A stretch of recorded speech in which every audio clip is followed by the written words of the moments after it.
Bismillah, elhamdülillah ve salatu ve selamu ala Resulillah amma ba'd. Assalamu alaikum ve rahmetullahi ve berekatuh. Muhterem kardeşler, tövende biz İmam Yahya ibn Şeref en-Nevevi'nin Qarilarning adab qoidalari namli kitabını huzurunuzga sunishga başlaymiz. Bu kitapni Arabchadan tarjima qiluvchi Ataullah Said, nashr qiluvchi Sajiya İslam Tadqiqot Markazi. Bu kitap Darul Minhaj nashriyatining 2011-yilda nashr qilgan birinchi nashr, ikkinchi bosmasi asosan tarjima nashr qilingan.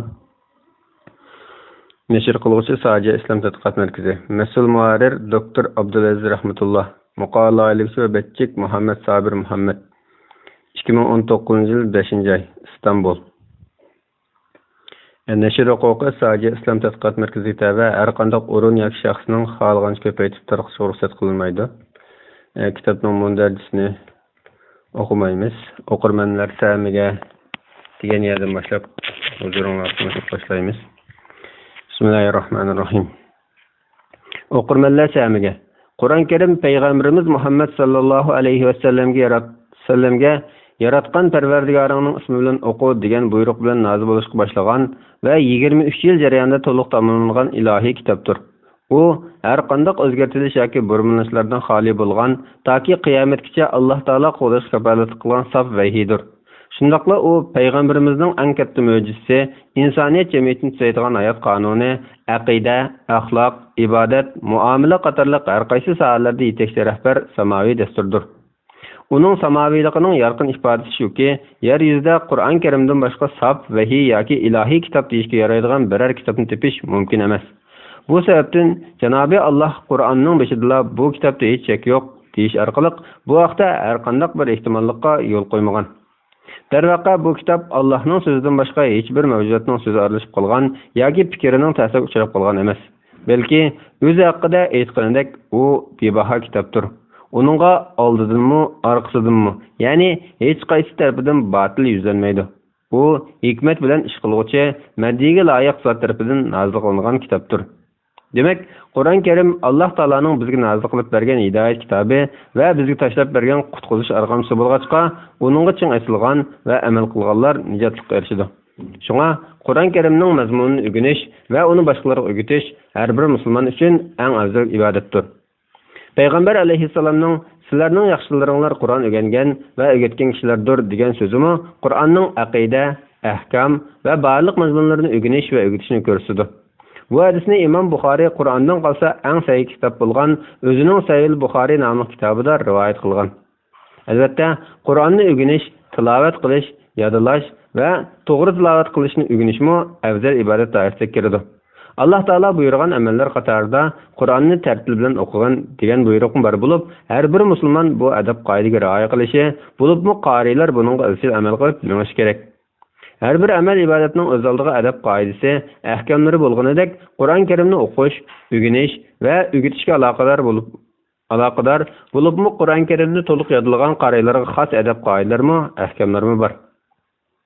Bularni payg'ambarimiz sahabalari tabiinlarga, ular bo'lsa o'zining keyingilarga avlod miros qoldirib kelgan.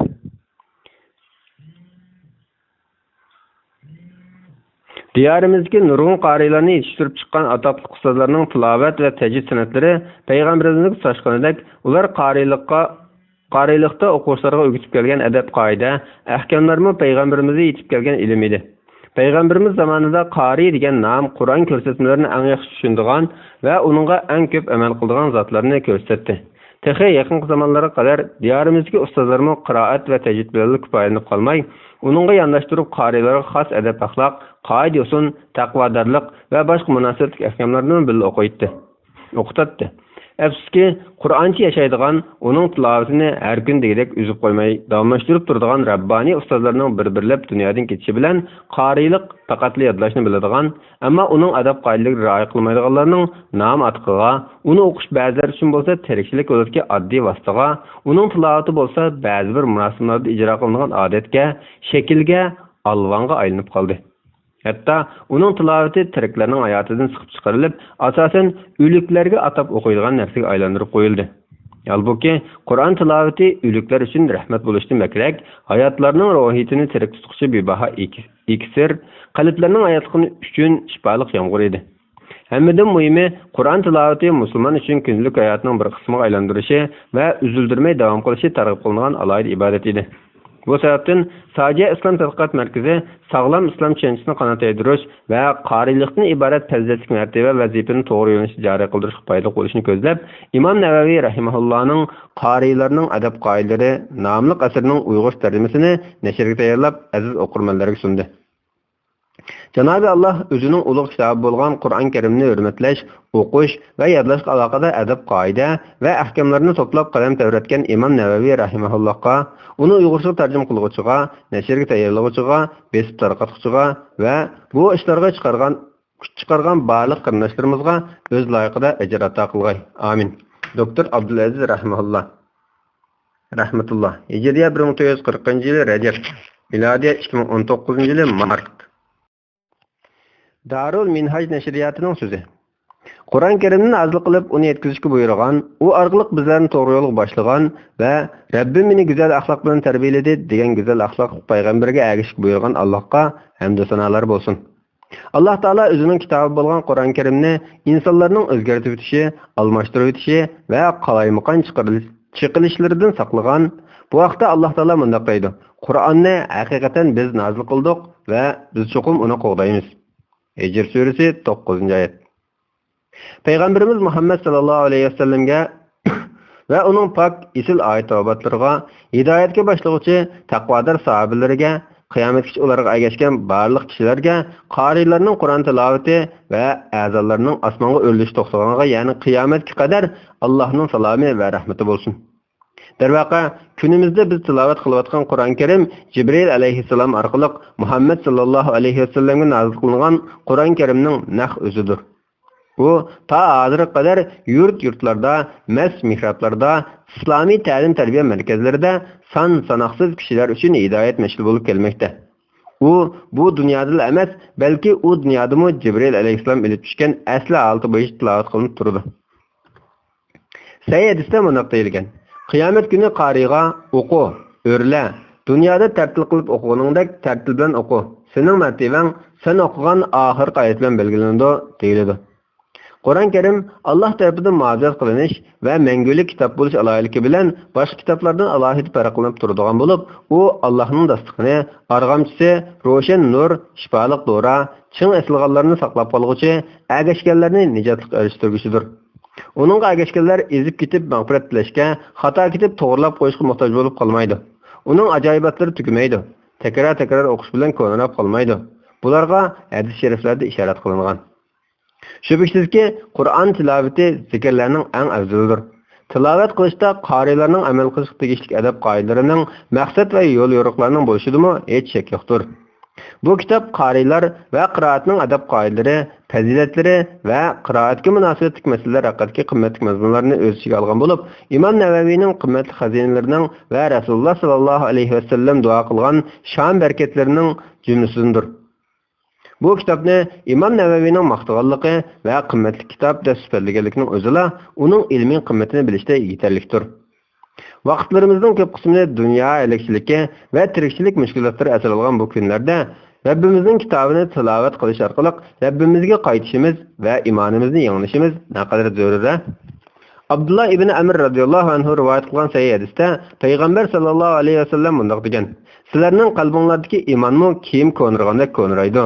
Allohdan qalbinglardagi iymonni yanglab berishni tilanglar. Shaksizki, duo qilish bilan birga xolis amallarni qilishimiz zarur. Chunki Allohga yaqinlashtiruvchi amallar orqali iymon kuchaydi. Qur'onning ma'nolarini tafakkur qilib, tushunib, xushu, Allohdan aymanish va tartil qilib o'qish eng ulug' va eng chong amallar jumlasidir. Bu orqali iymon texmi kuchaydi. Bizni Qur'on o'qishga Rasululloh sallallohu alayhi vasallam buyurgan. Payg'ambarimiz biz bir sayyadisda mundoq degan: Qur'onni oyda bir qatim o'qib tugatinglar. 25 kunda bir qatim o'qib tugatgan, 20 kunda bir qatim o'qib tugatgan, 15 kunda bir qatim o'qib tugatgan, 7 kunda bir qatim o'qib tugatgan. Qur'onni 3 kundan az vaqt o'qib tugatgan kishi uning ma'nosini tushunmaydi. Mana bu hadis sharifdan davomli turishning kuchli targ'ib qilinganligi, Qur'onni o'qimay tashlab qo'yish cheklanganligi ma'lum bo'ladi. Chunki u dillarni yorituvchi nur, hidoyatga boshlag'uvchi to'g'ri yo'l boshchidir. Payg'ambar alayhissalomning bu yo'l yo'riqlarini kimlar loyiqli o'rindab kelyotidi? Kimlar oyda biror qatim Qur'on tamom qilishni davomlashtiryotidi? Ba'zi musulmonlar Ramazondan boshqa vaqtda asla Qur'on o'qimaydi. Ramazonda o'qib qo'yibla kelar yilgacha Qur'onni butunlay tashlab qo'ydi. Desam, ashib o'tgan bo'lmayman. Balki Qur'on o'qishga sal qaragan bu musulmonlar masjidga kelib, Qur'onni o'qiy deb ichib bo'libla o'qishdan zerikib, yana yeb qo'yishi mumkin. Shu vaqtda Qur'onlarga o'qimay tashlab qo'ydigan olimga meni tutmasang bo'lmamdi? Sizlar Alloh bilan sirlashishga, Qur'on tilovat qiluvchilar erishgan oliy maqomlarga erishishga loyiq emaslar. Ta'atqon bo'lishi mumkin. Bu tuzishga tegishli ahvol ekanligining jiddiy signalidir. Iymondagi ich suyur bo'lgan yuchuqdir. Biz salaf solihlarning Allohning kitobini kunlik vazifa qilib o'qiydiganligini bilamiz. Ularning ko'pinchisi bu vazifani namoz sham bilan xutdan orasida o'rlashtirgan edi. Asl kalam bu zarur vazifa sal qaralmoqda yoki tashlab qo'yilmoqda. Qo'lingizdagi bu kitob Qur'on Karimning fazilatlari, uni o'zaro tanishishning usullari va adablari, salaf solihlarning Qur'on tamom qilish odatlari, qorilarning adab qoidalari qatorliq mazmunlarni o'z ichiga olgan bo'lg'achqa, kitobning qayta nashr qilinishi iymon ahli uchun eslatma, irfon ahli uchun ishorat bo'lg'usi. Bu kitob mazmuni esil, nupozli kitob bo'lganligi uchun Darul Minhaj nashriyati mazkur kitobning nupozi va esil mazmuniga yarasha xizmat qilishni kun tartib ko'rgizib, bu kitobni tahqiqladi. Iniqsiz so'zliklarni izohladi. Tushunish qiyin mujmal yerlarni sharhladi. Hadislarni tahrij qildi. Qiyin masalalarni osonlashtirdi. Mazmunlarga tema qo'yib, tirnoq bilan farqlantirdi. Kitobning maqsadini texnik ro'shanlashtirgan ahamiyatli, foydali izohlarni berdi. Kitobdagi hadislar va mazmunlar uchun bir necha munarja qildi. Shundaqla texnik xizmatlarni qildi. Shuning bilan bu kitob ko'rkam tonlarni kiyib, go'zal qiyofatda namoyon bo'ldi. Allohning meni bu yaxshi ishga muvaffaq qilganligiga shukrlar bo'lsin. Bu kitobga manfaatlik, alohida xizmatlarni qilgan ayatni xolis duolarimizni yod etamiz. Alloh hammamizning qadamlarini ummatimizga manfaatli ishlarga to'g'rilab bersin. Barliq güzel muhtaçlar alemlerinin perverdigari Allah kastır. Darul Minhaj Neşriyatı. İmam Nevevi'nin tercümalı. İsmi, tug'ilishi ve o'sib yetilişi. Şeyhülislam İmam Nevevi öz devrinin yetik muhaddisi, faqihi, Rabbani alimi bulup, to'liq ismi Abu Zakariya Yahya ibn Sharaf ibn Murri ibn Hasan ibn Husayn ibn Muhammad ibn Jumu'a ibn Hizam Nevevi'dir.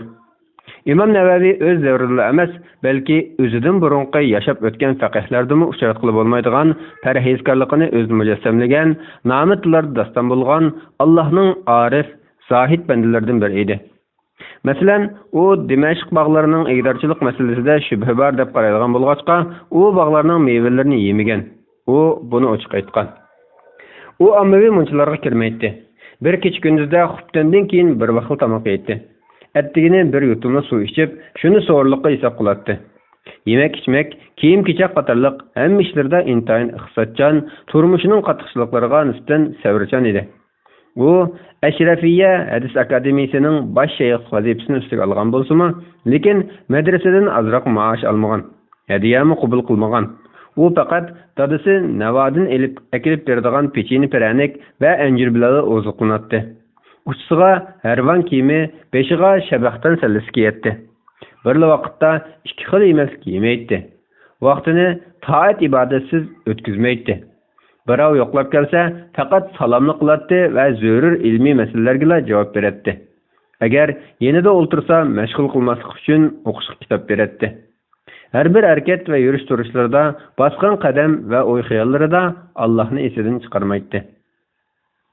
Yaxshilikqa buyurib, yomonlikdan to'satdi. Sultan Zohiriga ko'p qatim tuzish bergan edi. Sultan, "Men mushu Navaviydan boshqa hech kishidan aymanmayman" deydi va u buyurgan hamma ishlarni ijro qiladi. Bularning hammasi uning rasulligining, ixlosining, ilm va amalda Allohning roziligini ko'zlaganligining natijasi edi. İmam Navaviyning yaxshi amallarga muvaffaq qilgan, uningga ko'p yaxshiliklarni ato qilgan, fazli va saxiyliklarni to'kib o'tgan Alloh ayib nuqsalardan pokdir, buyuk fazilat egasidir. İmam Navaviyning fazilatlari va ish izlarini sanab tugatgili bo'lmaydi. Şagirdi Alauddin ibn Attar uning fazilatlari va ish izlari haqida ayrim bir kitob yozgan bo'lib, men faqat bu yerda uning qisqacha tarjimasini so'zlab o'taman. İmam Navaviy Hijriya 631-yili Muharram oyining o'ttiridagi 10 kunlarining birida tug'ilgan. Kinni qadam to'kilgan Navoiysida o'sib yetilgan. Kichikdan boshlabla ziyraklikda boshqalarni besib tushish bilan tunilgan. Qur'on Karimni mahallasida yodlab tugatgan. 649-yili Damashqqa kelib 4 yarim oy ichida At-Tinbiyya nomli kitobni ustozda o'qib tugatgan. Yilning qolgan qismida Al-Muhsib nomli kitobning 4-birini yodlab bo'lgan. U Shayx Kamoliddin Issoq ibn Ahmad al-Mag'ribiyni ustoz qilgan. Uning yanida o'quvchilarga dars takror qilib beradi. U 2 yilga yaqin vaqt biqinini yerga chaplab yetib uxlab boqmagan. Ravahiyya madrasasida 651-yilgacha ilm o'rganish bilan mashg'ul bo'lib turib qolgan. Otasi bilan birga ish qilgan. Navodan hajniyat qilib chiqqan tunji kechidan boshlab Arafat kunigacha qizitmasi tushmagan. Otasi mundaq deydi: "U bu jarayonda uribmi, boysabmi boqmadi. Hajdan keyin Damashqqa qaytib, izchil ustozi Kamoliddinning yenidan ayrilmagan." İmam Navaviy bir kunda Al-Vasit nomli kitobdan 2 dars, Al-Muhsibdan 1 dars, Al-Jam'u bayna sahihayndan 1 dars, Asma'ur Rijaldan 1 dars, Sahih-ul Muslimdan 1 dars, Ibn Jinnining Al-Luma nomli kitobidan 1 dars, Ibn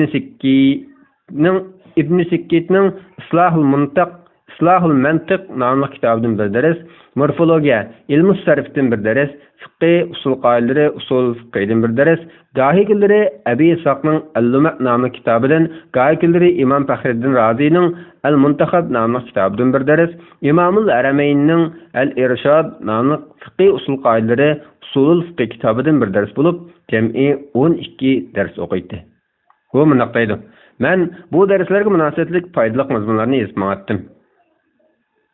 İmam Navaviyning ustozlari. İmam Navaviy o'z davrining yetuklari, islomni himoya qiluvchi kattalar bo'lgan nurg'un olimlarni ilm o'rgangan. Ular: 1. İmam Kamoliddin Issoq ibn Ahmad ibn Osman al-Maghribi, Hijriya 650-yil vafot bo'lgan. 2. İmam Kamoliddin Sallar ibn Hasan ibn Umar Erbili, Hijriya 670-yil vafot bo'lgan. 3. İmam Shamsuddin Abdurrahman ibn Nuh ibn Muhammad al-Maqdisi, Hijriya 654-yil vafot bo'lgan. 4. Şeyh İzzuddin Ömer ibn Asad ibn Abi Ghalib Rabi'i al-Erbili, Hijriya 675-yil vafot bo'lgan. 5. Qazi Ömer ibn Bandar ibn Ömer at-Tiflisi, Hijriya 672-yil vafot bo'lgan. 6. Şeyh İbrahim ibn İsa al-Muradi, Hijriya 668-yil vafot bo'lgan. 7. Şeyh Raziyuddin İbrahim ibn Ömer ibn Muzar al-Masiri Al-Vasiti, Hijriya 664-yili vafot bo'lgan. 8. İmam Shamsuddin Abdurrahman ibn Muhammad ibn Qudama al-Maqdisi, Hijriya 682-yil vafot bo'lgan. 9. Şeyh İmamuddin Abdulkarim ibn Abdussamad ibn Muhammad al-Ansari ad-Dimashqi ibn al-Haristani, Hijriya 662-yili vafot bo'lgan. 10. İmam Tajuddin Abdurrahman ibn İbrahim ibn Ziya al-Fazari ibn al-Karkah, Hijriya 690-yil vafot bo'lgan. 11. İmam Shihabuddin Abdurrahman ibn İsmail ad-Dimashqi, Abu Shama, Hijriya 665-yil vafot bo'lgan. 12.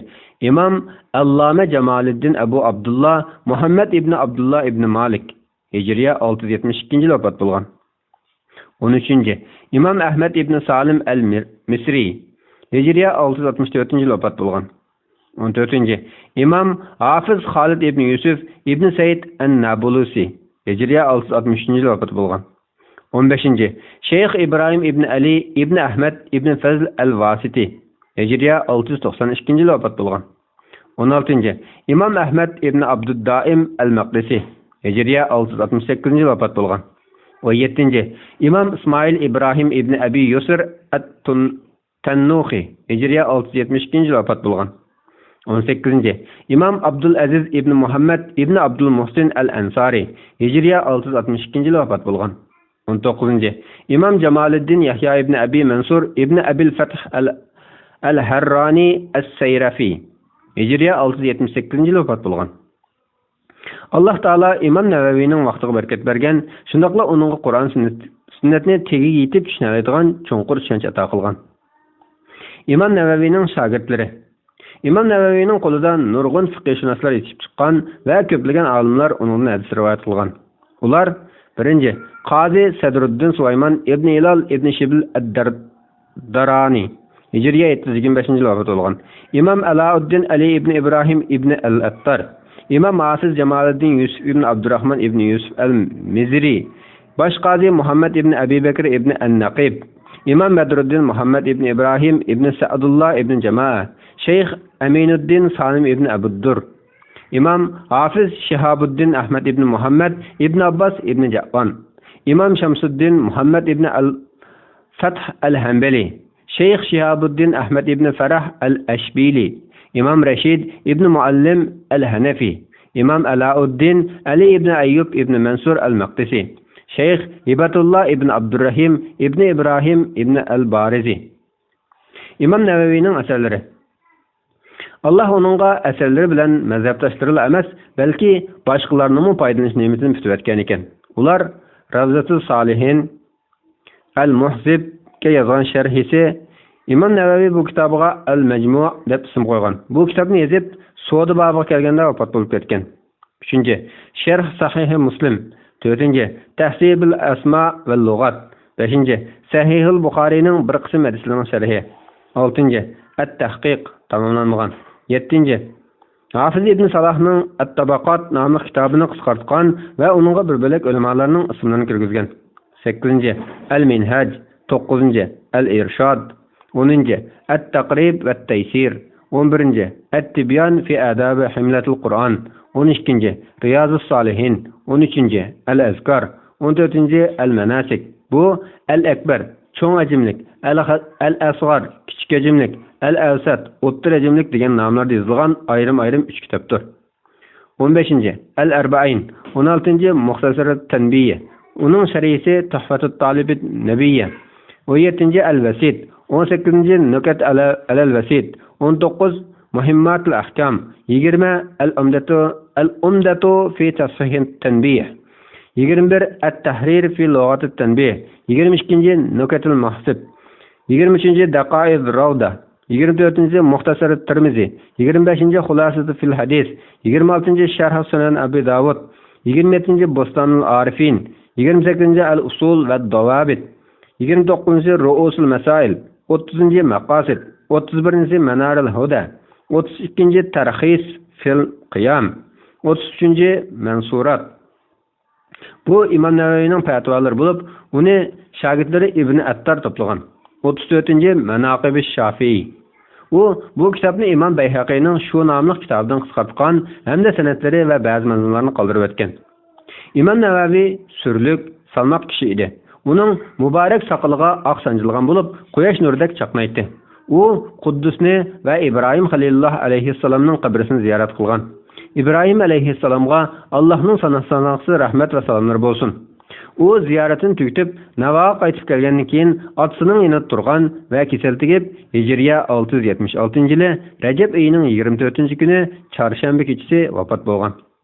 Kindiq qani to'kilgan Navoiysi deb taqilgan. Qabristonligi kishilar orasida mashhur bo'lib, ziyoratchilarning oyog'i hozirmi uzilmaydi.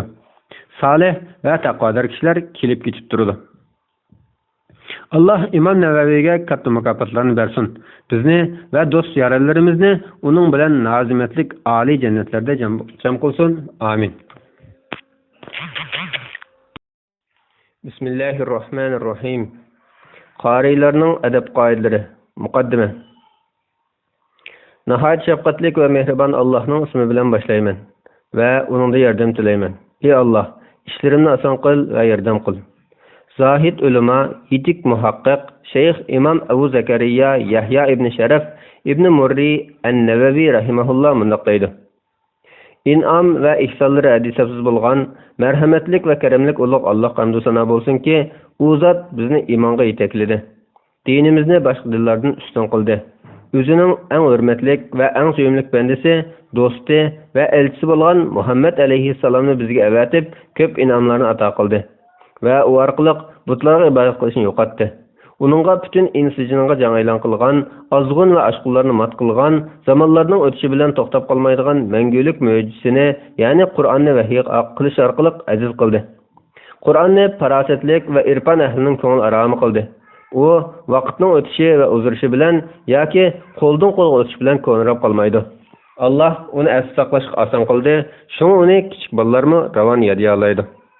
Bu Qur'on kecha kunduz bilan almashib turdi ekan, kecha kunduz bilan almashib turdi ekan, ya'ni qiyomat qoyim bo'lganga qadar zamonning baloyi ofatlarining ziyon zahmatlariga, o'zgartishlarga duchor bo'lishdan saqlashga kepil bo'lgan Allohning fazli bilan mangu saqlanib mangusi.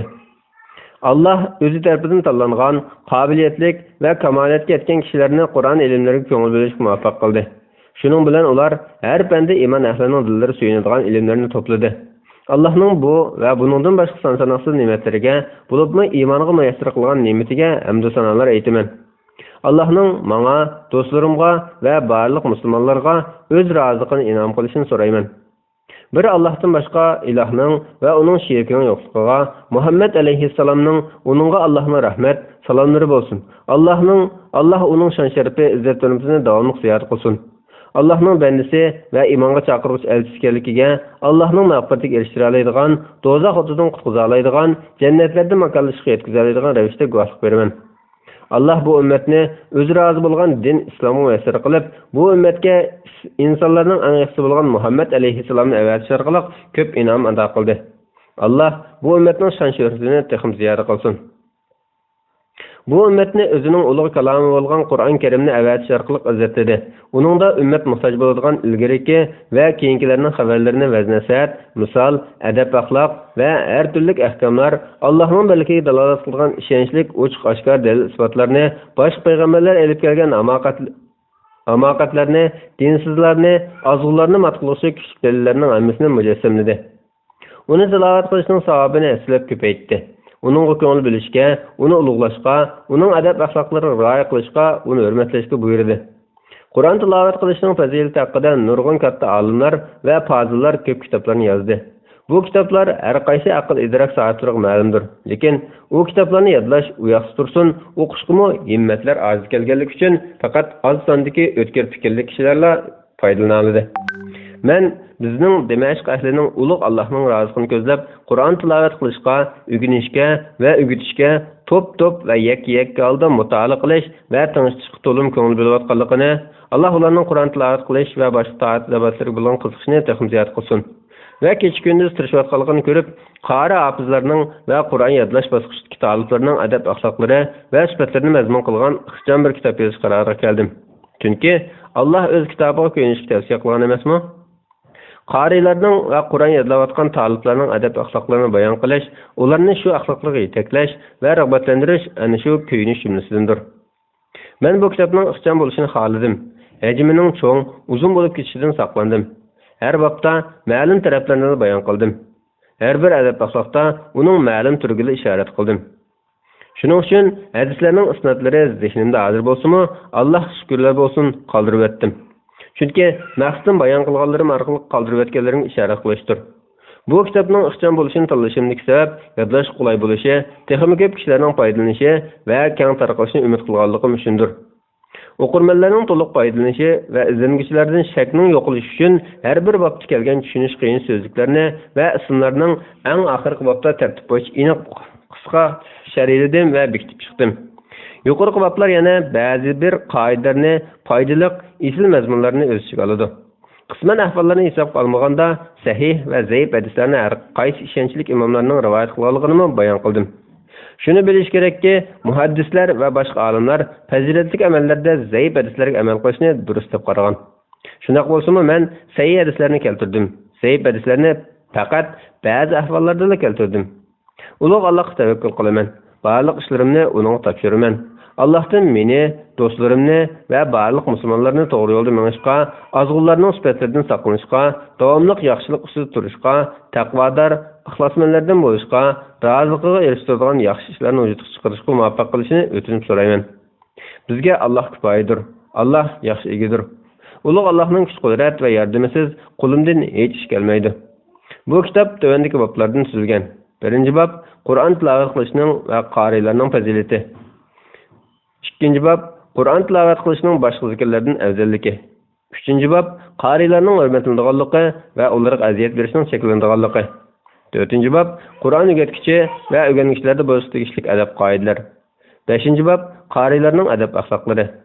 Oltinchi bab qiroatning adab qoidalari. Bu bab bu kitobning ko'p qismini tashkil qiladi. Bu bab kitobni yozishga asosiy maqsaddir. 7-bab baliq insonlarning Qur'onga qarata diqqat qilish tegishli adablari. 8-bab ma'lum vaqt va ahvollarda o'qish mustahab bo'lgan oyat va suralar. 9-bab Qur'onning yozilishi va mushafning hurmatlanganligi. 10-bab kitobning arabcha nusxasida kelgan bir qism ism va so'zliklarning to'g'ri o'qilishi va ma'nolari.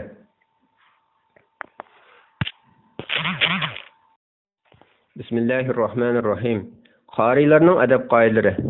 1-bab Qur'on tilovat qilishning va qarilarning fazilati to'g'risida. Allah Taala mundaq deydi: Innallazina yatluna kitaballahi va aqamus salata va anfaqu mimma razaqnahum sirran wa alaniyatan yarjuna tijaratan lan tabur liyuwaffiyahum ujurahum wa yazidahum min fadlihi innahu g'afurun shakur. Yani şübihsizki Allah'ın kitabını tilovat qilib turadigan, namozni ado qiladigan va biz rizq qilib bergan narsalarni yo'shirun va oshkora sarf qiladigan, kasat bo'lmaydigan tijoratni umid qiladi. Allah ularning ajrlarini to'liq beradi va marhamatini ziyoda qiladi. Allah haqiqatan nihoyat mag'firat qiluvchidir, az yaxshilikqa ko'p savob berguchidir. Fatir surasi 29-30 oyatlar. Osman radhiyallohu anhu mundaq deydi: Payg'ambar alayhissalom mundaq degan: Sizlarning yaxshilaringlar Qur'on o'rgangan va o'rgatgan kishilardir. Bu hadisni Imom Buxoriy Qur'ondan qolsa eng sahih kitob bo'lgan Sahihul Buxoriy nomli kitobida rivoyat qilgan. Oysha radhiyallohu anha mundaq deydi: Payg'ambar alayhissalom Qur'onni mohirlik bilan o'qiydigan kishi putukchi malaikalar bilan birga bo'ladi. Qur'onni duduqlab, qiynalib turib o'qiydigan kishi bo'lsa, qo'sh ajrga erishadi. Bu hadisni Imom Buxoriy bilan Imom Muslim sahihlarida rivoyat qilgan. Abu Musa Ash'ari radhiyallohu anhu mundaq deydi: Payg'ambar alayhissalom mundaq degan: Qur'on o'qib turadigan mo'min turunchiga o'xshaydi. U xushbaroq ham ta'mlik. Qur'on o'qib turmaydigan mo'min xurmoga o'xshaydi. U piroqsiz ammo ta'mlikdir. Qur'on o'qiydigan munofiq rayhonga o'xshaydi. U piroqliq, lekin ta'mi ochiq bo'ladi. Qur'on o'qimaydigan munofiq ochiq tavuzga o'xshaydi. U piroqsiz ham ta'mi ochiq bo'ladi. Bu hadisni Imom Buxoriy bilan Imom Muslim rivoyat qilgan. Umar radhiyallohu anhu payg'ambar alayhissalomning mundaq deganligini rivoyat qilgan: Allah bu kitob, ya'ni Qur'on orqali nurg'un kishilarning martabasini yuqori qiladi. Ya'ni nurg'un kishilarning martabasini to'g'on qiladi. Bu hadisni Imom Muslim rivoyat qilgan. Abu Umama al-Bahili radhiyallohu anhu: Men payg'ambar alayhissalomning Qur'on o'qinglar, chunki u qiyomat kuni o'zini o'qiganlarga shafaatchi bo'lib keladi deganligini anglagan edim, deydi. Bu hadisni Imom Muslim rivoyat qilgan. Ibn Umar radhiyallohu anhudan payg'ambar alayhissalomning mundaq deganligi rivoyat qilinadi: Mundaq ikki turli kishidek bo'lishni arzu qilishga bo'ladi. Ularning biri Allah Qur'on ato qilsa, kechalari va kunduzlari uni o'qib, qiyomda turgan kishi. Yana biri Allah mol dunyo ato qilsa, kecha-kunduz Allah yo'lida chiqim qilgan kishidir. Bu hadisni Imom Buxoriy bilan Imom Muslim rivoyat qilgan. Biz bu hadisni yana Abdullah ibn Mas'ud radhiyallohu anhudan mundaq rivoyat qilganmiz. Mundaq ikki turli kishidek bo'lishni arzu qilishga bo'ladi. Biri Allah mol dunyo berib, uni haq yo'lda ishlatishga muvaffaq qilgan kishi. Yana biri Allah ilm hikmat ato qilgan va shu ilm bilan hukm qilgan va uni o'rgatgan kishi. Abdullah ibn Mas'ud radhiyallohu anhu yana mundaq rivoyat qilgan: Payg'ambar alayhissalom mundaq degan: Kimki Allohning kitobidan bir harf o'qisa, bir yaxshilik erishadi. Bir yaxshilikqa 10 savob beriladi. Men alif, lam, mimni bir harf deb qaramayman, balki alif bir harf, lam bir harf, mim bir harfdir. Bu hadisni Tirmiziy rivoyat qilgan va hasan sahih degan. Abu Said al-Khudri radhiyallohu anhu payg'ambar alayhissalomning mundaq deganligini rivoyat qiladi: Allah Taala mundaq deydi: Kimki Qur'on o'qish va menga zikr etish bilan bo'lib ketib, mendan bir narsa tilashga vaqt chiqara olmagan bo'lsa, tilganlarga berilgan narsaning eng afzalini unga beraman. Allohning kalomining boshqa so'zlariga bo'lgan ortiqchiligi Allohning o'z mahluqotlarga bo'lgan aqsuqqa o'xshaydi. Bu hadisni Tirmiziy rivoyat qilgan va hasan hadis degan. Ibn Abbas radhiyallohu anhu mundoq deydi. Payg'ambar alayhissalom mundoq degan: "Ichida Qur'ondan hech narsa yo'q kishi xaroba uyga o'xshaydi." Abdullah ibn Amr ibn As radhiyallohu anhu Payg'ambar alayhissalomning mundoq deganligini rivoyat qildi. Qiyomat kuni qariga o'qu, o'rla. Dunyoda tartib bilan o'qiganingdek tartib bilan o'qi. Sening martabang sen o'qigan oxirgi oyat bilan belgilandi deyildi. Bu hadisni Abu Davud, Nasai va Tirmiziylar rivoyat qilgan. Tirmiziy hasan sahih hadis degan. Muaz ibn Anas radhiyallohu anhu rivoyat qilindiki, Payg'ambar alayhissalom mundoq degan: Qur'on o'qigan va o'qiganiga amal qilgan kishining ota-onasiga qiyomat kuni toj kiydiriladi. Uning nuri quyosh nuridan nurliqdir. Ata-onasi shundoq bo'lgan yerda Qur'on o'qigan va amal qilgan kishining o'ziga qanday mukofotlar bo'ldi? Bu hadisni Abu Davud rivoyat qilgan. Darimi sanadi bilan rivoyat qildiki, Abdullah ibn Mas'ud radhiyallohu anhu mundoq degan: Qur'on o'qinglar. Alloh Qur'on bor qalbini azoblamaydi. Bu Qur'on Allohning ziyofatidir. Uningga daxil bo'lgan kishi amin bo'ladi. Qur'onni yaxshi ko'rgan kishi xush bisharat olsin. Abdul Hamid Himmani mundoq deydi: Men Sufyan Savriydan "Yaqlan kishini yaxshi ko'ramsan yoki Qur'on o'qigan kishini?" deb so'rasam, u "Qur'on o'qigan kishini yaxshi ko'raman. Chunki Payg'ambar alayhissalom sizlarning yaxshilaringlar Qur'onni o'rgangan va o'rgatganlardir" degan deb javob bergan.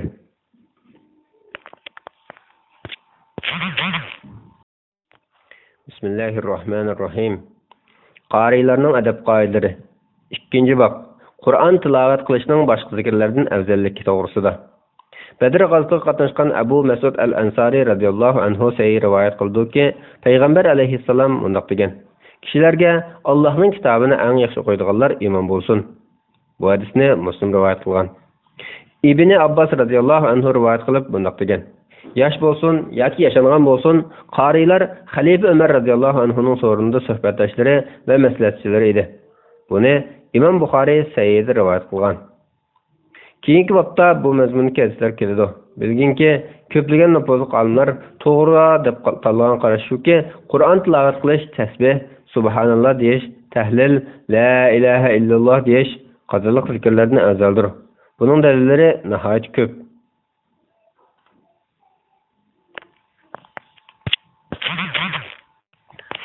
3-bob. Qarilarning hurmatlanganligi va ularga aziyat berishning cheklanganligi to'g'risida. Alloh taolo mundoq deydi: "Zalika va man yu'azzim sha'airallohi fa innaha min taqval qulub." Ya'ni kimki diniy ishlarni ulug'laydi ekan, bu dillarning taqvoliqidandir. Alloh yana mundoq deydi: "Zalika va man yu'azzim hurumatillahi fa huwa khayrun lahu 'inda rabbih." Ya'ni kimki Allohning dinining ahkomlarini ulug'lasa, bu Parvardigorining dargohida uning uchun yaxshidir. Alloh taolo mundoq deydi: "Vahfiz janahaka lil mu'minin." Ya'ni mu'minlarga kamtar bo'lgan. Alloh taolo mundoq deydi: "Vallazina yu'zunal mu'minina wal mu'minati bighayri maktasabu faqad ihtamalu buhtanan wa isman mubina." Ya'ni mu'min va mu'minlarga qilmagan ishlarni chaplab azor berdiganlar ochiq oshkor bo'hton va gunohni ustiga ortib olgan bo'ldi. Biz ilgirki vaqtda Abu Mas'ud al-Ansari va Ibn Abbas radhiyallohu anhular rivoyat qilgan munosib hadislarni bayon qilgan edik. Abu Musa Ash'ari radhiyallohu anhu mundoq deydi: Payg'ambar alayhissalom mundoq degan: Yashangan musulmonlarni hurmatlash, Qur'onga amal qilishni chekni oshirib o'tmagan, Qur'ondan chetlangan qarilarni va adil hukmronlarni hurmatlash Allohni ulug'lash jumlasidandir. Bu hadisni Abu Davud rivoyat qilgan bo'lib, hasan hadisdir. Aisha radhiyallohu anha mundoq deydi: Rasululloh sallallohu alayhi va sallam bizni kishilarga loyiqli muomala qilishni buyurgan. Bu hadisni Abu Davud Sunan nomli kitobida, Bazzar Musnad nomli kitobda rivoyat qilgan. Hakim Hadis ilmlari nomli kitobda Sahih degan. Jabir radhiyallohu anhu mundoq deydi: Payg'ambar alayhissalom Uhud shahidlarini ikkidan qilib birar yaqqandan keyin ularning qaysi Qur'onga ko'proq yaqin biladi deb so'raydi. Ularning qaysiga ishorat qilinsa, uni burun yerlikka qo'yadi. Bu hadisni Buxoriy rivoyat qilgan. Abu Hurayra radhiyallohu anhu Payg'ambar alayhissalomning mundoq deganligini rivoyat qiladi. Allah Taala kimki mening yaxshi bandamga aziyat bersa, men uningga jang e'lon qilaman deydi. Bu hadisni Buxoriy rivoyat qilgan. Sahih Muslimda payg'ambar alayhissalomning mundoq degan kelgan. Kimki banotamni o'qisa, u Allohning himoyasida bo'ladi. Allah Taala sizlardan o'z himoyasi kishi to'g'riliq hisob elib qolmasin. Ikki katta imom Abu Hanifa va Shafi'i Alloh ularga rahim qilsin. Ular mundoq degan: agar ulamolar Allohning avliyolari bo'lsa, undaqda bu Allohning hech avliyosi yo'q demakdir. İmam Hafiz Abul Qasim ibn Asakir rahimahullah mundoq deydi: "Ey qarindishim, Allah hammamizni o'z roziga muvaffaq qilsin. Allohdan qo'rqadigan va loyiq taqvodorlik qilgan kishilardan qilsin. Esingizda bo'lsinki, ulamolarning go'shlari zaharlishdir. Allohning ularga til uzatganlarini rasvo qilib ketayotganligini hammaga ma'lumdir. Kimki ularni hech yiqmasdan hadislar aytlaydi ekan, Alloh uni o'lishdan ilgari qalb o'limiga mubtalo qiladi." Allah mundoq deydi: فَلْيَحْذَرِ الَّذِينَ يُخَالِفُونَ عَنْ أَمْرِهِ أَنْ تُصِيبَهُمْ فِتْنَةٌ أَوْ يُصِيبَهُمْ عَذَابٌ أَلِيمٌ. Yani Peygamberning amriga xiloflik qiluvchilar dunyoda cho'ng bir fitnaga yo'liqishdan yoki oxiratda qattiq azob duchor bo'lishdan qo'rqsin.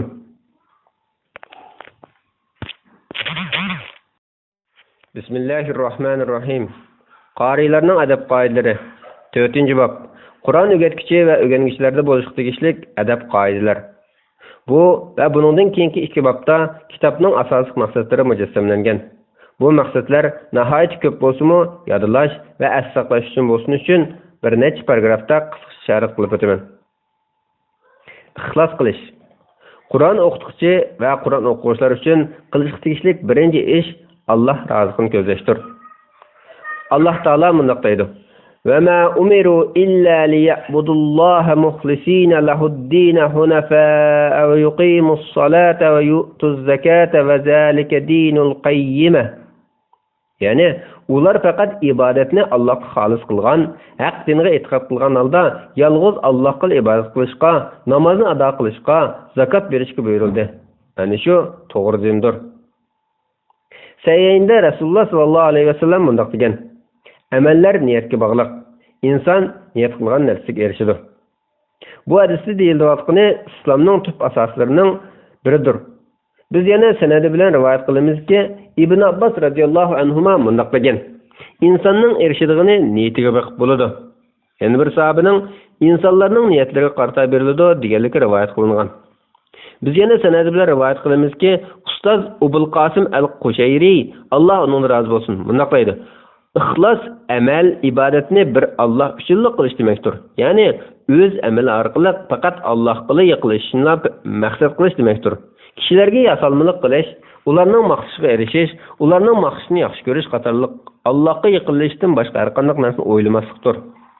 İxlosni, ya'ni amal ibodatni maqsadlarni ko'zlashdan xoli holda qilish desakmi bo'ladi. Yana Uzayfa al-Mar'ashi Allohning rozi bo'lsin bundoq deydi: İxlos bendining amallarining pinhanidimi, jarastandimi o'xshash bo'lishidir. Zunnun al-Misri Allohning rozi bo'lsin bundoq deydi: 3 narsa ixlosning alomatidir.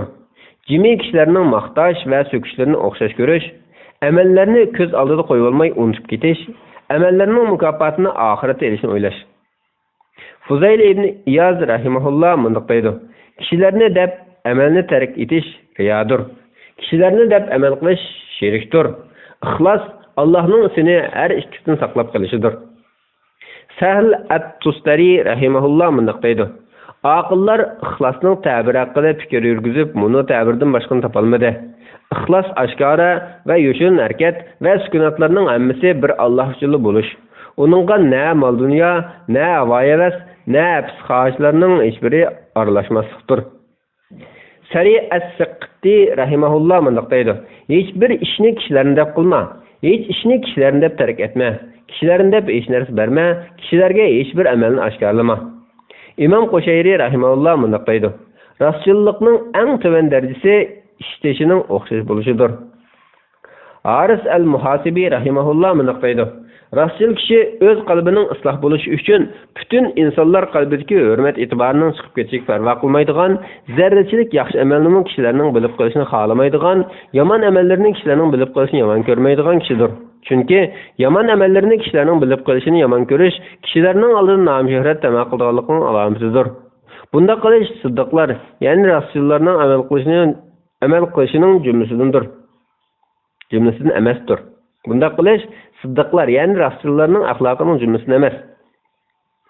Yana biri mundaq deydi: sen rostchilik bilan Allohning roziligini izlasang, Alloh sana dunyo va oxiratning jami ajoyibotlarini ko'ralaydigan bir aynak ato qiladi. Salaf solihlarning bu vaqtdagi so'zlari intayin ko'p. Biz maqsadni ifodalash uchun az bir qismiga ishorat qildik. Men Sharhul Muzhib nomli kitobimning beshida salaf ulamolarining nurg'un so'zlarini sharhlar bilan bayon qildim va talablar uchun zarur bo'lgan o'quvchi, fiqh olimlari va fiqh ilmiy o'rgatganlarning adab asoslarini bayon qildim.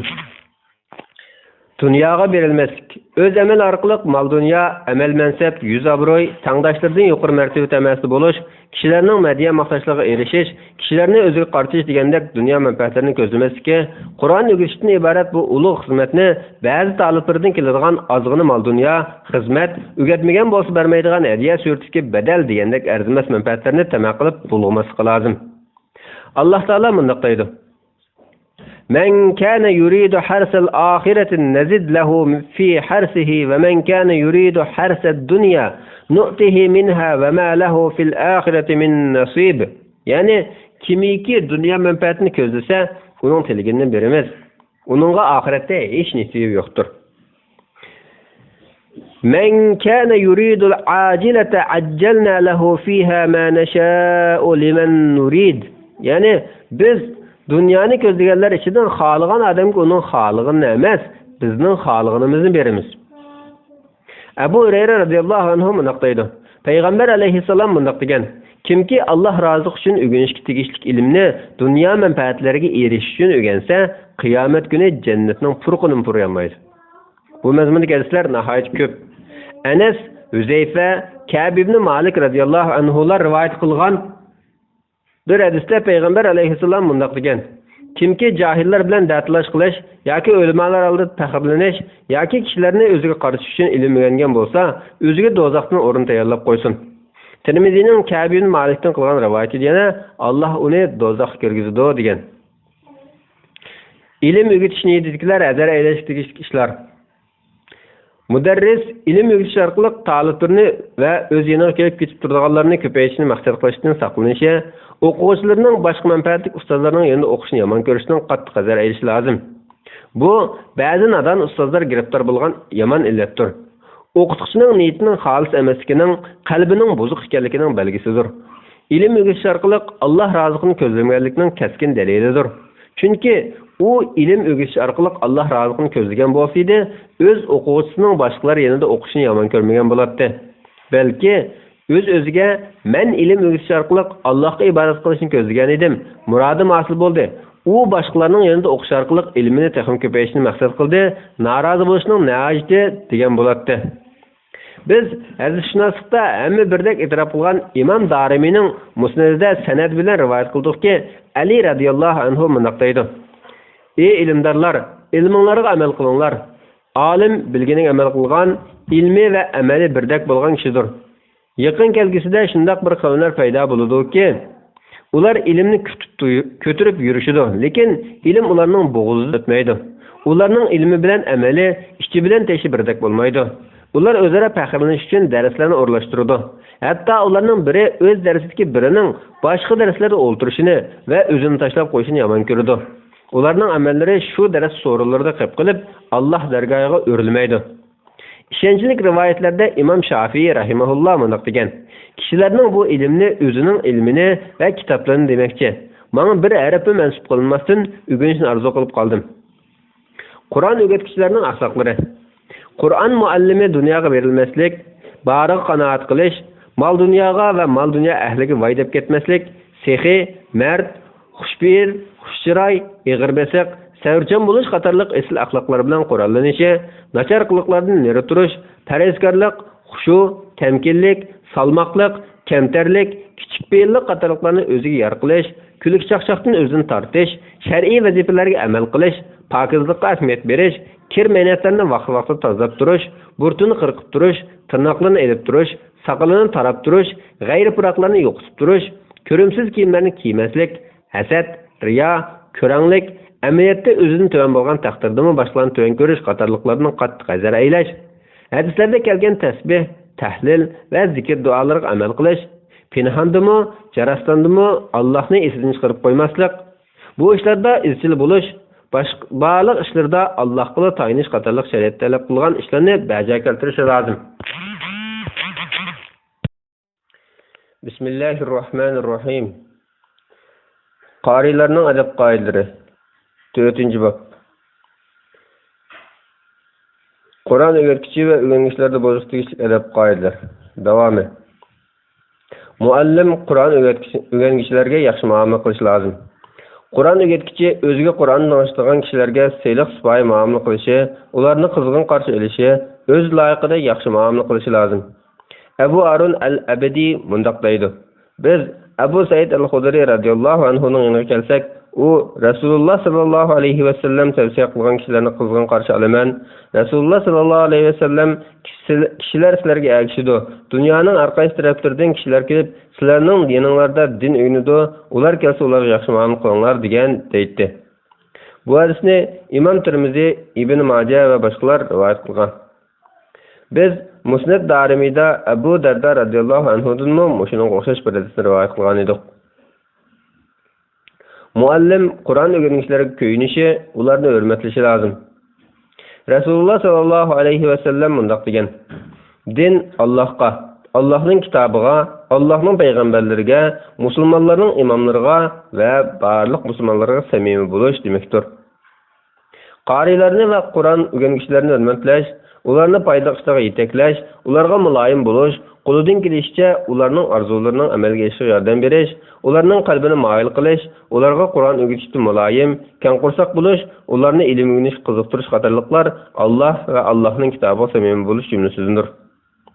Muallim Qur'on o'rganuvchilarining ruhliq, qiziqishning texnik ziyoda bo'lishi uchun davomli Qur'on o'rganishning fazilatini eslatib turishi, mol dunyoga berilib aldanib ketishdan to'sib turishi, Qur'on va boshqa shar'iy ilmlar bilan mashg'ul bo'lishning Allohni haqiqiy tonigan irodalik bandalarning yo'li, payg'ambarning martabasi ekanligini davomli eslatib turishi, o'quvchisiga ko'yinishi, o'ziga va bolasiga foydali ishlarga ko'ngil bo'lgandek, o'quvchisining foydali ishlarga ko'ngil bo'lishi, uni mehr shafqatda o'z bolasining o'rnini ko'rishi, uningga foydali ishlarga ahamiyat berishi, uningga jafo mushaqqatlarga, adabsizliklarga sabr qilishi, ba'zi vaqtlarda qilib solgan adabsizliklarni kechiritishi lozim. Chunki inson kamchiliklardan xoli emas. Bo'libmi, yosh kichiklar ham shundoq. Muallim o'ziga yaxshi ko'rganni ta'altirish uchun yaxshi ko'rishi, yomon ko'rganni yomon ko'rishi lozim. Sayyinda kelgan hadisda Rasululloh sallallohu alayhi va sallam mundaq degan: Sizlarning biringlar o'zi uchun yaxshi ko'rganni qarinish uchun yaxshi ko'rmaguncha haqiqiy mu'min bo'la olmaydi. Ibn Abbas radhiyallohu anhu mundaq deydi: Men eng hurmatlaydigan kishilarning orasidan o'tib, mening yanimga kelib o'ltiradigan so'rinishimdir. Agar uning yuziga chivin qo'ndirmaslik qo'limdan keladigan bo'lsa edi, albatta shunday qilgan bo'lardim. Yana bir rivoyatda uningga chivin qo'nsin bearam bo'laman deb kelgan. Muallim o'quvchilar oldida o'zini cho'ng tutmasligi, ularga siyliq muomala qilishi, kamtar bo'lishi lozim. Odatda kishilarga kamtar bo'lish haqida nurg'un dalillar kelgan tursa, Qur'on bilan mashg'ul bo'layotgan, ustida so'rindashlik haqqi bo'lgan, yeniga kelib ketib turayotgan bolalarning o'rnidagi bu ta'alluqlarga qanday kamtar bo'lmasin? Payg'ambar alayhissalom sizlarga ilm o'rgatgan va sizlardan ilm o'rgangan kishilarga muloyim bo'linglar degan. Ayyub Saxtiyani rahimahulloh bunday deydi: Olim degan kamtar bo'lish yuzidan 5 to'p chechib turish kerak. Muallim o'quvchilarni go'zal adab axloqqa ega qilib tarbiyalashi lozim. Muallim o'quvchilarga tadrijiy holda esil axloqni, kishini suyundiradigan mijoz xuluqlarni singdirishi, yoshirin holda inji kishilar bilan uning ruhini chiniqtirishi, oshkora yoshirin ham ishlarda gunoh ma'siyatlardan o'zini saqlashga odatlantirishi, so'z va ish harakatlari orqali ixlos, rostchilik, yaxshi niyat, har doim Allohning esidan chiqarmaslik qatorliqlarga undab turishi, uningga ana shular orqali ma'rifat eshiklarining ochilganligini, qalbining yo'riydiganligini, qalbdan ilm hikmat buloqlarining etilib chiqadiganligini, ilmga va amallarga barakat beriladiganligini, so'z va ish harakatlarda to'g'ri muvaffaq qilinganligini bildirib turishi lozim. Ilm o'rgatishning hukmi. Boshqalarga ilm ma'rifat o'rgatish farz kifoyadir. Agar bir yurt yoki bir mahallada ilm o'rgatadigan faqat birli kishi bo'lsa, u kishining boshqalarga ilm o'rgatishi farz aynga aylanadi. Agar biror jamoat orasida ba'zi kishilar ta'lim tarbiya ishlari bilan shug'ullansa, boshqalar ta'lim tarbiya bilan shug'ullanmaganlikdan gunohkor bo'lmaydi. Ammo har kishi ta'lim tarbiyadan bosh tortsa, hammasi gunohkor bo'ladi. Ba'zilar bajo keltirsa, qolganlardan saqit bo'lib ketadi. Agar ularning biridan ilm o'rgatish talab qilinsa, u bosh tortgan bo'lsa, ikki qarashning kuchliroq shuki, u gunohkor bo'lmaydi. Lekin uzrsiz bosh tortish makruhdir.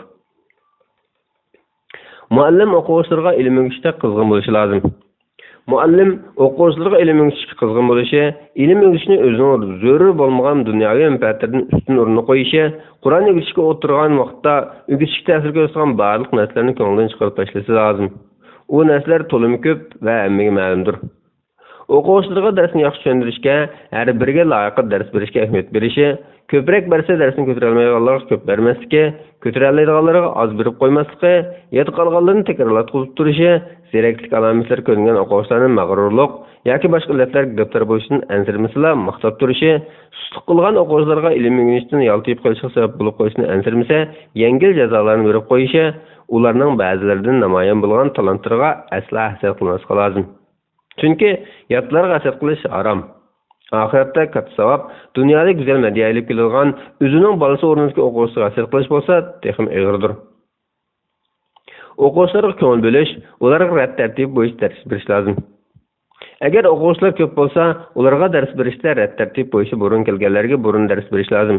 Agar burun kelgani keyin kelgani dars berishga qo'shilsa, keyin kelganiga burun dars bersa kerak yo'q. Muallim o'quvchilarga xushro'y bo'lishi, illiq muomala qilishi, ularning ahvollarini so'rab turishi, yo'qolib ketganlarni so'rishti qilib turish lozim. O'rganuvchining niyati. Ulamolar biror o'quvchiga niyati durust bo'lmaganlik sababli ilm o'rgatishdan bosh tortmaslik lozim. Chunki Sufyan Savri va boshqalar mundoq degan, ularning ilm izlab kelganligining o'zida niyatdir. Ba'zi ulamolar mundoq deydi: biz ilmni boshqa maqsadda o'rgangan, ammo ilm Alloh roziligidan boshqa o'lmadi. Ya'ni oqibati yanada Alloh rozi qilishim bo'ldi. Muallimning odablari. Muallim Qur'on o'rgatib, qo'llari bilan zarur bo'lmagan behuda harakatlarni qilmasligi, zaruriyatsiz holda uyoq-buyoq qaramasligi, qiblaga oldin qilib tahorat bilan tamkin o'ltirishi, kiyimlari oq, pokiza bo'lishi, masjid bo'lsin yoki boshqa yer bo'lsin, Qur'on o'rgatadigan yeriga yetib kelsa, o'ltirishdan burun 2 rakat namoz o'qishi lozim. Chunki masjidga kirib namoz o'qimasdan o'ltirish makruhdir. Xalsa badashqan qurib o'ltirsimi yoki boshqa shaklda o'ltirsimi bo'laveradi. Abu Bakr ibn Abi Davud As-Sijistani o'z sanadi bilan rivoyat qiladi-ki, Abdullah ibn Mas'ud radhiyallohu anhu kishilarga masjidda yukinib o'tirib Qur'on o'rgatdi. Ilmning o'rnisini qilish lozim. Ilmning ra'oya qilish tegishli muhim adablarning biri shuki, ilm o'rganuvchi xalifa yoki uningda yuqori kishi bo'lgan taqdirdami, mendan ilm o'rgansin deb uning tavalligiga berib ilmni xor qilmasligi, ilmning o'rnisini salaf solihlar qilgandek saqlashi lozim. Salaflarning bu ishlari nihoyat ko'p va mashhurdir. Ilm so'rinini keng tuzish. Muallim so'rindagilarning hammasi azod o'ltiraliqlik darajada keng so'rin tuzish lozim. Abu Davud Sunan nomli kitobining adab axloq bo'limining beshida sahih sanad bilan Abu Said radhiyallohu anhu rivoyat qilgan bir hadisda payg'ambar alayhissalom mundoq degan: "So'rinlarning eng yaxshisi keng kushada bo'lganidir." O'quvchilarning adablari. O'qituvchilarning yuqorida bayon qilgan adab axloqlari o'z navbatida o'quvchilarning adab axloqidir. O'quvchilarning adablari. O'qituvchilarning yuqorida bayon qilgan adab axloqlari o'z navbatida o'quvchilarning adab axloqidir. O'quvchi ilm o'rganishga to'sqinlik qiladigan ishlardan yiroq turishi, zarur bo'lganlari boshqa gap. Albatta Qur'onni o'rganish, yodlash va manfaat olishga loyiq bo'lsin uchun qalbni kirlardan poklash lozim. Rasululloh sallallohu alayhi vasallam mundoq deydi: "Agah bo'linglar, bandada bir parcha go'sht bor, badanda bir parcha go'sht bor. U tuzalsa butun badan tuzaladi, u buzilsa butun badan buziladi. Bilinglarki, u qalbdir." Tövendeki söz haqiqatan to'g'ri aytilgan. Yerni terish uchun yaxshi tayyorlagandek, qalbni ilm uchun yaxshi tayyorlashga to'g'ri keladi. O'quvchi uchun muallim o'zini yoshi kichik, nom-shuhrat, nasab, taqvoliq va boshqa jihatlarda o'zini to'g'ri bo'lgan taqdirdami, uning adab bilan muomala qilishi, oldida kamtar bo'lishi lozim. O'quvchi yana ustozga kamtar bo'lgandek, ilmi o'lishdimi kamtar bo'lishi lozim. Chunki ilm kamtar kishiga yo'qidi. Shoirlar mundaq deydi: "Ilm aqmas cho'ngchi yigitga, sal aqmagandek egizlikka." O'quvchi yana ustozga itoat qilishi, ishlarida uning maslahat selishi, uning gaplarini ko'yimchan, mahir tiyibning gaplarini anglagandek, dana bemardumni bekrak anglishi lozim. Layoqatlik muallimda o'qish va uni hurmatlash to'g'risida. O'quvchi o'qituvchilikqa salohiyati to'liq to'shadigan, taqvodorligi bilan tonilgan, olimligi e'tirof qilingan, gunoh ma'siyatlardan nari turish bilan mashhur bo'lgan ustozlardan ilm olish kerak. Chunki Muhammad ibn Sirin, Malik ibn Anas va boshqa salaf olimlari, Alloh ulardan rozi bo'lsin, bu ilm dindir. Dininglarni kimdan ilvatganliklarini obdan qaranglar degan. O'quvchi muallimga hurmat ko'zi bilan qarashi, uni o'qituvchilikqa to'liq salohiyatlik, o'z tabiiy qismlaridan ilm jihatdan ortiq deb qarash lozim. Shunda qilganda uning ilmidan texim yaxshi manfaat ola oladi. Ilgirkilardan ba'zilar muallimning yaniga berishdan burun azul sadiq qiladi va: "Ey Alloh, muallimimning ayiblarini menda yo'shirgin. Mendan uning ilmining barakatini ketkizib deydi." Imom Shafiiyning shogirdi Rabi, Alloh u ishga rahim qilsin, mundaq deydi: "Manga Imom Shafiiy qarab turgan vaqtda uningda ayminib suv ichishkim petnolmaydi." Biz Amrul Mu'minin Ali ibn Abu Talib radhiyallohu anhu rivoyat qildikki, u mundaq deydi: "Olimning sening ustundagi haqqi shuki, umumga o'rtaq salom qilsang, uning ayrim salom qilishing, uning oldida o'ltirishing, uning oldida qo'l ishorati, ko'z ishorati qilmasliging, uning so'ziga xilof olib palani alim mundaq debdi, pokon alim mundaq debdi demasliging, uning yanida hech kimning g'ayratini qilmasliging, uning so'rinda boshqalar bilan fikrlashmasliging, uning kiyimini tortmasliging, uningga dars o'gish xo'sh yoqmaganda ching turib olmasliging, uning bilan bo'lgan suhbatni uzunligidan bezar bo'lmasliging lozim." O'quvchilar Ali radhiyallohu anhu ko'rsatgan yuqori talablarni o'zlashtirishi, ustozining g'ayrat qilinsa qo'lidan kelishi radiya berish qo'lidan kelmasa, undaq so'rinni tark etish lozim. Ilm so'rining kirishning adablari. Ustozining yaniga o'quvchilik sifatlarini to'liq hozirlagan, ilgari so'zlab o'tganimizdek pokizlikqa rioya qilgan, misvak ishlatgan, qalbni mashg'ul qilg'ish ishlaridan xoli qilib bo'lgan holda kirishi. Agar ustozning huzuriga kelishiga ruxsat so'rash kerak bo'lgan taqdirda, huzuriga ruxsatsiz kirmasligi, kirgan vaqtda so'rin ahliga o'rtoq, ustoziga ayrim salom qilishi, qaytgan vaqtda so'rin ahliga va ustoziga salom berib qaytishi lozim. Payg'ambar alayhissalom mundaq degan: "Keyingi salom muhimlikda avvalgisidan qilishmaydi." Kishilarning gadilaridan atlamaslığı, balki so'rinning oxirida o'ltirishi, agar ustozi oldiga o'tishga ruxsat qilsa yoki so'rindoshlarning o'zining oldiga o'tishiga rozi ekanligini bilsa, oldiga o'tsa bo'ladi. Shuningdek, hech kimni o'rnidan qo'pirib o'tmasligi, agar o'rin bo'shlik bersimi, Ibn Umar radhiyallohu anhuni o'ziga ulgu qilib, qabul qilmaslik kerak. Agar oldiga o'tishi so'rinliklarga foydali bo'lsa yoki ustozi buyursa, bo'shitib bergan o'rinni qabul qilsa bo'ladi. Zörür bo'lmasa, dars halqasining o'ttirisi o'ltirmasligi, ikki do'stining ostida ularning ruxsatisiz o'ltirmasligi kerak. Agar u ikkalan o'rin chiqarib bersa, qistamay o'tirishi lozim. O'quvchining saboqdoshlari bilan bo'lgan adablari.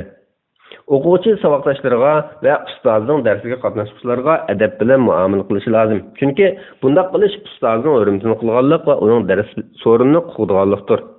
U yana ustozning oldida o'qituvchilarga emas, balki o'quvchilar o'ltirishi, zaruriyat bo'lmasa ovozini yuqori ko'tarmasligi, o'rinsiz kulmasligi, quruq parang salmasligi, uyan-buyan qaramasligi, qo'lini va boshqalarni o'ynamasligi, ustozga qarab so'ziga quloq solib o'ltirishi lozim. Ustozning eng munosib vaqtini tanlashi va ilm o'rganishning jafolariga sabr qilish lozim.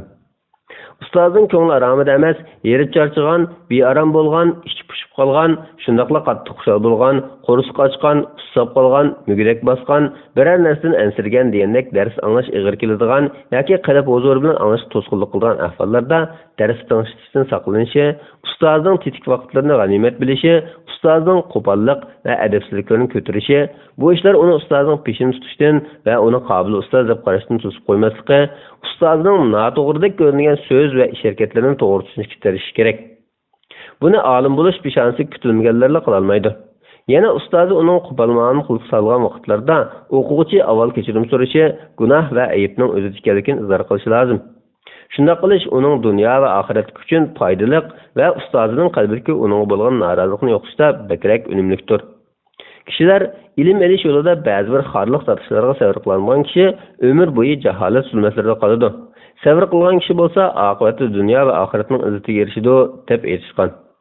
İbn Abbas radıyallahu anhuma'da rivayet kılınan bunu meşhur söz mü? Bunun şahittir. Talib vaxtında xar edim, alim bulup aziz buldum. İlimge kızgın buluş doğrusida. O'quvchilarning muhim adablarining biri ilm o'rganishga qizg'in bo'lishi, o'rgangili bo'lganligi vaqtlarning hammasida davomli ilm o'rganishi, ko'plab ilm egallashga qodir turib, azg'ini qanoat qilmasligi, zerikib qolmasligi va o'rgangilarining zoyi bo'lib ketmasligi uchun 5 barmoqni ig'izga biroqlan tiqmasligi, ya'ni o'zini ko'tara olmaydigan darajada ilmga zo'rlamaslik lozim. Bu kishilar va ularning ahvollariga qarab farq qilinadi albatta. Agar dars avval kelib ustozini topolmasa, ustozining yomon ko'rishidan qo'rqmasla, eshikni o'zi saqlab turishi, kundalik dars vazifasini qo'ldan berib qo'ymasligi, agar ustozi har kuni ma'lum vaqtda Qur'on o'qitib, undan boshqa vaqtda Qur'on o'rgatmasa va o'quvchisining saqlab turishini yoqtirmasa qaytib ketishi, agar ustoz uxlayotgan yoki muhim ishlar bilan mashg'ul bo'layotgan bo'lsa, kirishga ijozat so'ramasligi, balki uyg'ong'icha yoki bekor bo'lg'icha sabr qilishi yoki qaytib ketishi lozim. Sabr qilish uning uchun yaxshi. İbn Abbas ve başka sahabelerimiz şunda qılatdı.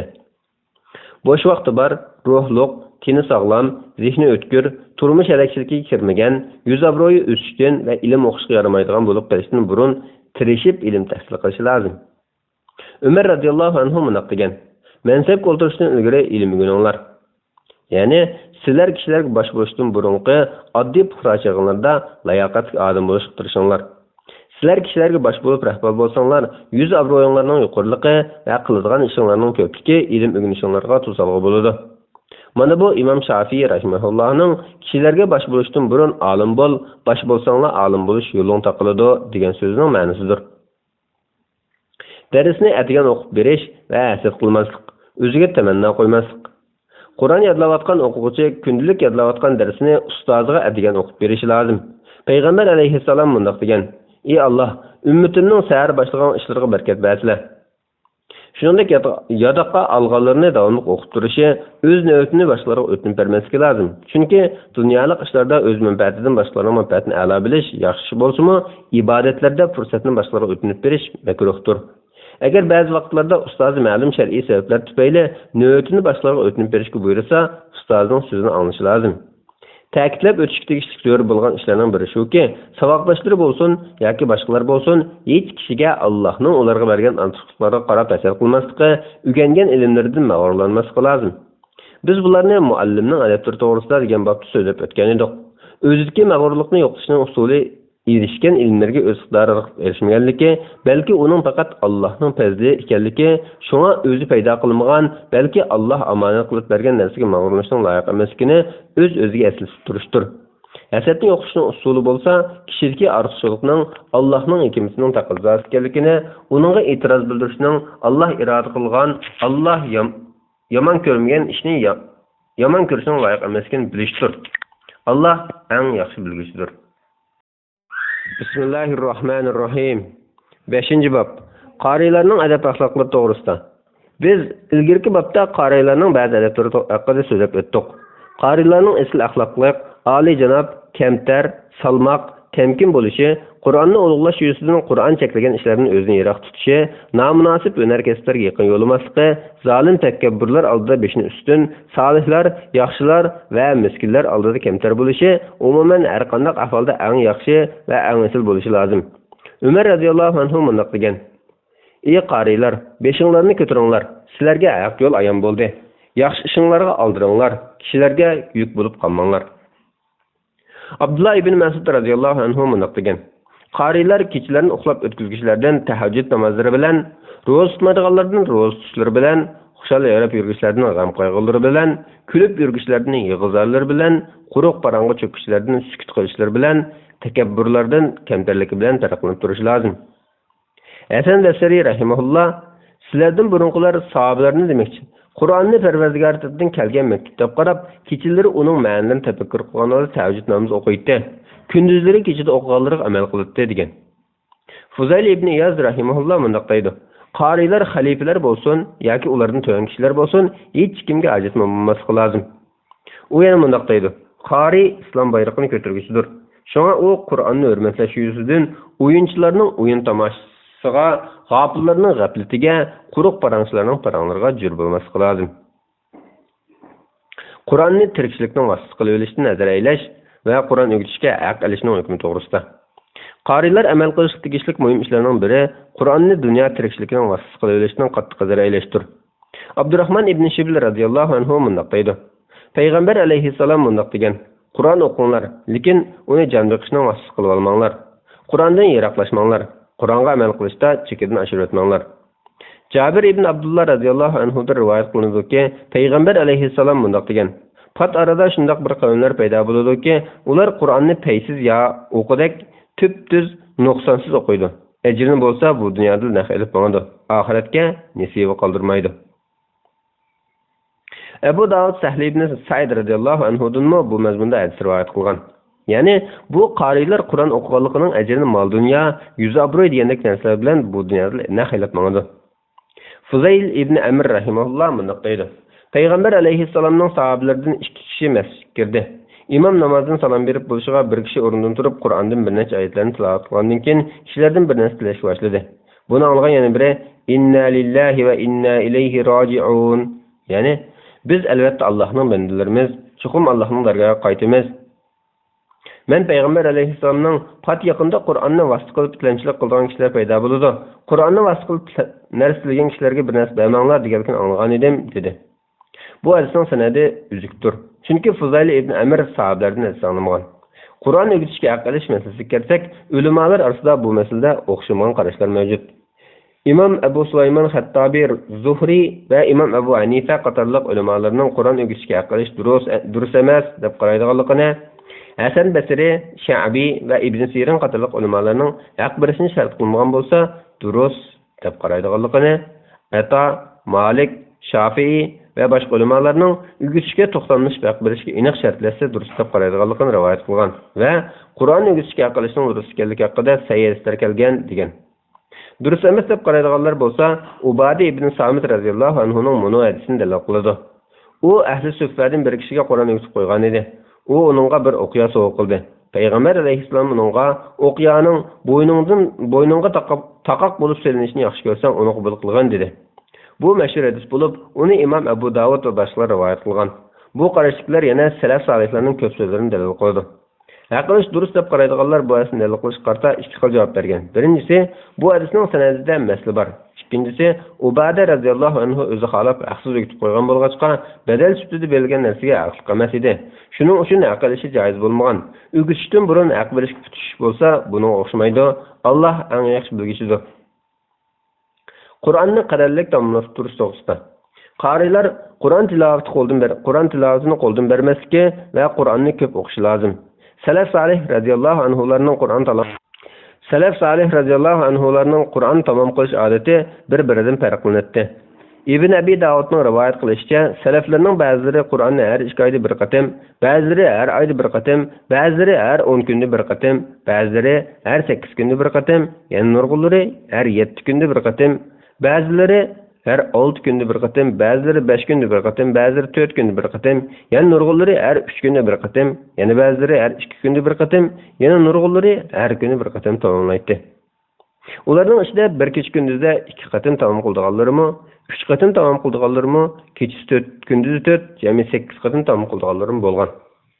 Bir kecha kunduzda bir qatim tamom qilganlar Osman ibn Affan, Tamim Dari, Said ibn Jubayr, Mujahid ve İmam Şafii radhiyallohu anhulardır.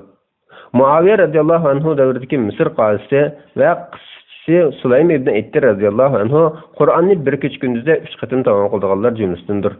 Masalan, Abu Bakr ibn Abu Davud uning bir kecha kunduzda 3 qatim tamom qilganligini, Abu Umar al-Kindi Misr qozilari nomli kitobida uning 4 qatim tamom qilganligini rivoyat qilgan. Salih imam Şeyh Abu Abdurrahman As-Sulami radhiyallohu anhu men Şeyh Abu Osman al-Maghribi radhiyallohu anhuning Ibn Katib radhiyallohu anhu Qur'onni kunduzi 4 qatim, kechasi 4 qatim tamom qiladi deganligini anglagan edim degan. Bu bir kecha kunduzda Qur'on tamom qilish haqida bizga yetib kelgan eng yuqori chekdir.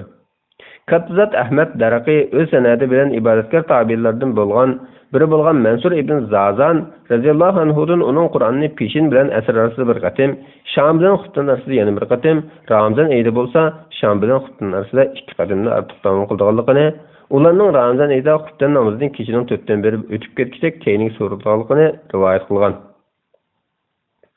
İbn Abu Davud Mujohidning Ramazon oyida Sham bilan Xuftonlarligida Qur'onni bir tamomlaydiganligini sahih sanad bilan rivoyat qilgan.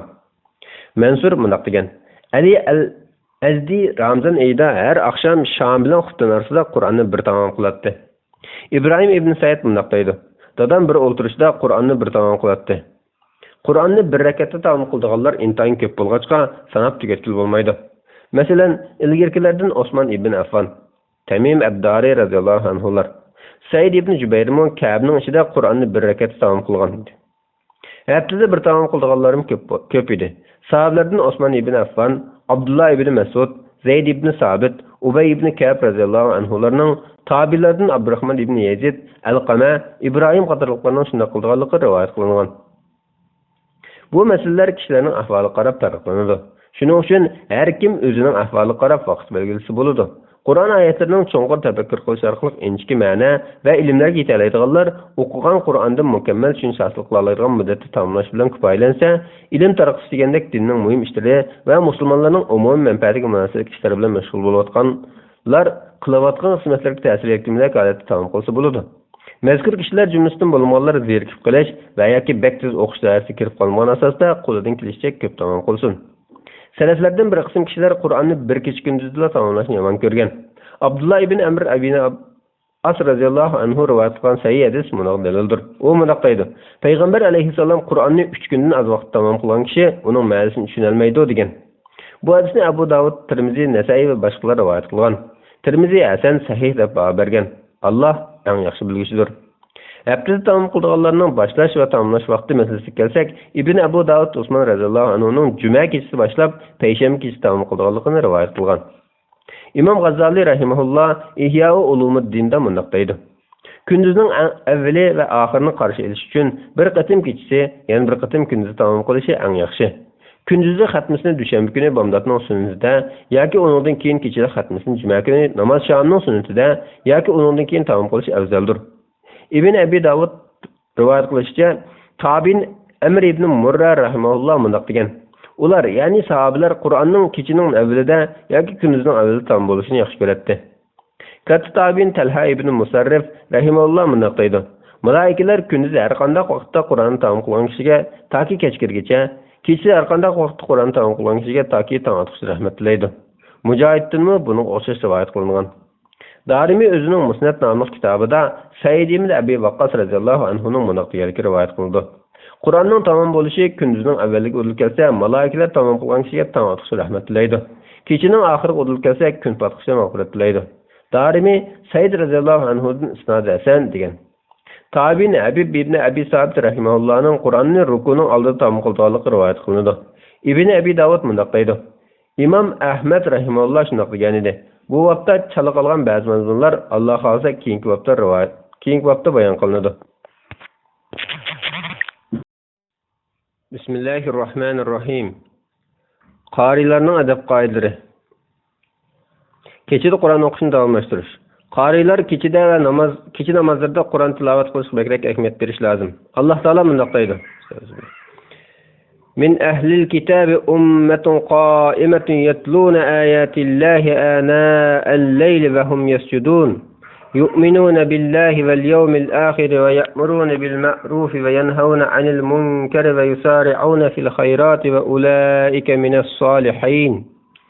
Yani ahli kitobdan, yani Yahudi va Nasaralardan kechalari Allohning oyatlarini tilovat qilib turadigan va sajda qilib turadigan bir jamoat kishilar bor. Ular Allohga va oxirat kuniga ishonadi. Yaxshi ishlarga buyurib, yomon ishlardan to'sadi. Xayrli ishlarni qilishga oldiraydi. Ana shular yaxshilardandir. Sayyinda kelgan bir hadisda Payg'ambar sallallohu alayhi va sallam bundoq degan: Navoda Abdullah kechilar namoz o'qigan bo'lsa, nimaga yaxshi bo'ladi-da? Sayyindagi yana bir hadisda Payg'ambar sallallohu alayhi va sallam bundoq degan: Ey Abdullah, sen faloni kishidek bo'lib qolma. U kechilar qiyomda turadi, keyin turmaydigan bo'lib qoldi. Tabarani va boshqalar Sa'id ibn Sa'd radhiyallohu anhudan Payg'ambar alayhissalomning bundoq deganligini rivoyat qiladi: Kechida qiyomda turish mo'minning shon sharafidir. Bu mazmundagi hadis va salaflarning ishlarida nihoyat ko'p. Abul Ahvas Jushami rahimahulloh bundoq deydi: Biraydan kechasi jang maydonidan chidroq kelib, chidirdikilarning asallarisi g'o'ldaganda g'o'ldab Qur'on o'qiyotganligini anglab, boshqalar qo'rqinch yuribsa, bular ajab xotirjam yuritibdi-ku deb o'ylab qolibdi. İbrahim Naxai rahimahulloh bundoq deydi: Kechalari qo'y soqqıchilik qisqa vaqt bo'lsin Qur'on o'qinglar deyilgan. Yazid Raqashi rahimahulloh mundaq deydi: Agar men uxlab uyg'onib yana qayta uxlamoqchi bo'lsam, ko'zimga uyqu kelmagay. Meningcha, kecha namozining va kechilik tilovatning afzal bo'lishi Isro va Miraj voqealariga o'xshash ba'zi xayrlik ishlarning kechada vujudga chiqqanligi va Rabbinglar har kechasi kechining bir qismi o'tgandan keyin dunyo osmoniga tushib duo qiluvchi bormi, duosini ijobat qilay deydi degan hadisning bo'lishi, kechilik tilovat va kecha namozlarda qalbning Allohga bakrak markazlashadiganligi, qalbni mashg'ul qiladigan xushu, Allohni ayminishdan to'sadigan ishlardan va dunyo ishlarini o'ylashdan, riyo va amal ibodatni bekor qiladigan ishlardan taxmiroq bo'lganligi uchundir. Sayyidista Payg'ambar alayhissalom mundaq degan: Har kechasi duo ijobat bo'ladigan bir vaqt bor. Bahjatul Asrar nomli kitobning muallifi Salman al-Anmati rahimahullohning mundaq deganligi rivoyat qilindi. Men tushimda Ali radhiyallohu anhu ni ko'rdim. U mundaq da'vat etdi: Ba'zilar turmasa kechasi magar, tutmasa ro'zini kunlar aralab, ketmamdo tavrab dastigan zamin bo'lg'achqa sallar oti bandilar. Shuni bilingki, kishilik qiyam va tilovatning fazilati Qur'onni oz o'qish bilanmi, ko'p o'qish bilanmi hosil bo'ladi. Qancha ko'p o'qisa, fazilatimi shuncha yuqori bo'ladi. Lekin butun kecha davomli namoz o'qish makruh va tan sog'lomligiga ziyonlidir. Qur'onni oz o'qish bilanmi kechilik qiyamda turishning fazilatiga erishgan bo'lganligining dalili Abdullah ibn Amr ibn As radhiyallohu anhu rivoyat qilgan bunu hadisdir. U mundaq deydi: Payg'ambar alayhissalom mundaq degan: Kechada qo'pib 10 oyat bo'lsa-mu tahajjud namozi o'qigan kishi g'ofillar qatoriga yozilmaydi.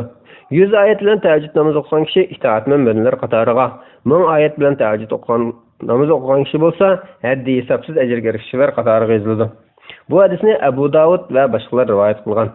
Sa'labi ibn Abbas radhiyallohu anhumaning mundaq deganligini rivoyat qildi.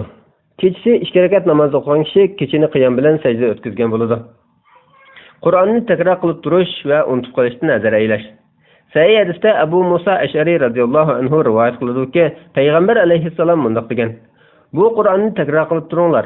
Muhammadning jini ilkil bo'lgan zot bilan qasamki, u Qur'on bog'lab qo'ygan tugudimi va qochqoqdir. Ya'ni isidan tiz ko'tarilib ketadi. Bu hadisni Imom Buxoriy va Muslimlar rivoyat qilgan.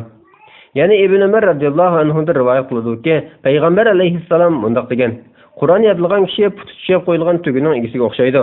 Agar u tugudan xabarlik tursa, tutib tura oladi, tashlasa qochib ketadi. Bu hadisni Imom Buxoriy va Muslimlar rivoyat qilgan. Yana Anas ibn Malik radhiyallohu anhu rivoyat qilinadi-ki, Payg'ambar alayhissalom mundaq degan: Ummatimning yaxshi amallarining hammasi oldimga qo'yildi. Hatto biraylar masjiddan elib chiqib tashlayotgan biror tal axlatni ko'rdim. Biror tal axlatni ko'rdim. Ularning gunohlarini oldimga qo'yildi. Biror sura yoki biror oyatni yodlash muvaffaq qilinsa, uni unutib qolgan kishining gunohidanmi cho'ng gunohni ko'rmadim. Bu hadisni Abu Davud, Tirmizilar rivoyat qilgan. Tirmizi bu hadisning sanadini zaif deb qaragan. Yana Said ibn Ubadah radhiyallohu anhu rivoyat qilib mundaq deydi: Payg'ambar alayhissalom mundaq degan: Kimki Qur'onni yodlab keyin unutib qolsa, qiyomat kuni Allohning huzuri qo'l barmoqli kesitilgan holatda boradi. Bu hadisni Abu Davud va Darimilar rivoyat qilgan. Kundalik tilovat vazifasini uxlab qilib o'qiy olmagan kishining avvali. Umar ibn Xattob radhiyallohu anhu mundaq deydi: Payg'ambar alayhissalom mundaq degan: Kimki Qur'onning kechada o'qiydigan vazifasini yoki uning bir qismini uxlab qilib o'qiy olmagan bo'lsa, uni bomdod namozi bilan peshin namozi oraliqida o'qib olsa, xuddi kechada o'qigandekla savob yozadi. Bu hadisni Imom Muslim rivoyat qilgan. Sulaymon ibn Yasar rahimahulloh mundaq deydi: Abu Usayd radhiyallohu anhu mundaq degan: Men bir kecha tong uxlab qilib kechada Qur'on o'qiydigan vazifamni o'qiy olmadim. Tong otganda uyg'onib, inna lillahi va inna ilayhi roji'un. Ya'ni biz albatta Allohning bandalarimiz, cho'qim Allohning dargohiga qaytamiz dedim. Mening shu kechasi o'qiydigan vazifam Baqara surasi edi. Shu kechasi bir kalam meni tush ko'rgan edim. Buni Ibn Abu Davud rivoyat qilgan. Ibn Abu Dunyoning qariylarning birida rivoyat qilishicha, u bir kechasi uxlab qilib Qur'ondan o'qiydigan vazifasini o'qiy olmabdi. Shuning bilan tushida birsi unga mundaq da'vat qildi: Aqli nakar, puti-qo'li sog'lom, tong otguncha uxlamsa yigit. Hujum qilsa o'lim kechida xotirjamman damsan ey isit.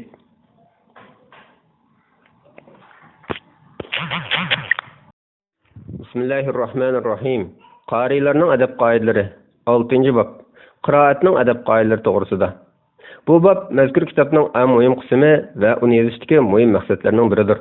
Tilovatning adab qoidalari to'limi ko'p. Lekin men bu kitobning hajmining cho'ng bo'lib ketmasligi va o'qirmanlarning zerikib qolmasligi uchun adab qoidalarining ma'lum bir qismiga ishorat qilib o'taman.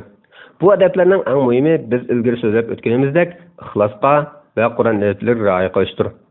Qur'on o'quvchi o'zining Alloh bilan sirlashayotganligini esidan chiqarib qo'ymaslikka, Allohni ko'rib turayotgandek Qur'on o'qishi lozim. Chunki u Allohni ko'rmagan bilan Alloh uni ko'rib turadi. Qur'on tilovat qilish uchun misvak ishlatish mustahabdir. Qur'on o'qimoqchi bo'lgan kishi og'zini misvak yoki boshqa narsalar bilan pokizlashi lozim. Misvaklashda eng yaxshisi arak yog'ini ishlatishdir. Boshqa shoxlar bilan va yirik raxt, ushnan daraxti, kuyuk yog' o'tining shixi degandek tishni pokizlaydigan narsalar bilan misvak qilishmi joizdir. Tishni pokizlashda yirik barmoqlarni ishlatsa sunnatni ado qilgan bo'lamdi. Bu masalada Shafiy mazhabi ulamolari orasida 3 xil qarash mavjud. Birinchi, sunnatni ado qilgan bo'lmaydi. Bu eng mashhur qarashdir. Ikkinchi, ado qilgan bo'ladi. Uchinchi, boshqa narsa topolmasa ado qilgan bo'ladi. Topolsa ado qilgan bo'lmaydi. Misvaklaganda og'izning o'ng tarafidan boshlab to'g'risiga misvaklaydi va sunnatni ado qilayotganligini niyat qiladi. Ba'zi Shafiy mazhabi ulamolari misvaklaganda Allohumma barik li fihi ya arhamur rohimin. Ey Allah, menga uningda barakat ato qilgan. Ey rahim qiluvchilarning eng rahimligi deydi degan. Shafiy mazhabi ulamolaridan Mavridi mundaq deydi. Tishning ichki va sirtqi taraflarini, tishning uch taraflarini, eziq tishlarning ust tarafini tomg'iqgacha yengil misvaklash mustahab. Ular yana misvaklaganda baq quruqmi emas, baq yo'lmi emas, normal yog'och bilan misvaklash. Agar baq quruq bo'lib ketsa, suv bilan yumishtish lozim. Boshqalarning mislikini so'rab ishlash kerak yo'q deydi. Agar og'zi qon degandek nejis narsalar bilan bulg'angan bo'lsa, uni yuvishdan ilgari Qur'on o'qish makruhdir. Haram deyishga bo'lamdi. Shafiy ulamolaridan Royani dadasidan bu masalada ikki xil ehtimollik qarash, ya'ni haram bo'lish yoki bo'lmasligini rivoyat qilgan. Tahoratsiz Qur'on o'qishning hukmi. Tahorat bilan Qur'on o'qish mustahabdir. Agar tahoratsiz o'qisa, butun musulmonlar birdek joiz deb qaraydi. Bu vaqtda kelgan hadislar nihoyat ko'p va ma'lumdir. Imomul Haramayn al-Juvayni rahimahulloh mundaq deydi.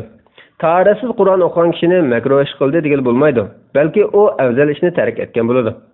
Agar suv topolmasa, tayammum qilsa bo'ladi. Xun keslik giribtor bo'lgan ayolning poklik muddatidagi hukmi tahoratsiz kishining hukmiga o'xshaydi. Ammo junub va aydar ayolning Qur'on o'qishi mayli bir oyat o'qisin yoki uningni oz o'qisin, o'xshashlar haromdir. U ikkalan Qur'onni ichida ovoz chiqarmasdan o'qisa, Qur'onga qarshi durustdir. Barliq musulmonlar junub va aydar ayolning tasbih tahlil aytishining Elhamdülillah deyishining, takbir aytishining, Rasululloh sallallohu alayhi vasallamga durud aytishi va boshqa zikrlarni o'qishining durust ekanligiga birlik kelgan. Shafiy ulamolarimiz junub yoki ajdar bir kishi xuzil kitobi bi quvva, ya'ni kitobni tirishib o'qigan yoki musibat kelsa, inna lillahi va inna ilayhi roji'un. Ya'ni biz albatta Allohning bandalarimiz, cho'qim Allohning dargohiga qaytamiz degan oyatlarni yoki shuning o'xshagan oyatlarni Qur'on tilovat qilishni maqsad qilmasdan o'qisa durust bo'ladi degan. Bizning Xurosonlik Shafiy ulamolarimiz junub va ajdar Qur'on tilovat qilishni maqsad qilmasdan uloqqa minganda subhanallazi sakhkhara lana haza va ma kunna lahu muqrinin. Ya'ni bizga buni bo'ysundirib bergan zot pokdir, biz uning qadri emas edik degan oyatni o'qisa, duoda Rabbana atina fid dunya hasanatan va fil akhirati hasanatan va qina azabannar. Ya'ni ey Rabbimiz bizga dunyoda yaxshilik ato qilgan, oxiratda ham yaxshilik ato qilgan, bizni do'zax azobidan saqlagan degan oyatni o'qisa durust bo'ladi degan. Imomul Haramayn al-Juvayni mundaq deydi. Agar junub kishi tilovat niyatida bismillah yoki alhamdulillah desa gunohkor bo'ladi. Zikr qilishni niyat qilgan bo'lsa gunohkor bo'lmaydi. Ash-shaykh va ash-shaykhatu farjumuhuma albitta deganga o'xshash tilovat qilinish amaldan qilgan oyatlarni o'qisa joiz bo'ladi. Qur'on o'qish uchun tayammum qilish. Junub yoki ajdar ayol suv topolmagan vaqtda tayammum qilib o'qisa, Qur'on o'qisa, namoz o'qisa va boshqa ishlarni qilsa bo'ladi. Tahorat sunsa, tahoratsiz namoz o'qishi harom bo'ladi. Lekin Qur'on o'qish, masjidda o'tirish qatorliq tahoratsiz kishiga harom bo'lmaydigan ishlar harom bo'lmaydi. Bu xuddi junub odamning g'usl qilib to'lib tahorat sundirganiga o'xshaydi. Bu kishilar sababini so'rashadigan va hayron bo'lgan holda junub kishi namoz o'qisa bo'lmagan turishliq, Qur'on o'qisa va masjidda zo'riyasiz o'tirish bo'lamdi. Bu masalani qanday tushunamiz deb so'raydigan masalalarning biridir. Ularga javobimiz shuki, bu masalani biz yuqorida bayon qilgandek tushunamiz. Munosabatlik yana bir masala shuki, junub kishining yurt ichida turib tayammum qilishi bilan safarda tayammum qilish orasida farq yo'q. Ba'zi Shafiy olimlari junub kishi yurt ichida tayammum qilsa namoz o'qisa bo'ladi, ammo namozdan keyin Qur'on o'qisa yoki masjidda o'tirib bo'lmaydi deydi. To'g'risi, biz ilgari deb o'tgandek, namozdan keyin Qur'on o'qisa va masjidda o'tirsa bo'ladi. Tayammum qilib namoz o'qigan va Qur'on o'qigandan keyin suv topa olsa g'usl qilish lozim. Junub yoki ajdar suv topolmay tayammum qilib namoz yoki Qur'on o'qigan bo'lsa, ondan keyin tahorat sunganlik uchun yoki yana bir farz namoz o'qish uchun yoki boshqa sabablar tufayli yana tayammum qilmoqchi bo'lsa, Shafiy mazhabidagi kuchli qarashga asoslanganda uning Qur'on o'qishi harom bo'lmaydi. Ba'zi Shafiy ulamolari Qur'on o'qish durust bo'lmaydi degan, lekin avvalgisi Shafiy mazhabining mashhur qarashidir. Ammo junub kishi suvmi, tuproqmi topolmasa, namoz vaqtining hurmatini qilish uchun holiga yarasha namoz o'qiydi. Uning namozning sirtida Qur'on o'qishi, namozning ichida Fatihani ortiq qiraat qilishi harom bo'ladi. Junubga Fatiha o'qish harommi? Bu masalada ikki xil qarash mavjud. Kuchli to'g'ri qarash harom bo'lmaydi, balki vojib bo'ladi. Chunki Fatihasiz namoz o'qish durust bo'lmaydi. Junub bo'lganda zaruriyat yuzidan namoz o'qish durust bo'lgandek, namozda Fatihadan ortiq qiraat qilishmi durust bo'ladi. İkinci xil qarash, Fatihadan ortiq qiraat qilish durust bo'lmaydi. U Qur'ondan hech narsani yodqa bilmaydigan, namozda qiraat qila olmaydiganlar o'qiydigan zikrlarni o'qiydi. Chunki g'usl qilg'ili suv, tayammum qilg'ili tuproq topolmagan bu junub kishi shar'iy jihatdan ojiz hisoblangancha, haqiqiy ojiz kishiga o'xshash muomala qilinadi. To'g'risi, avvalgi qarashdir. Men yuqorida zarur bo'lgan fiqh masalalarga qisqa ishorat qilib o'tdim. Tafsiliy bilmoqchi bo'lsangiz, fiqh kitoblariga murojaat qiling. Qur'on o'qiydigan o'rinlar to'g'risida Qur'onni maqsad aylangan pokiz yerda o'qish mustahab. Bir qism ulamolar Qur'onni masjidda o'qish mustahab deb qaragan. Chunki masjid pokiza ham ulug' yer bo'lib qolmay, masjidda Qur'on o'qiganda yana e'tikofning fazilatini qo'lga keltirgili bo'ladi. Shuning uchun masjidda o'tirgan kishi oz o'ltirsin yoki ko'p o'ltirsin, masjidga kirgan aman e'tikofni niyat qilishi lozim. Bu kishilar diqqat qilmayotgan, ahamiyat berishga, kishilar orasida tarqatishga, kichik bolalarmi, avom fuqarolarni bilishga tegishli adabdir. Munchida Qur'on o'qishning makruh yoki emasligida salaf ulamolari orasida o'xshagan qarashlar mavjud. Bizning Shafiy ulamolarimiz makruh emas deb qaraydi. Bu qarashni katta imom ekanligiga hamma birlikda kelgan imom Abu Bakr ibn Munzir Al-Ishraf nomli kitobida Ibrohim Naxai va imom Malikdan naql qilgan. Bu ham katta tabiin ata'ningmi qarashidir. Yana bir qism salaf olimlari makruh deb qaragan. Ularning ichida Ali radhiyallohu anhu bor. Bu qarashni Ibn Abi Davud Ali radhiyallohu anhu rivoyat qilgan. İbn Munzir, Abu Vail, Shaqiq ibn Salama, Sha'bi, Hasan Basri, Makhul, Qabisa, Ibn Zubayb qatorliqlar tabiinlarning makruh deb qaraydiganligini rivoyat qilgan. Biz Ibrohim Naxaydan shunday rivoyat qilgan. Shafiy ulamolari Imom Abu Hanifaning makruh deb qaraydiganligini rivoyat qilgan. Alloh ularning hammasidan rozi bo'lsin. Sha'bi rahimahulloh mundaq deydi: 3 o'rinda Qur'on o'qish makruhdir. Ular muncha, xala, mengatgan tugman. Abu Maysara rahimahulloh mundaq deydi: Allah pak o'rindala yod etiladi. Allah to'g'risini eng yaxshi bilguchidir. Yo'lda Qur'on o'qish masalasiga kelsak, diqqati bo'linib ketmasa joiz, makruh emas. Agar diqqati bo'linib ketsa makruhdir. Bu payg'ambar alayhissalomning mugelak bosgan kishini xato o'qib söylashdan ansirganlik uchun Qur'on o'qishdan to'sqanlikqa o'xshaydi. Ibn Abi Davudning rivoyat qilishicha, Abu Darda radhiyallohu anhu yo'lda ketib o'tib Qur'on o'qiydi. Umar ibn Abdulaziz rahimahullohning yo'lda Qur'on o'qish qilganligi rivoyat qilindi. Ibn Abi Davudning sahih sanad bilan rivoyat qilishicha, Ibn Vahb mundaq deydi: Men Imom Malikdan bir odam kechining oxirida namoz o'qiyotgan sura oyoqlashga oz qolganda namozni oxirlashtirib masjidga borgan bo'lsa qanday qiladi deb so'rasam, u yo'lda Qur'on o'qishning durust bo'lganligini bilmayman dedi va yo'lda Qur'on o'qishni yomon ko'rdi. Mana bu Imom Malik radhiyallohu anhudan kelgan sahih sanadli rivoyat. Qur'on o'qiganda qiblaga oldini qilish va o'ltirishning usuli. Namozning sirtida qiblaga oldini qilib Qur'on o'qish mustahab. Hadisda mundaq deyilgan: So'rinlarning eng yaxshisi qiblaga qarab o'ltirilgan so'rindir. Qur'on tilovat qiluvchi kamtarlik, ig'ir besiqlik bilan yerga qarab muallimning oldida o'ltirgandek tavazu adab bilan o'ltirib Qur'on o'qiydi. Bu eng mukammal o'ltirish shaklidir. O'rib turib, yetib turib, boshqa holatlarda turib o'qsimi bo'ladi va savobga erishadi. Lekin avvalgisiga yetmaydi. Alloh taolo buni qilgan. Shubhasizki, osmonlarning va zaminlarning yaratilishida, kecha bilan kunduzning navbatlashib turishida aql egalari uchun albatta ro'shan dalillar bor. Ular o'rib turgandimi, o'ltirgandimi, yotgandimi Allohni eslab turadi. İmam Buxoriy bilan Muslim rivoyat qilgan sahih hadisda Oysha radhiyallohu anha mundaq deydi: "Mening ayzim kelib turgan chaqlardimi payg'ambar alayhissalom maydamga yo'linib turib Qur'on o'qiydi. Yana bir rivoyatda beshini quchqimga qo'yib turib Qur'on o'qiydi" degan. Abu Musa Ashari radhiyallohu anhu mundaq deydi: "Men namozdimi ko'rpida yetibmi Qur'on o'qiyman." Yana Oysha radhiyallohu anha mundaq deydi: "Men Qur'ondan kunlik o'qiydigan vazifamni karvatda yetibmi o'qiyveraman." Bismillahirrahmanirrahim. Qarilarning adab qoidalari. Qur'on o'qishdan burun shaytondan panoh tilashning mustahabligi. Qur'on o'qimoqchi bo'lgan kishi Qur'on o'qishni boshlashdan burun "A'udzu billahi minash shaytonir rojim" deb shaytondan panoh tilaydi. Bu ko'pchilik ulamolarning qarishidir. Ba'zi salaf olimlari buni tilovatdan keyin deydi degan va bu so'zga "Fa'iza qara'tal Qur'ana fasta'iz billahi minash shaytonir rojim", ya'ni sen Qur'on o'qisang, qo'g'landi shaytonning vasvasasidan Allohga sig'inib panoh tilagan degan oyatni dalil qilgan. Lekin ko'pincha ulamolar Qur'on o'qisang degan so'zning ma'nosini Qur'on o'qimoqchi bo'lsang degan bo'ladi deb qaraydi. Shaytondan panoh tilashning shakli bo'lsa, biz yuqorida so'zlab o'tganimizdek "A'udzu billahi minash shaytonir rojim" deb panoh tilashdir. Bir qism salaf ulamolari "A'udzu billahi's samii'il alim minash shaytonir rojim" deb shaytondan panoh tilaydi. Bundaq desam bo'ladi, lekin avvalgisi afzaldir. Har bir Qur'on tilovat qiluvchining namozda bo'lsin yoki namozning sirtida bo'lsin, "A'udzu billahi minash shaytonir rojim" ni o'qishi mustahab, vojib emas. Shafiy mazhabidagi kuchli qarashga asoslanganda namozning har bir rakatida "A'udzu billahi minash shaytonir rojim" deyish mustahabdir. Yana bir qarash bo'lsa, birinchi rakatda mustahab, agar birinchi rakatda demagan bo'lsa, ikkinchi rakatda deydi. Kuchli qarash janoza namozining birinchi rakatida "A'udzu billahi minash shaytonir rojim" deyish mustahabdir. Her bir surani o'qishdan burun Bismillahirrahmanirrahim deyish to'g'risida.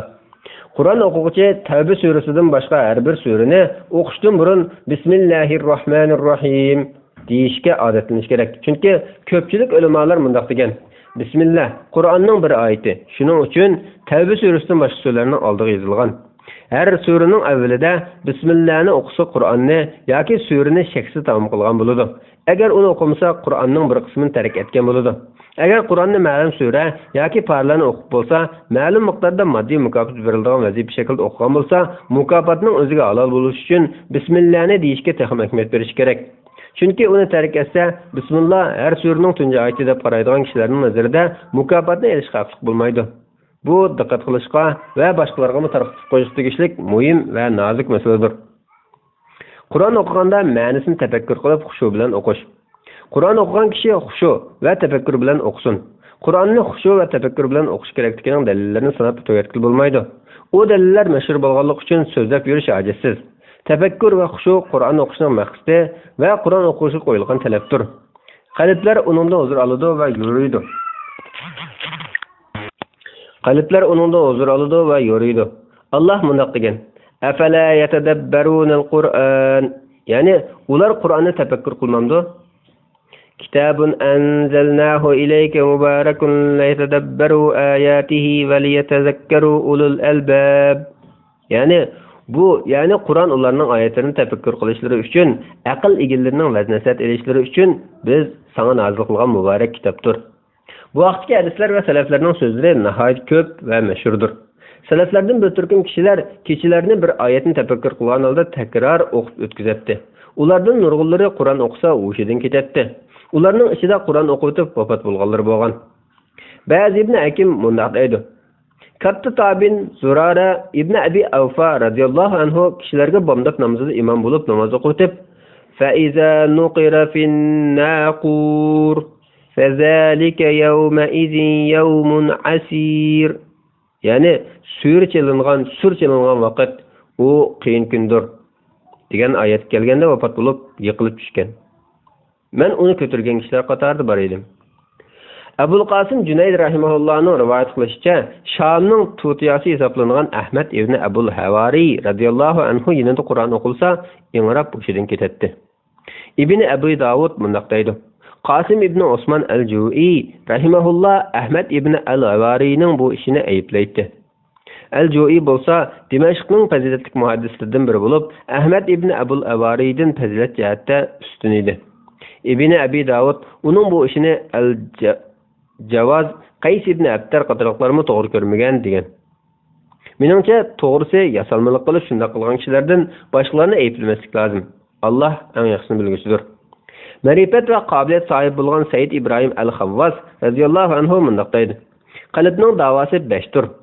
Birinchisi ma'nisini tafakkur qilib o'qish. Ikkinchisi qo'rsoqni bo'sh qo'yish, ya'ni och tutish.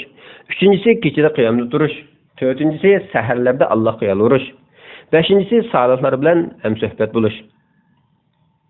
Ma'nisini tafakkur qilish uchun bir oyatni takrorlashning mustahabligi.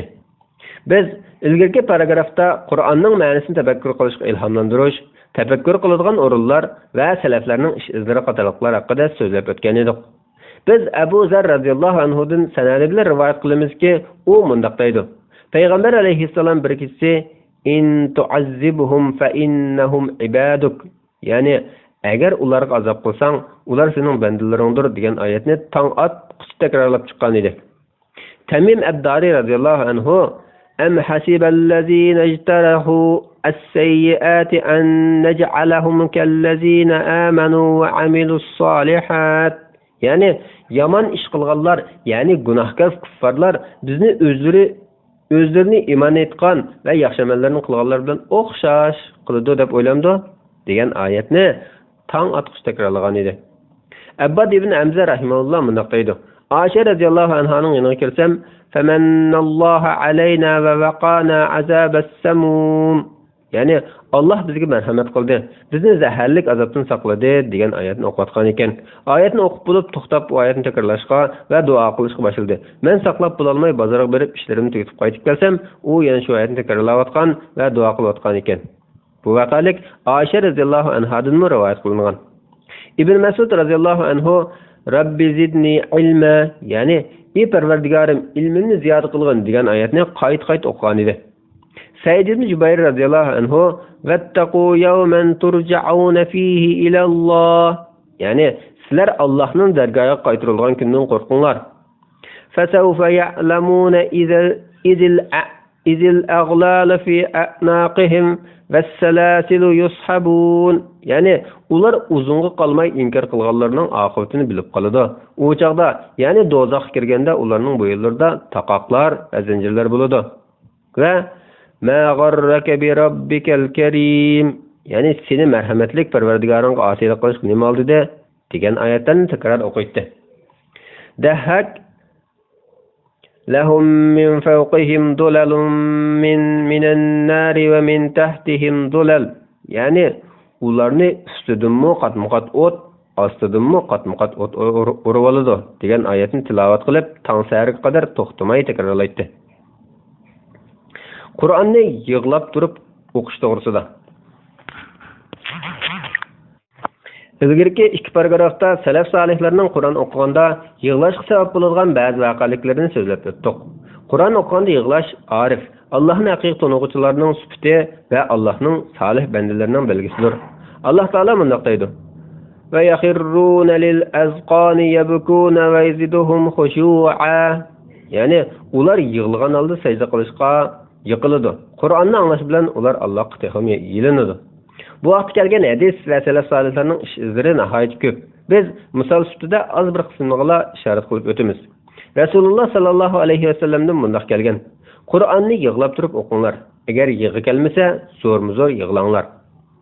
Umar radhiyallohu anhu kishilarga bomdod namoz o'qib berdi. Namozda Yusuf surasini o'qib, yoshlari o'qirak so'nkiga yiqib tushgidek darajada yig'lab ketdi. Yana bir rivoyatda Umar radhiyallohu anhuning xuftan namozida shundoq qilganligi rivoyat qilindi. Bu Umar radhiyallohu anhuning qayta-qayta shundoq qilganligini bildiradi. Yana bir rivoyatda Umar radhiyallohu anhu yig'ladi. Uning yig'isini hatto oxirgi saptiklarni angladi deyilgan. Abu Raja rahimahulloh mundaq deydi: "Men Ibn Abbos radhiyallohu anhuning yig'lig'idan ko'zlarining ostida qurib ketgan bo'qqushdek iz qolganligini ko'rganman." Yana Abu Salih rahimahulloh mundaq deydi: Yamanlik bir top kishilar Abu Bakr radhiyallohu anhuning yoniga keldi. Sahobalar ularga Qur'on o'rgatsa, ular yig'lashga boshladi. Abu Bakr radhiyallohu anhu bizmi shunday yig'laydik dedi. Hisham rahimahulloh mundaq deydi: "Men Muhammad ibn Sirinning namozda turib yig'layotganligini anglab qolgandim." Salaf solihlarning bu mazmundagi ish izlarini sanab tugatgili bo'lmaydi. Shuning uchun biz mushunchilik ko'rsatish va vaqtlantirish bilan bo'ldi qilamiz. Imom Abu Amidi G'azzali mundaq deydi: Qur'on o'qib yoki anglab yig'lash mustahab. Uningga erishishning yo'li Qur'ondagi kuchli tahdid va ogohlantirishlarni, va'da va majburiyatlarni, o'zining bu jihatdagi kamchiliklarini o'ylab, qalbda g'am qayg'u paydo qilishdir. Bularni o'ylabmi Allohning yaqin bandalarga paydo bo'lgandek g'am qayg'u va yig'i paydo bo'lmasa, uningdan mahrum qolganlikqa yig'lasin. Chunki bu qayg'u olmaslik va yig'lay olmaslik eng cho'ng musibatdir. Bismillahirrohmanirrohim. Qarilarning adab qoidalari. Qur'onni tartil qilib o'qishning mustahabligi. Qur'on o'quvchi Qur'onni tartil bilan, ya'ni dona-dona ochiq o'qishi lozim. Ulamolar Qur'onni tartil bilan o'qishning mustahabligiga birlikka kelgan. Alloh taolo buni qo'ydi. Varattilil Qur'ana tartila, ya'ni Qur'onni tartil bilan, ya'ni dona-dona ochiq o'qing. Ummu Salama radhiyallohu anha payg'ambar alayhissalomning qiroatini dana-dana ochiq qiroat edi deb sifatlaganligi sahih hadisda kelgan. Bu hadisni Abu Dawud, Tirmizi va Nasoiylar rivoyat qilgan. Tirmizi hasan sahih degan. Abdullah ibn Mughaffal radhiyallohu anhu mundaq deydi: "Men payg'ambar alayhissalomning Makka fath qilingan kuni tugisining ustida o'tirib Fatih surasini illa qiroat qilib o'qiganligini ko'rgan." Bu hadisni Buxoriy va Muslim rivoyat qilgan. İbn Abbas radhiyallohu anhu mundaq deydi: "Qur'onni tartilsiz to'liq bir tamom qilganimdan bir surani tartil bilan o'qiganim menga sevimliroqdir." Mujohiddan biraylar namozda Baqara va Al-Imron suralarini o'qidi. Yana biri Baqara surasini o'qidi. Valanki ularning namoz o'qish ketgan vaqt o'xshash. Ruku sajdalari va o'ltirishlarimi o'xshash. Bu ikkisidan qaysining qilgani afzal deb so'ralganda, u Baqara surasini o'qiganning afzal deb javob bergan. Qur'onni haddan ziyoda tez o'qishmi cheklangan. Sahih xabarda bir kishi Ibn Mas'ud radhiyallohu anhuning yoniga kelib, "Men mufassal bo'lgan surlarning Hujurat surasidan boshlab Qur'onning oxirigacha hammasini bir rakatda o'qiyman" degan edi. Ibn Mas'ud uningga "She'r o'qigandek o'qiyotgansan-da. Shundoq kishilar borki, ular Qur'onni o'qiydi, lekin Qur'on ularning bo'g'izlaridan o'tmaydi. Ya'ni dillariga ta'sir qilmaydi. Qur'on qalbga ta'sir qilsa va dilga o'rnasa, undan manfaat qiladi" dedi. Buni Buxoriy va Muslim rivoyat qilgan. Bu Muslimning rivoyatlarining biri.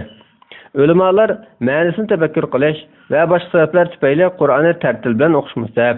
Shuning uchun Qur'onning ma'nosini tushunmaydigan ajamlarningmi Qur'onni tartil bilan o'qish mustahabdir. Chunki tartil bilan o'qish Qur'onni ulug'laganlik va hurmatlaganlikdir. Qalbga texim ta'sir qiluvchidir degan. Mazmunga qarab munosabatli oyatlarni o'qiganda tasbih aytish, panohlik tilash va duo qilishning mustahabligi. Qur'on o'quvchi rahmat oyatini o'qisa Allohning fazlidan tilishi, azob oyatini o'qisa Allohumma inni as'alukal afiya. Ey Alloh, aman islik tilayman. Yoki as'aluka min kulli makruh. Jimi yomonliklardan aman qilishingni tilayman deb yomonliklardan yoki azobdan panoh tilishi, Allohning poklash oyatlaridan o'tsa subhanalloh, subhanahu va taala, Alloh ayib nuqsalardan pokdir va buyukdir deb yoki tabarak va taala, Allah ulug' va buyukdir deb yoki jallat azmatu rabbina, Parvardigorimiz bak buyukdir deb Allohni ulug'lashi mustahabdir. Sahih hadisda Uzayfa radhiyallohu anhu mundaq deydi: "Men bir kechasi payg'ambar alayhissalom bilan birga namoz o'qidim. U Baqara surasini boshladi. Rasululloh 100 oyat o'qib ruku qiladi deb o'yladim, ammo ruku qilmadi. Baqarani tugatib bo'lganda men endi ruku qiladi deb o'ylasam, uningdan o'tib Nisa surasini o'qib tugatdi. Ondan keyin Al-Imron surasini o'qib tugatdi. Payg'ambar alayhissalom oyatlarni oldirmay tartil bilan o'qiydi. Tasbihga munosabatli oyatlar o'tsa tasbih aytadi. Tilashga munosabatli oyatlar o'tsa Allohning fazlidan tilaydi. Panohlik tilashga munosabatli oyatlar o'tsa panoh tilaydi." Buni Imom Muslim Sahihda rivoyat qilgan. U vaqtlarda Nisa surasi rad tartibda Al-Imron surasining oldida edi. Shafiy ustozlarimiz Allohga iltijo qilish, panoh tilash va tasbih aytishlar namozning ishida bo'lsin yoki sirtida bo'lsin, imom bo'lsin yoki iqtido qiluvchi bo'lsin yoki yolg'iz namoz o'quvchi bo'lsin, har bir Qur'on o'quvchi uchun o'xshashli mustahabdir. Chunki bular duodir. Barliq kishilarning Fatihadan keyin amin deyishi mustahab bo'lgandek, bu ishlarmi ularning hammasiga mustahabdir deydi. Biz so'zlab o'tgan Qur'on o'qiganda iltijo qilish, panoh tilash mustahab degan qarash bo'lsa, Imom Shafiy va ko'pchilik ulamolarning qarishidir. Imom Abu Hanifa rahimahulloh mustahab emas, balki namoz makruh deb qaraydi. To'g'risi, ko'pchilik ulamolarning qarishidir. Ilgari bayon qilgan dalillarimiz buning shohiddir. beparvo qarilardan sodir bo'lgan ba'zi savalliklardan saqlanish.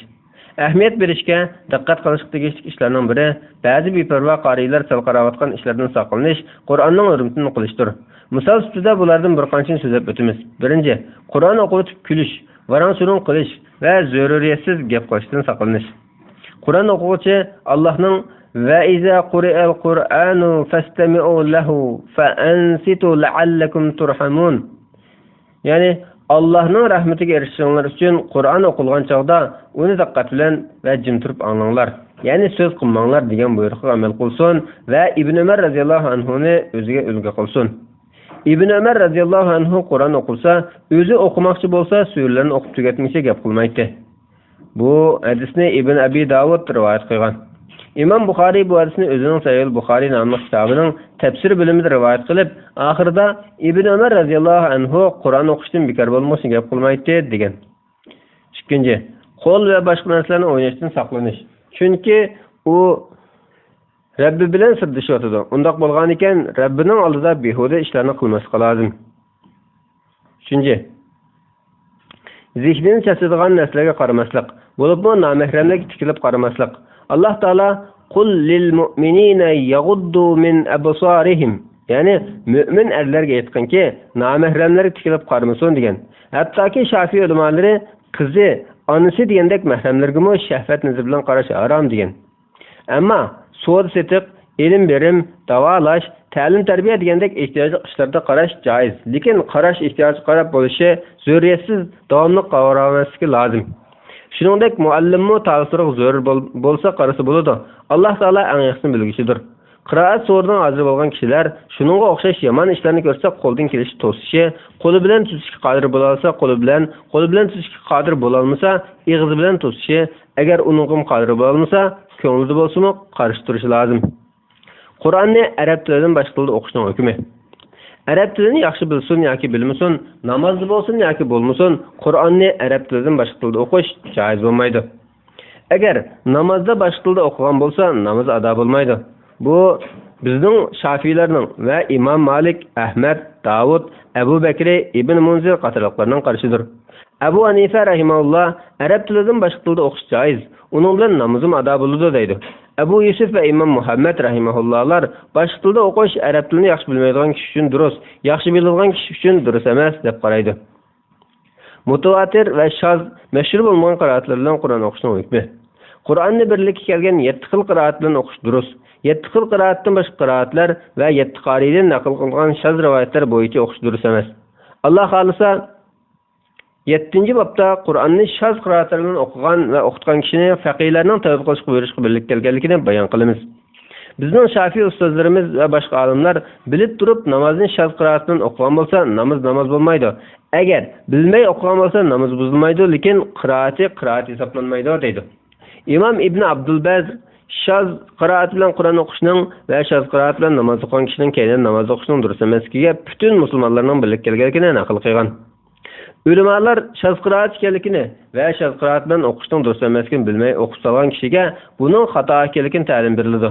Agar qayta o'qigan bo'lsa yoki bilib turib o'qigan bo'lsa, bunda o'qishdan yangan qadar qattiq jazolanadi va uni to'sishga qodir bo'lgan har qanday kishining to'sishi, cheklashi vojib bo'ladi deydi. Bir qiroatdan yana bir qiroatga o'tkazishning hukmi. Qari qiroatni mashhur bir qiroat bilan boshlagan bo'lsa, oyatlar ma'ni jihatdan bir-biriga bog'lanishib bo'lgan taqdirda boshlagan qiroat bilan o'qiyverish lozim.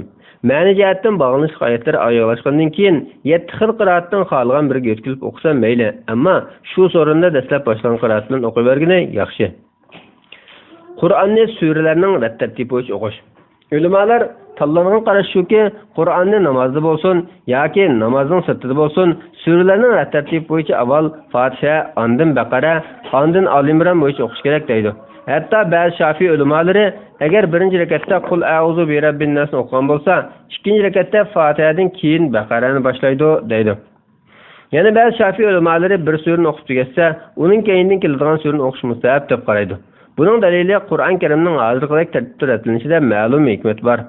Shuning uchun juma kuni bomdod namozining birinchi rakatida Sajda surasini, ikkinchi rakatida Inson surasini, Hayit namozining birinchi rakatida Qaf surasini, ikkinchi rakatida Qamar surasini, bomdodning sunnatining birinchi rakatida Kafirun surasini, ikkinchi rakatida Ixlos surasini, Vitrning birinchi raksida A'lo surasini, ikkinchi raksida Kafirun surasini, uchinchi raksida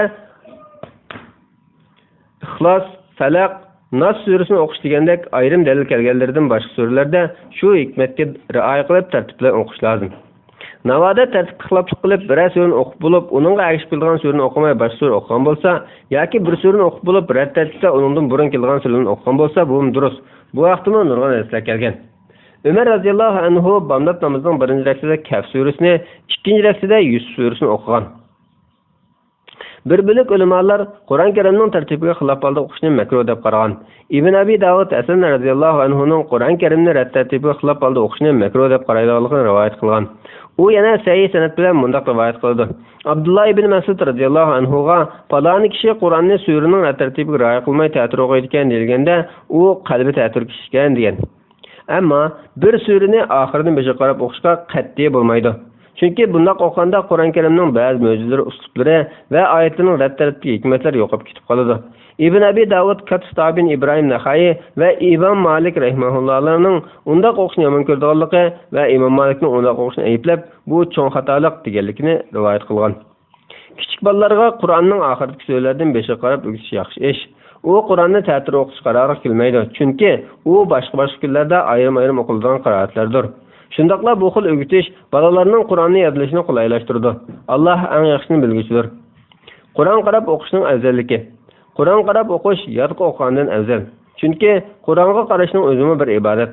Qur'on qarab o'qiganda Qur'on o'qish va Qur'onga qarashdan iborat ikki xil ibodat birlashgan bo'ladi. Bu Qozi Husayn va Abu Ahmad G'azzali qatorliq Shafiy ustozlarimizning va ko'plagan salaf ulamolarining qarshidir. Imom G'azzali Ihya Ulumuddin nomli kitobida ko'plagan sahobalarning Qur'onga qarab o'qiydiganligi, bir kunning Qur'onga qaramasdan o'tib ketishini yomon ko'rganligini naql qilgan.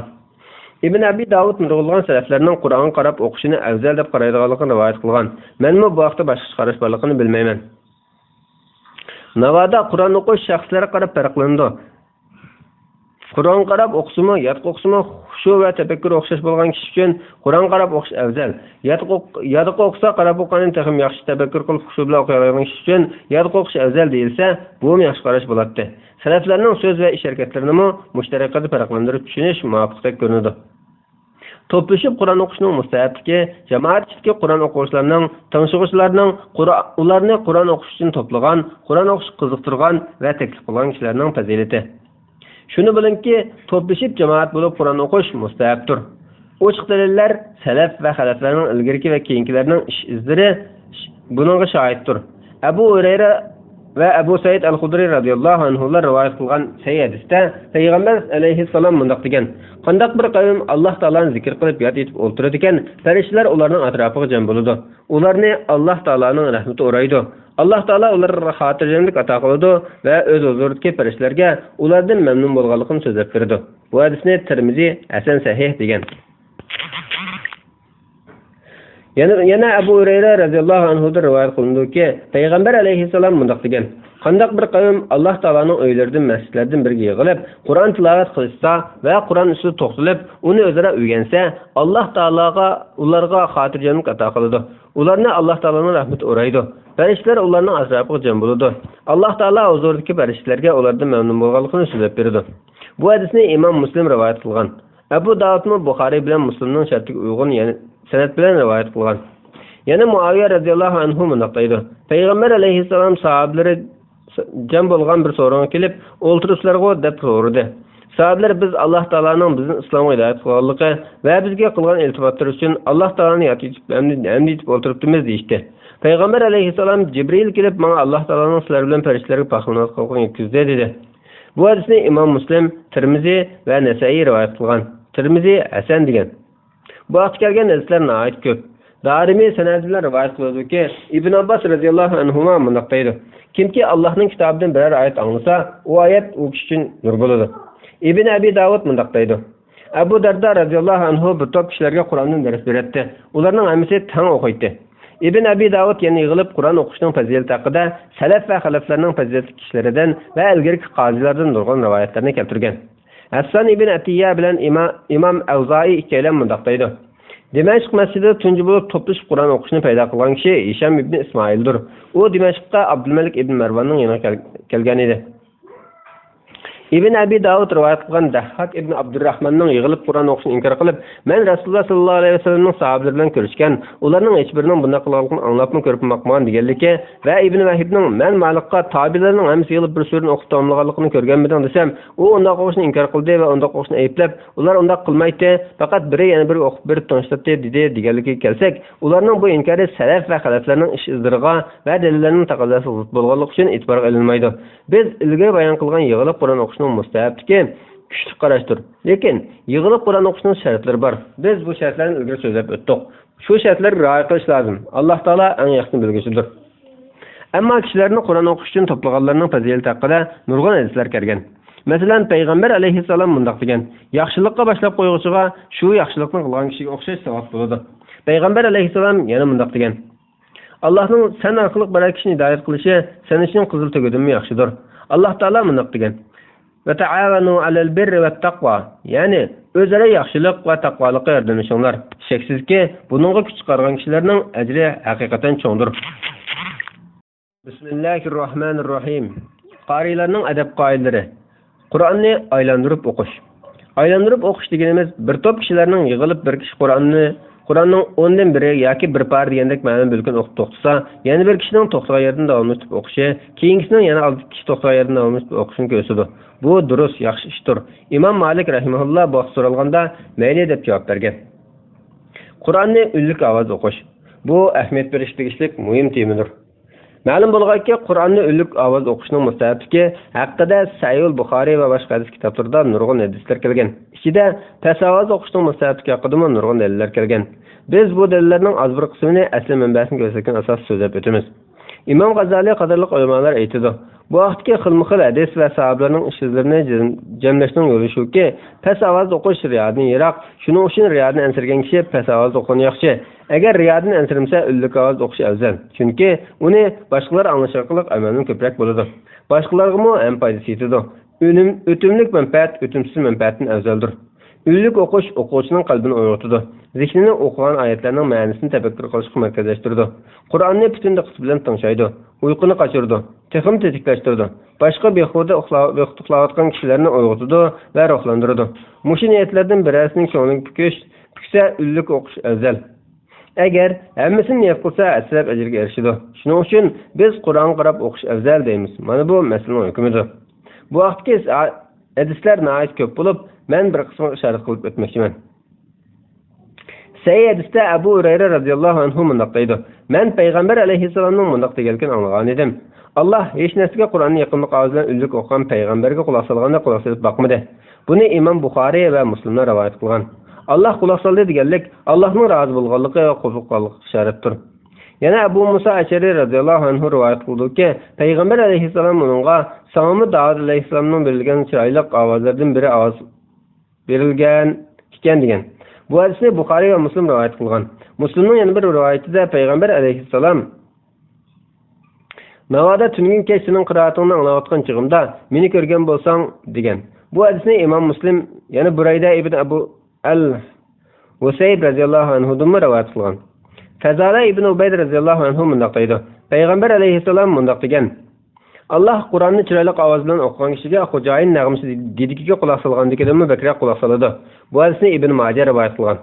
Abu Musa Ashari radhiyallohu anhu yana mundaq deydi: Payg'ambar alayhissalom mundaq degan: Men Ashariylarning kechidagi ovozini so'nira olmayman. Garchi men ularning kunduzi tushgan o'rinlarini ko'rmasammi, kechasi Qur'on o'qishlaridan turayotgan joyini bilib olaman. Bu hadisni Buxoriy va Muslim rivoyat qilgan. Bara ibn Azib radhiyallohu anhu mundaq degan: Qur'onni ovozinglar bilan zinatlanglar. Bu hadisni Abu Davud, Nasai va boshqalar rivoyat qilgan. Ibn Abu Davud Ali radhiyallohu anhu dan mundaq rivoyat qildi: Ali radhiyallohu anhu masjidda Qur'on o'qiyotgan kishilarning jarangliq ovozini anglab, ularga xushalik yer bo'lsin. Ular payg'ambar alayhisalom eng yaxshi ko'rgan ishlar edi degan. Qur'onni o'lik ovoz o'qishning durustligini isbotlagan nurg'un hadislar bor. Bu vaqtdagi sahoba va tabi'larning so'z va ish harakatlarini sanab tugatib bo'lmaydi. Buni deb yurmasakmi, hamma kishiga mashhurdir. Bularning hammasi riyo va mag'rurlik qatorliq nachar illatlar bilan sifatlanib qolishdan, razilliklarga tushib qolishdan xotirjam bo'la oladigan, boshqalarning nomiga daxl qilmaydigan kishilarga qaratilgan. Bu vaqtda bir qism salaflarning biz yuqorida bayon qilgan ishlardan saqlanish uchun ishida o'qishni tanlaganligi naql qilingan. Misolga alsak, Amash mundaq deydi. İbrahimning yeniga kirsam, u Qur'on o'qiyotgan ekan. Bir kishi kirishga ruxsat so'radi, u Qur'onni yo'lga qo'ydi va meni davomli Qur'on o'qiyotgan deb o'ylab qolmasin dedi. Abul Aliya mundaq deydi. Rasululloh sallallohu alayhi vasallamning sahobalari bilan o'tirgan edim. Bir kishi men bugun kecha munchilik Qur'on o'qidim degan edi. Ular bu sening o'qigan Qur'oningdan olgan nasibangdir dedi. Uqba ibn Amr radhiyallohu anhuning bunu hadisi ular uchun dalil bo'laydi. U mundaq deydi. Men payg'ambar alayhisolamning mundaq deganligini anglagan edim. Qur'onni o'lik o'qigan kishi oshkora sayyi qilgan kishiga o'xshaydi. Tasavvurda o'qigan kishi bo'lsa, yoshirin sayyi qilgan kishiga o'xshaydi. Bu hadisni Abu Davud, Nasai va Tirmiziy qatorliqda rivoyat qilgan. Tirmiziy hasan hadis degan. Tirmiziy mundaq deydi. Bu deganlik Qur'onni tasavvurda o'qish, o'lik ovozda o'qishdan afzal deganlikdir. Chunki yoshirin sadiqa oshkora sadiqadan afzal. U yana mundaq deydi. Ahli ilmlar buni kishi maxfiy amal qilganda mag'rurlikdan amin bo'la oladi. Chunki amal ibodatni maxfiy qilgan kishining mag'rurlik chiqib ketishidan oshkor qilgan kishidan ansirgandek ansirmasak bo'ladi deb tushundirdi. Meningcha, bularning hammasi bu paragrafning 5ida bayon qilingan tafsilot bilan birlikda ega. Biz bu paragrafning 5ida Qur'onni o'lik o'qiganlik sababli ba'zi yomon ishlarga tushib qolishdan ansirsa, maxfiy o'qiydi. Agar ansirmasa, o'lik o'qish musahab degan edik. Agar to'plashib jamoat bilan Qur'on o'qigan bo'lsa, boshqalarga nafidalik uchun o'lik o'qish texmi musahab bo'ladi. Buningga ilgari bayon qilgan dalillarimiz ham shohiddir. Alloh eng yaxshisini bilguchidir. Qur'onni chiroyli ovozda o'qishning mustahabligi. Sahabe va tabi'inlardan boshlab ulardan keyingi har qaysi yurt ulamolari va musulmonlarning yo'lboshchilari Qur'onni chiroyli ovozda o'qishning mustahabligiga birlik kelgan.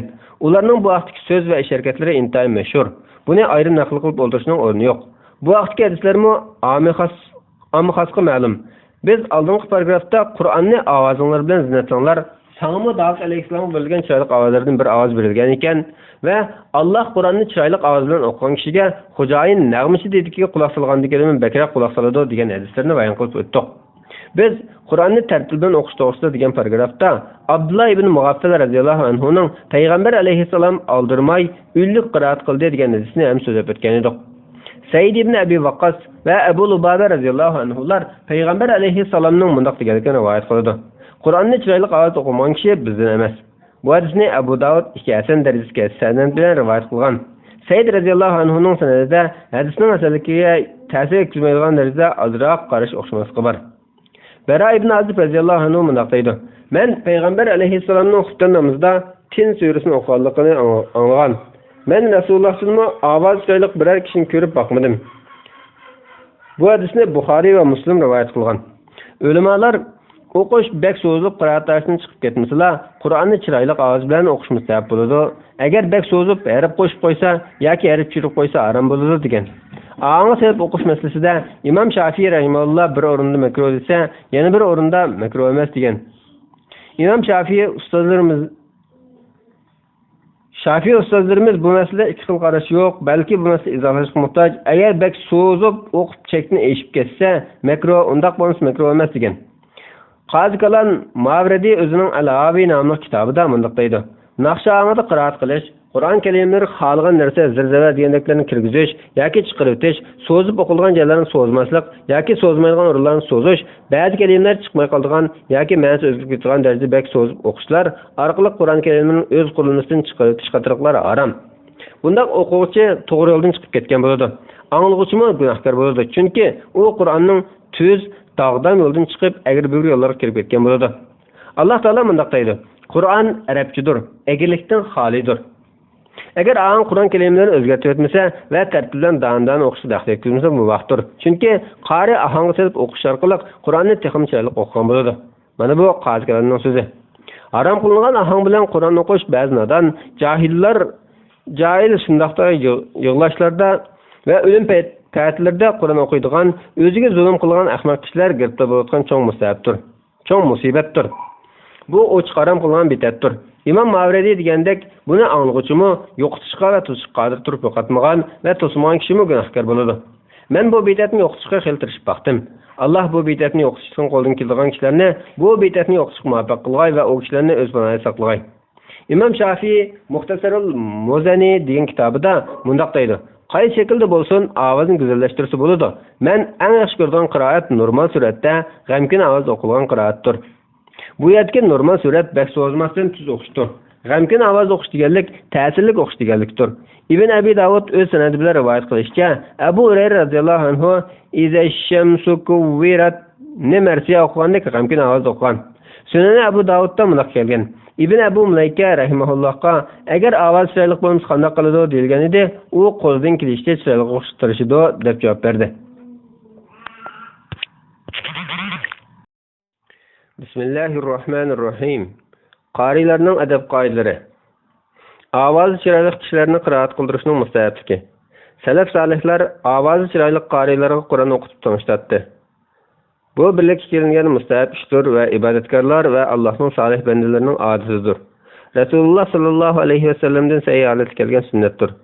Masalan, Abdullah ibn Mas'ud radhiyallohu anhu mundaq deydi. Rasululloh sallallohu alayhi vasallam menga Qur'on o'qib bergan dedi. Men, "Ey Rasululloh, Qur'on sizga tushgan tursa, yana sizga Qur'on o'qib beramdim" dedim.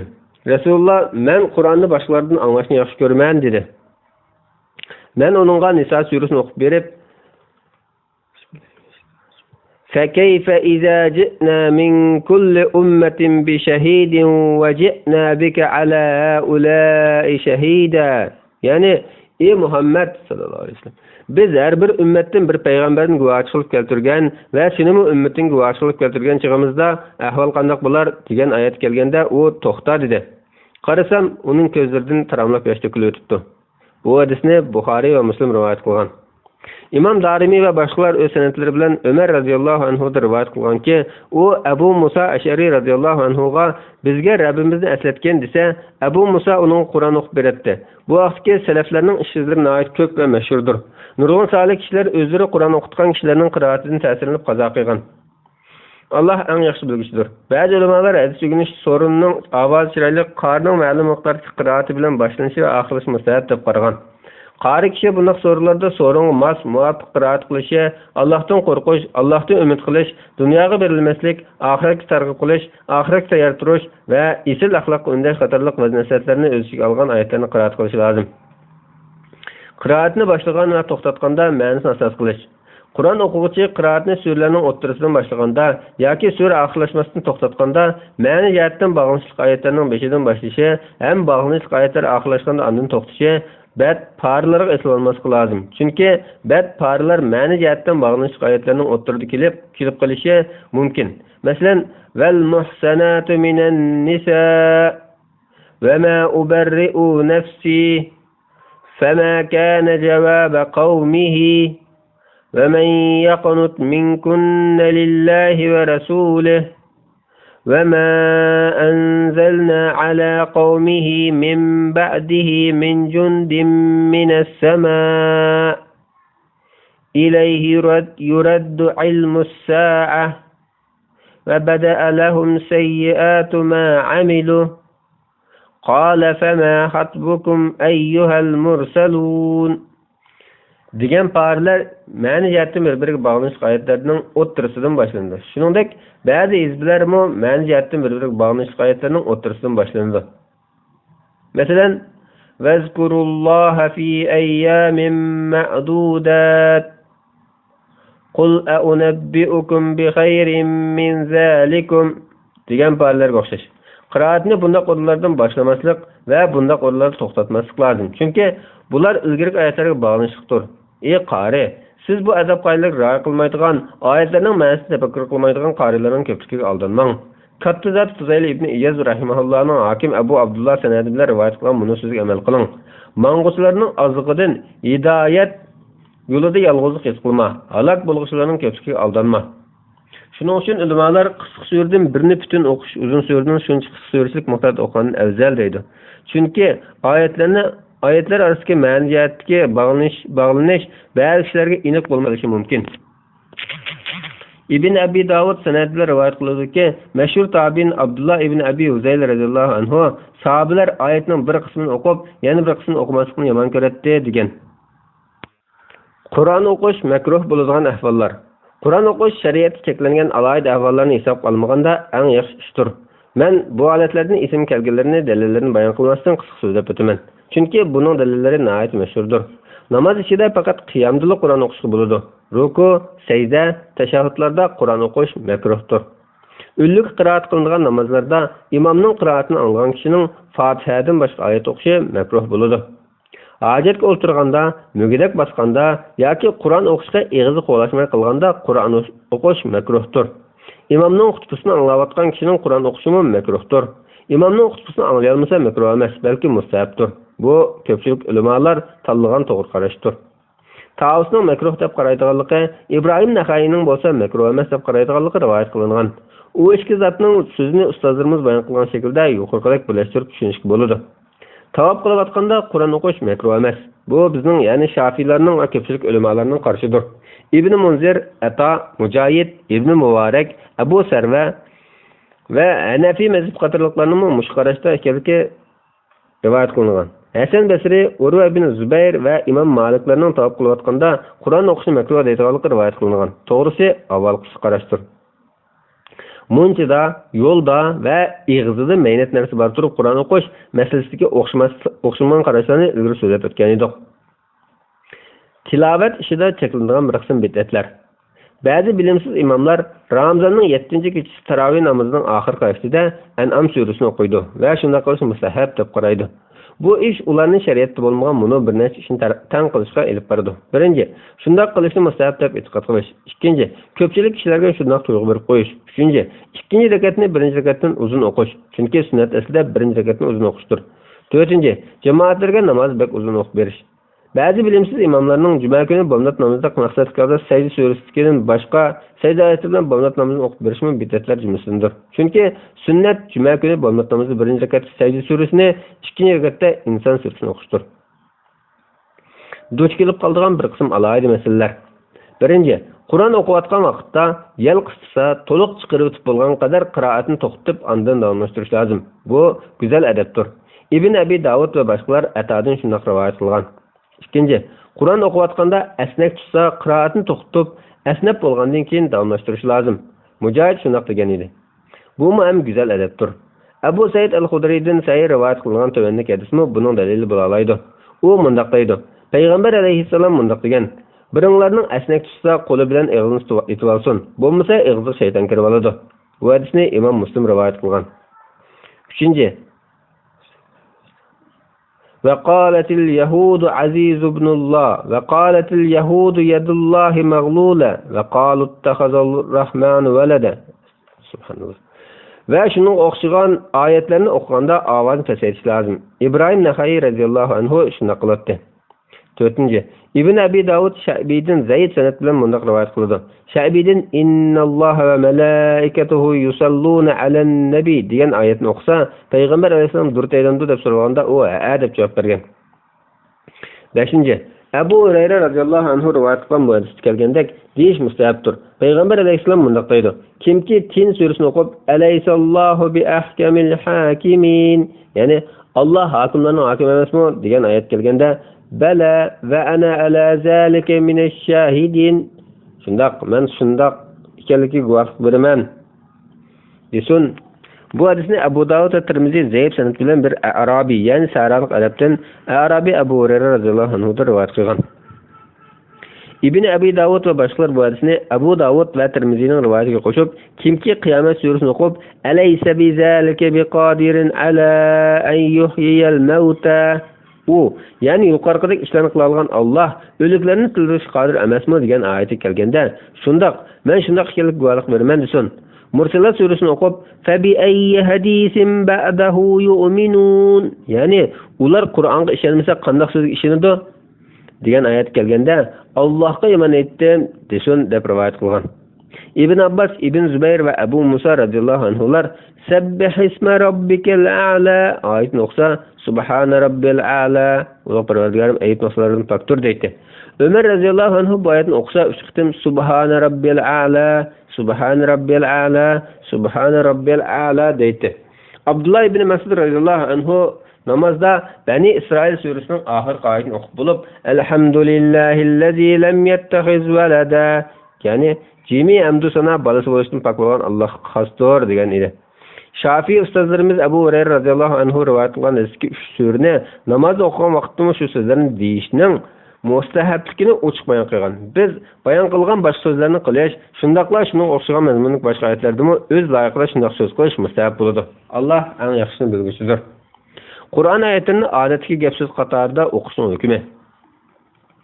Ibn Abi Davud bu masalada qarash o'xshamaslik mavjud ekanligini bayon qilib, Ibrohim Naxaiyning Qur'on oyatlarini odatdagi gap so'z qatorida biror ish qaratib o'qishni makruh deb qaraydiganligini rivoyat qilgan. Umar roziyallohu anhu Makka namoz shamda Tin surasini o'qitib va hazal baladil amin, ya'ni va bu tinch shahar Makka mukarrama bilan qasamki degan oyat kelganda ovozini ko'tardi. Ukam ibn Said bunday deydi. Ali roziyallohu anhu bomdod namoz o'qitdi. Hüküm çıkargıcı, yani Ali ve Muaviyeler arasında hüküm çıkargıçlarının biri gelip la in eşrekte le yahbetenne ameluke ve le tekunenne minel khasirin. Yani eğer şirik keltirsen emellerin bekar bulup gitidi. Sen elbette ziyan taraflardan bulup kalsan diyeni de Ali radıyallahu anhu namazda durup fesbir inne va'dallahi haqqun ve la yestakhifennekellezine la yuqinun. Yani sabr qil. Allah'ın va'dasi haqqdan haqdir. Ahiret kechirmaydiganlar seni beyoqtiqlik qo'ymasin degan oyatni o'qib javob qaytardi. Şafii ustozlarimiz birasi namoz o'qiyotgan kishining yoniga kirishga ruxsat so'rasa, namoz o'qiyotgan kishi udkhuluha bisalamin aminin, ya'ni aman eson tinch kiringlar degan oyatni o'qib javob bergan bo'lsa, agar shu oyat orqali tilovatni yoki tilovat bilan birga kirish ruxsat qilganligini bildirishni niyat qilgan bo'lsa, namoz buzilmaydi. Agar kirishga ruxsat qilganligini bildirmoqchi bo'lsa yoki hech narsa niyat qilmagan bo'lsa, namoz buzildi deydi. Alloh eng yaxshini bilguchidir. Qiroatni uzib to'xtashga bo'ladigan ishlar. Menib turib Qur'on o'qitib biror jamoatning yenidan o'tgan bo'lsa, qiroatni to'xtatib ularga salom bergandan keyin qaytadan boshlashi mustahapdir. A'udhu billahi minash shaytonir rojim. Ne qaytadan o'qib boshlasa ham yaxshidir. O'ltirib Qur'on o'qiyotganda yenidan biri o'tgan bo'lsa, Imom Abul Hasan al-Vahidi qari kishi tilovat bilan mashg'ul bo'layotganlik uchun uningga salom qilmagan yaxshi. Agar qariga salom qilsa, qari ishorat bilan salom qaytarsa bo'ladi. Agar so'z orqali qaytarmoqchi bo'lsa, umi mayli. Ammo salomni qaytarib bo'lgandan keyin tilovatni a'udhu billahi minash shaytonir rojim din boshlab o'qiydi deydi. Uning bu qarashi ojiz qarashdir. Aniqki, salomga so'z orqali javob qaytarish vojibdir. Şafii ustozlarimiz birov juma kuni imom xutba o'qiyotganda kirib salom bersa, xutbani quloq solib tinglash sunnat degan qarash bo'yicha aytsak, bizdagi ish qarashning kuchliklariga asosan salomga javob qaytarish vojib deydi. Ustozlarimiz jim o'ltirishning vojibligida gap qo'yishning haromligida ixtilof bo'lgan xutba holatida salomga javob qaytarishda shundoq degan tursa, gap qilish birdek harom bo'lmagan qiroat holatida salom qaytarishni albatta vojib deydi. Bo'libmi salomga javob qaytarish umuman vojib ish. Alloh eng yaxshini bilguchidir. Qur'on o'qitib shukursa alhamdulillah deyish mustahab. Namozda ham shundoq. Navoda namozning sirtida Qur'on o'qiyotganda boshqalar shukurib alhamdulillah desa yarhamukalloh deyish mustahab. Azon ovozini anglaganda qiroatni to'xtatib muazzinga ergishib azon va takbir kalimalarini takrorlab bo'lgandan keyin qiroatni davomlashtirdi. Bu Şafii ustozlarimiz orasida birlik kelgan nazardir. Qur'on o'qiyotganda gap so'ralsa, ishorat orqali tushunishli javob berish mumkin bo'lsa, ishorat orqali javob bersimi so'rg'ishning ko'ngli kelmaydiganligini va orasidagi ulfatchilikka ta'sir etmaydiganligini bilsa, qiroatni uzmasdan ishorat orqali javob berish afzal. Ammo qiroatni uzib so'z orqali javob bersimi durust bo'ladi. Alloh eng yaxshini bilguchidir. Ulamolarga, fazilatlik, salih kishilarga o'rnidan turishning mustahabligi. Qur'on o'qiyotganda ilmlik, salih, yuzabro'yliq, mo'ysbit amal ma'nisi va urug' tuqqanchilik sababidan hurmatini qilishga loyiq fazilatli kishilar yetib kelsa, riyo qilish yoki ulug'lash yuzidan emas, hurmatlash, izzatlash yuzidan o'rnidan turishning hech xatosi yo'q. Balki o'rnidan turish mustahabdir. Hurmatlash yuzidan o'rnidan turishning durust ekanligi Rasululloh sallallohu alayhi vasallamning sharakatlari, uning huzurida uning buyrug'i bilan yoki sukut qilish bilan elib berilgan sahobalarning sharakatlari, tabiinlarning va ulardan keyingi ulamolar va solihlarning sharakatlari orqali isbotlangan. Men boshqalarga o'rnidan turish temasida maxsus bir risola yozdim. Bu risolada o'rnidan turishning mustahabligini ifoda etgan hadislarni cheklaydigan hadislarni keltirdim. Hadislarning sahih, zaiflarini bayon qildim. O'rnidan turishni amaliyotda cheklamaydigan, lekin cheklagandek tuyg'u berib qo'ydigan hadislarga javob berib o'tdim. Alloh hamdlar bo'lsinki, men bu temalarni mazkur risolada aniq bayon qildim. Kimki bu vaqtdagi hadislardan birarsi ikkilanib qolsa, mazkur risolaga murojaat qilsin. Allah xolisa ikkilanishlarni yo'qotgan dalil isbotlarni topa oladi. Namozga aloqador muhim masalalar. Bismillahirrohmanirrohim. Qorilarning adab qoidalari. Namozga qiroatga aloqador muhim masalalar. Men bu masalalarni intayin qisqa bayon qilib o'taman, chunki bu masalalar fiqh kitoblarida tafsiliy bayon qilingan. Birinchi, farz namozlarda qiroat qilishning vojib ekanligiga bog'liq ulamolar birlikka kelgan. Imom Malik, Shafi'i, Ahmad va ko'pchilik ulamolar har rakatda, ya'ni farz namozining Fatihani o'qish farz desa, Abu Hanifa va bir qism ulamolar Fatihaning o'zini o'qish farz emas deb qaraydi. Abu Hanifa yana 4 rakatlik namozning keyingi 2 rakatda qiroat qilish, ya'ni oyat o'qish vojib emas deb qaraydi. To'g'risi avvalgisi shu. Bunun dalillari hadislarda nihoyat ko'p. Biz sahih hadisda kelgan payg'ambar alayhisolamning buning so'zini dalil qilish bilan bo'ldi qilamiz. U mundaq degan: Fatiha o'qilmagan namoz ado topgan bo'lmaydi. Ba'zi ulamolar bomdod namozining 2 rakatida va boshqa namozlarning avvalgi 2 rakatida Fatihaga sura qo'shib o'qishning mustahabligiga birlikka kelgan. 3 va 4 rakatda sura qo'shib o'qishning mustahabligida bo'lsa, o'xshamagan qarashlarda bo'lgan. Imom Shafi'i rahimahullohdan 2 xil qarash kelgan. Yangi qarshi sura qo'sh mustahab, ko'ni qarshi mustahab emas. Imom Shafi'i ustozlarimiz 3 va 4 rakatda sura qo'shib o'qish mustahab deb qaraganimizda, bu rakatlarda avvalgi 2 rakatidan qisqaroq sura o'qishning mustahabligida ixtilof yo'q. 3 va 4 rakatdagi qiroatning uzun qisqaligi teng bo'lsa bo'ladi deb qaraydi. Birinchi rakat, ikkinchi rakatda uzunroq o'qiladi. Bu masalada 2 xil qarash bor.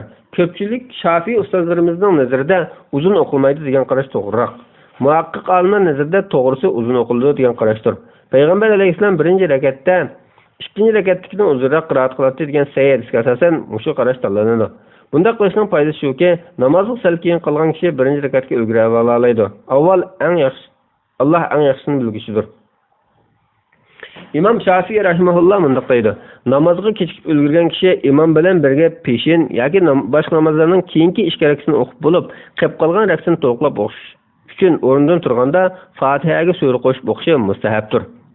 Ko'pchilik Shafi'i ustozlarimiz bu Imom Shafi'i rahimahullohning 3 va 4 rakatda sura qo'shib o'qishni mustahabligidagi 2 xil qarashga asosan deyilgan hukm desa, yana bir qism ulamolar bu 3 va 4 rakatda sura qo'shib o'qish mustahab degan yangi qarashga asosan deyilgan degan.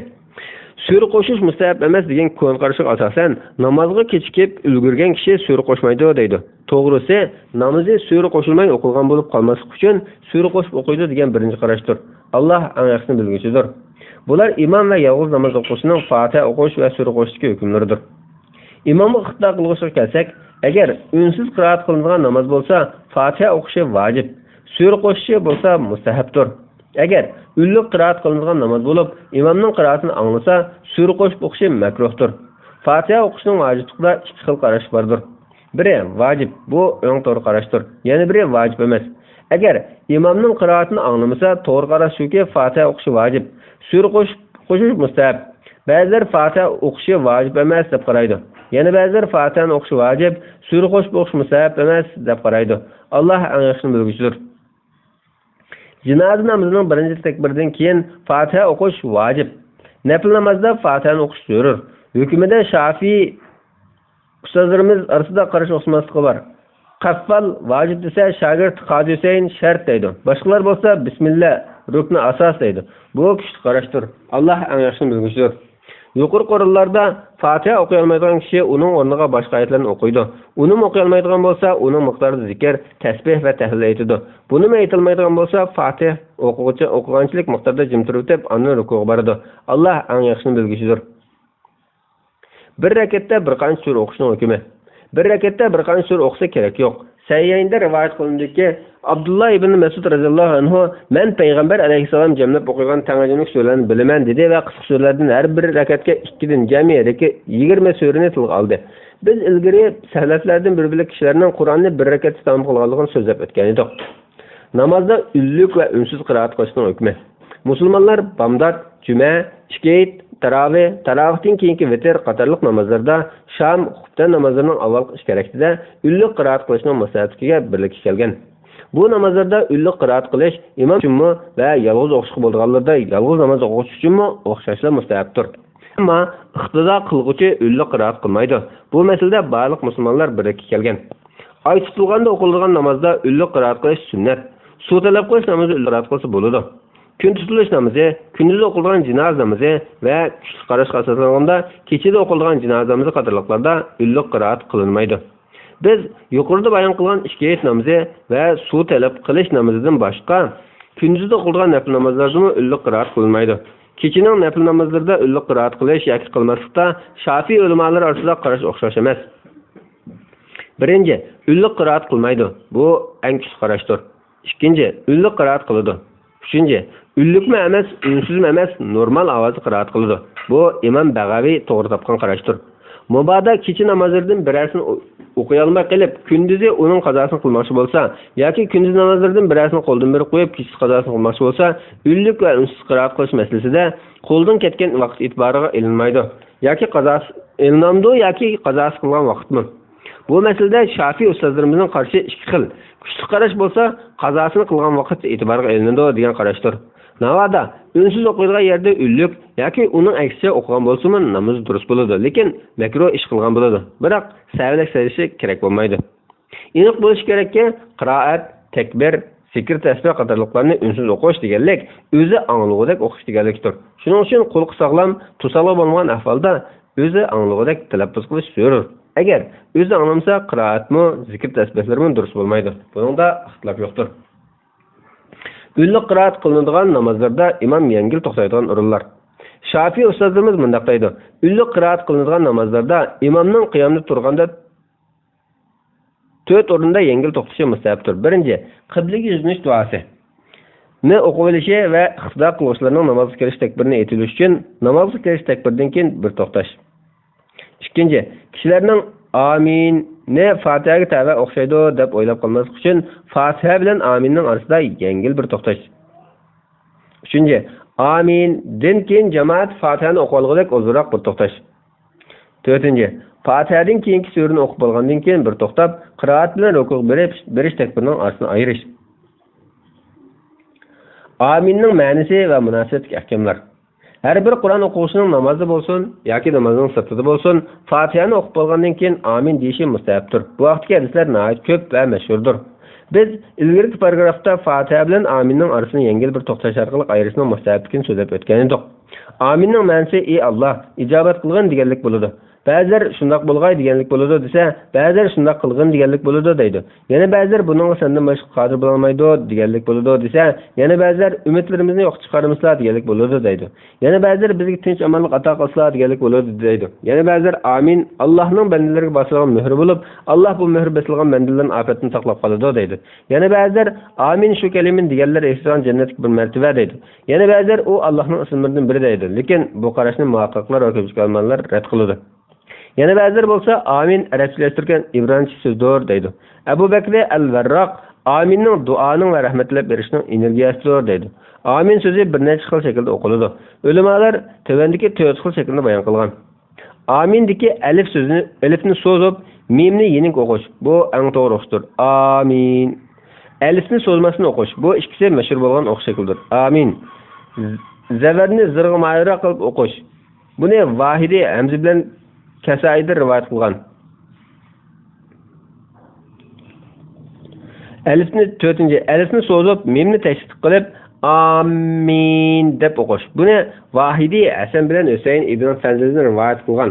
U mundoq deydi: bu rivoyatni inchik tadqiq qilganda, Imom Ja'far ibn Sadiqning aminning ma'nosini umidlarimizni sana bog'ladik, sen ulug'dirsan, umidlarimizni yo'q chiqarmag'in degan bo'ladi degan so'zga bor edi. Bu 4-chi to'limi g'ayri bo'lib, ko'pchilik tilshunoslar bunday o'qishni avamxalqning xatoliklar jumlasidan deb qaraydi. Ba'zi Shafiy ustozlarimiz amin ne mushu 4-chi xil shaklda desa namoz buziladi deydi. Tilshunoslar arab tili qoidasi bo'yicha amin deb to'xtash lozim. Chunki amin degan bu kalima ilmli so'zlar o'rnindir. Agar to'xtamay qo'shib bo'lsa, ikki sakin bir o'rinda kelib qoldigan bo'lganlikdan ayna kayfa kalimalarga o'xshash nunni zavar o'qiydi. Ya harfidan keyin zir o'qish tilga eg'ir bo'lsa zir o'qimaydi deydi. Bular amin degan so'zga munosabat bayonlarning xulosasidir. Tahzibul asma'i val lug'at ism va so'zlarni tuzish nomli kitobimda bu vaqtga ko'plagan qarashlarning dalil isbotlari bilan akilib tafsili so'zlab o'tdim. Ulamalar namozda imomningmi, iqtido qiluvchiningmi va yolg'iz namoz o'quvchiningmi amin deyish mustahab. Imom va yolg'iz namoz o'quvchi ulluq qiroat qilingan namozlarda aminni ulluq deydi degan. Iqtido qiluvchining ulluq deyishida ulamalar orasida ixtilof bor. Birinchi, ulluq deydi. Bu to'g'ri bo'lgan qarashdir. Ikkinchi, ulluq demaydi. Uchinchi, jamoat ko'p bo'lsa ulluq deydi. Undaq bo'lmasa ulluq demaydi. İqtido qiluvchi imomdan burunma emas, keyinma emas, balki imomdan tang amin deydi. Buning dalili Payg'ambar alayhissalomning sahih hadisida mana so'zdir. Imom valadollin desa amin danglar. Bir kishining amin deyishi farishtalarning amin deyishiga o'rnilib kelib qolsa, uning ilgirki gunohlari afv qilinadi. Ammo Payg'ambar alayhissalomning sahih hadisida İmam amin desa sizlarmi amin danglar degan so'zning ma'nosi bo'lsa, imom amin deyishga tamchalganda deganlik bo'ladi. Shafiy usullarimiz namozda iqtido qiluvchining imom bilan tang deyishi mustahab bo'lgan amindan boshqa so'z yo'qdir. Amindan boshqa so'zlarni iqtido qiluvchi imomdan keyin deydi degan.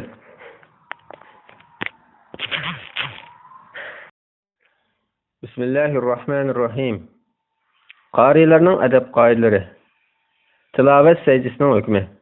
Tilovat sajdasi Ahmet berishga tegishli amallarning biridir. Chunki ulamalar tilovat sajdasi qilishning buyurilganligiga birlikka kelgan. Ammo bu yerdagi buyruq mustahablikni bildiramdi yoki vojiblikmi degan masalada o'xshamagan qarashlar bo'lgan. Ko'pchilik ulamalar vojib emas, balki mustahab deb qaraydi. Bu Umar ibn Xattob, Ibn Abbas, Salman Farisi, Imron ibn Husayn, Malik, Avzayi, Shafi'i, Ahmad, Ishaq, Abu Savr, Davud radhiyallohu anhularning qarshidir. Abu Hanifa radhiyallohu anhu vojib deydi va Alloh taolaning ular, ya'ni mushriklar nimish iymon etmaydi, ularning endi Qur'on o'qilgan chog'da nimish sayda qilmaydi degan oyatni dalil qiladi. Ko'pchilik olimlar Umar radhiyallohu anhudan sahih rivoyat qilingan tavnik voqealikni dalil qildi. Bir juma kuni Umar radhiyallohu anhu munbarda turib Nahl surasini o'qib sayda aytib kelganda munbardan tushib sayda qildi, kishilarmi birga sayda qildi. Keyingi juma kuni yana shu so'zni o'qib sayda aytib kelganda, "Ey xaloyiq, biz sayda aytni o'qisak sayda qilgan kishi to'g'ri qilgan bo'ladi. Agar sayda qilmasak gunoh bo'lmaydi" dedi va o'zi sayda qilmadi. Bu hadisni Buxoriy rivoyat qilgan. Umar radhiyallohu anhuning bu so'zi va harakati tilovat sajdasining vojib emasligining ochiq dalilidir. Abu Hanifa radhiyallohu anhu dalil qilgan oyatga beradigan javobimiz bo'lsa aniqdir. Bu oyatda kofirlarning Qur'onni inkor qilib sayda qilmoqlik ayblangan. Buni Allohning sayda ayetidan keyingi balki kofirlar haqiqatni inkor qildi degan so'zim ifodalaydi. Sahih Buxoriy va Sahih Muslimda Zayd ibn Sa'd radhiyallohu anhudan rivoyat qilinishicha, u Payg'ambar alayhissalomga Najm surasini o'qib berganda Rasululloh sallallohu alayhi vasallam sayda qilmagan. Yana Sahih Buxoriy va Sahih Muslimda Payg'ambar alayhissalomning Najm surasida sayda qilganligini rivoyat qilingan. Bu tilovat sajdasining vojib emasligini ifodalaydi. Sayda oyatlarining soni va o'rinlari. Sayda oyatlarining soni Imom Shafiy va ko'pchilik ulamolarning biz tanlagan qarashicha 14 bo'lib, ular A'rof, Ra'd, Nahl, Isro, Maryam, Haj, Maryam suralarida Haj surasida 2 o'rinda, yana Furqon, Naml, Sayda, Fussilat, Najm, Inshiqoq, Alaq qatorliq suralardadir. Sad surasiga sayda oyatida sayda qilish mustahab bo'lib, u sayda qilish keskin buyurilgan oyatlardan emas. Sahih Buxoriyda Ibn Abbas radhiyallohu anhu mundaq deydi: Sad surasiga sayda oyati sayda qilish vojib bo'lgan oyatlardan emas. Shundaqdimi, men Payg'ambar alayhisolamning Sad surasini o'qiganda sayda qilganligini ko'rgan. Bu Imom Shafiy qatorliq ulamolarning qarshidir. İmam Ebu Hanife rahimahullah sayda oyatlari 14 deydi. Lekin u Haj surasiga 2-chi sayda oyatining o'rniga Sad surasiga sayda oyatini hisoblaydi va uni sayda qilish vojib bo'lgan oyatlar qatoriga qo'shadi. İmam Ahmad rahimahullohdan 2 xil rivoyat bor. Biri Imom Shafiyning qarashi bilan o'xshash. Yana biri Sad surasiga sayda oyatini qo'shib, sayda oyatlari 15 deb qarash. Bu ham Shafiy ulamolaridan Abul Abbas ibn Surayj va Abu Ishaq al-Marvaziyning qarishidir. İmam Malik'tin 2 xil rivoyat bor bo'lib, biri Imom Shafiyning qarashiga o'xshash. Ammo mashhur qarashida bo'lsa, sayda oyatlar 11 oyat deydi. U Haj surasining 2-chi sayda oyatini va Najm, Inshiqoq, Alaq suralaridagi sayda oyatlarini hisoblamaydi. Bu ham Imom Shafiyning ilgirki yana bir qarashidir. To'g'ri bo'lgan qarash biz ilgari bayon qilganimizdir. Sahih hadislar shuni ko'rsatib turmoqda.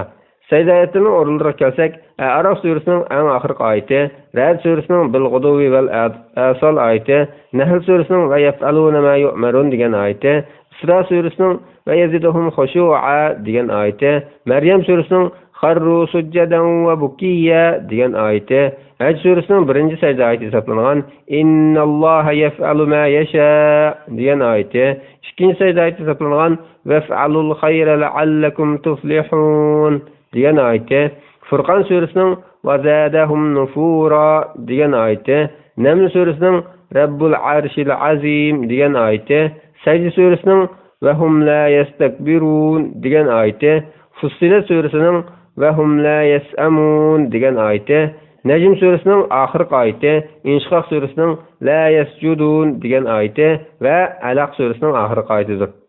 Secde ayetlərinin orunları toğrusunda Fussilet surəsinin ayetidən başqalarında tilga alınğudek ixtilaf yox.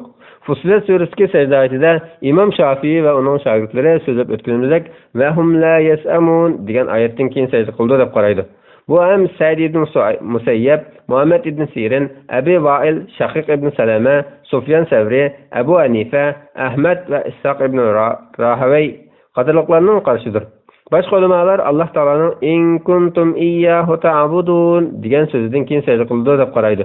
Bu qarashni İbn Munzir, Ömer ibn Xattab radhiyallahu anhu, Hasan Basri, Abdullah ibn Mas'ud radhiyallahu anhu'nun şagirdləri İbrahim Naxai, Abu Salih, Talha ibn Musarrif, Zubayr ibn Aris, Malik ibn Anas və Leys ibn Sa'id qatarlıqlardan rivayet qılğan. Bu yana bəzi Şafii ulamalarının qarşıdır. Bunu Bəğavi At-Tahzib namlı kitabında rivayet qılğan. Şafii ulamalardan Abu Hasan Ali ibn Sa'id al-Abadari'nin El-Kifaya fi İxtilafil Fuqaha namlı kitabıdaki bizning qarşımızda Naml surəsində Allah Taala'nın və ya'lamu ma tukhfuna ma tu'linun degan so'zni secde qılındı. Bu köpçülük faqihlarning qarşıdır. İmam Malik bolsa Allah Taala'nın Rabbul arşil azim degan so'zida secde qılındı deb qaraydı degan so'zga kelsak, uning bizning Şafiilarning va köpçülükning faqihlarning qarşı deb keltirgan bu naql nama'lum endi maqbul emas. Balki Şafii mazhabı bunday qo'ylarni so'rab ko'rish o'poch xato. Chunki qo'limizdagi Şafii ustozlarining kitoblari Allah Taala'ning Rabbul arşil azim degan so'zda secde qilinganligini aniq ifodalab turmoqda. Tilovat secdəsinin durust bo'lishinin shartlari. Tilovat secdəsinin hukmi nafl namozning hukmi bilan o'xshash bo'lib, uningga nafl namozga shart qilinganidek tahorat elish, nijosatlardan poklanish, qiblaga yuzlanish, avratni yepish qatorliqlar shart qilinadi. Shuning uchun badani yoki kiyimida pokizligi bo'pti deb aytilmaydigan nijosat bor kishining va tahoratsiz kishining tilovat secdasi qilishi harom bo'ladi. Faqatla tayammum qilish durust bo'lgan ahvollarda tayammum qilib tilovat secdasi qilsa bo'ladi. Qiblaga yuzlanmasdan tilovat secdasi qilishmi haramdir. Faqatla safarda qiblaga yuzlanmasdan nafl namoz o'qisa durust bo'lgan ahvollarda qiblaga yuzlanmasdan tilovat secdasi qilsa durust bo'ladi. Bu birlik qilingan masaladir. Namozda secde qilish keskin vojib bo'lgan oyatlarni o'qiganda secde qilishning hukmi. Sad surasining secde oyatini secde qilish vojib bo'lgan oyatlar jumlasidan deb qaragan ulamolar bu oyatni namozda yoki namozning sirtida o'qisin, boshqa secde oyatini o'qiganda secde qilganga o'xshash secde qilish lozim deydi. Ammo Sad surasidagi secde oyatini secde qilish keskin buyurilgan oyatlardan emas deb qaraydigan İmam Şafii qatorliq ulamolar bu oyatni namoz sirtida o'qisa, payg'ambar alayhissalom secde qilganlik uchun secde qilish mustahab bo'ladi. Ammo namoz ichida o'qisa secde qilsa bo'lmaydi. Agar bilmay yoki unutib qo'yib secde qilsa namoz buzilmaydi deydi. Agar bilib turib secde qilgan bo'lsa, namozga tabi bo'lmagan bir amalni qo'shib qo'yganlik uchun bu namozi xuddi namoz turib shukr secde qilsa, namozi ixtilofsiz holda buzilib ketgandek buzilib ketadi. Bu Şafii mazhabiga to'g'ri qarashdir. Yana bir qarashda tilovat secdasi namozga aloqador amal bo'lganligi uchun namoz buzilmaydi deyilgan. Navoda İmam Sad surasiga secde oyatini secde qilish keskin buyurilgan oyatlardan deb qarab secde qilsa, iqtido qiluvchi undaq deb qaramasa, imomga ergashmaydi. Balki imomdan ayrilib namozini yolg'iz almashtiradi yoki o'rtirib imomni kutib turadi. Agar imomni kutib tursa, savallik secdasi qilamdi. Bu masalada ikki xil qarash bor. Şafii mazhabidagi kuchli qarashga asosan savallik secdasi qilmaydi. Tilovat secdasi qiladigan kishilar namozda yoki namozning sirtida secde oyatini o'qigan, ting'igan yoki ixtiyorsiz anglab qolgan bo'lsa, suv ishlatib yoki tayammum qilib tahorat olgan kishi secde qilishi kerak bo'ladi. Lekin İmam Şafii rahimahulloh ixtiyorsiz anglab qolgan kishining secde qilishini anglagan kishining secde qilishini ta'kidlaganimdek ta'kidlamayman deydi. Bu Şafii mazhabiga to'g'ri qarashdir. Şafii ulamolaridan İmomul Haramayn al-Juvayni ixtiyorsiz anglab qolgan kishi secde qilmasimi bo'ladi deydi. Lekin avvalgisi Şafii mazhabiga to'g'ri qarashdir. Sajda ayeti namazda o'qilsin yoki namozning sirtida o'qilsin, o'quvchi sajda qilsin yoki qilmasin, ting'igan va ixtiyorsiz anglab qolgan kishilar sajda qilishi lozim. Bu Shafiy ulamolarining nazariga to'g'ri qarash, mashhur qarashdir. Bu ham Abu Hanifa radhiyallohu anhuning qarashidir. Shafiy ulamolaridan Al-Bayan nomli kitobning muallifi sajda ayetini namozda o'qigan kishining qiroatini anglagan namozning sirti kishi sajda qilmasin bo'ladi deydi. Shafiy ulamolaridan sajdalarni bunday deydi. Sajda ayetini o'quvchi sajda qilmasa, boshqalar sajda qilmaydi. To'g'risi avvalgi qarashdir. Tilovat qiluvchi musulmon yoki kafir bo'lsin, balog'a yetgan yoki norasida bo'lsin, tahoratlik yoki tahoratsiz bo'lsin, er yoki ayol bo'lsin, hukm o'xshashdir. Bu ham Abu Hanifaning qarashidir. Ba'zi Shafiy ustozlarimiz sajda ayetini kafir, kichik bola, tahoratsiz kishi, mas qatorliqlar o'qisa, anglagan kishi sajda qilmasin bo'ladi deydi. Bir qism salaf ulamolari sajda ayetini ayol kishi o'qisa, anglagan kishi sajda qilmasin bo'ladi deydi. Bu qarashni Ibn Munzir, Qatada, Malik saqlardan rivoyat qilgan. Biz ilgari deb o'tganimizdek to'g'risi avval qarashdir.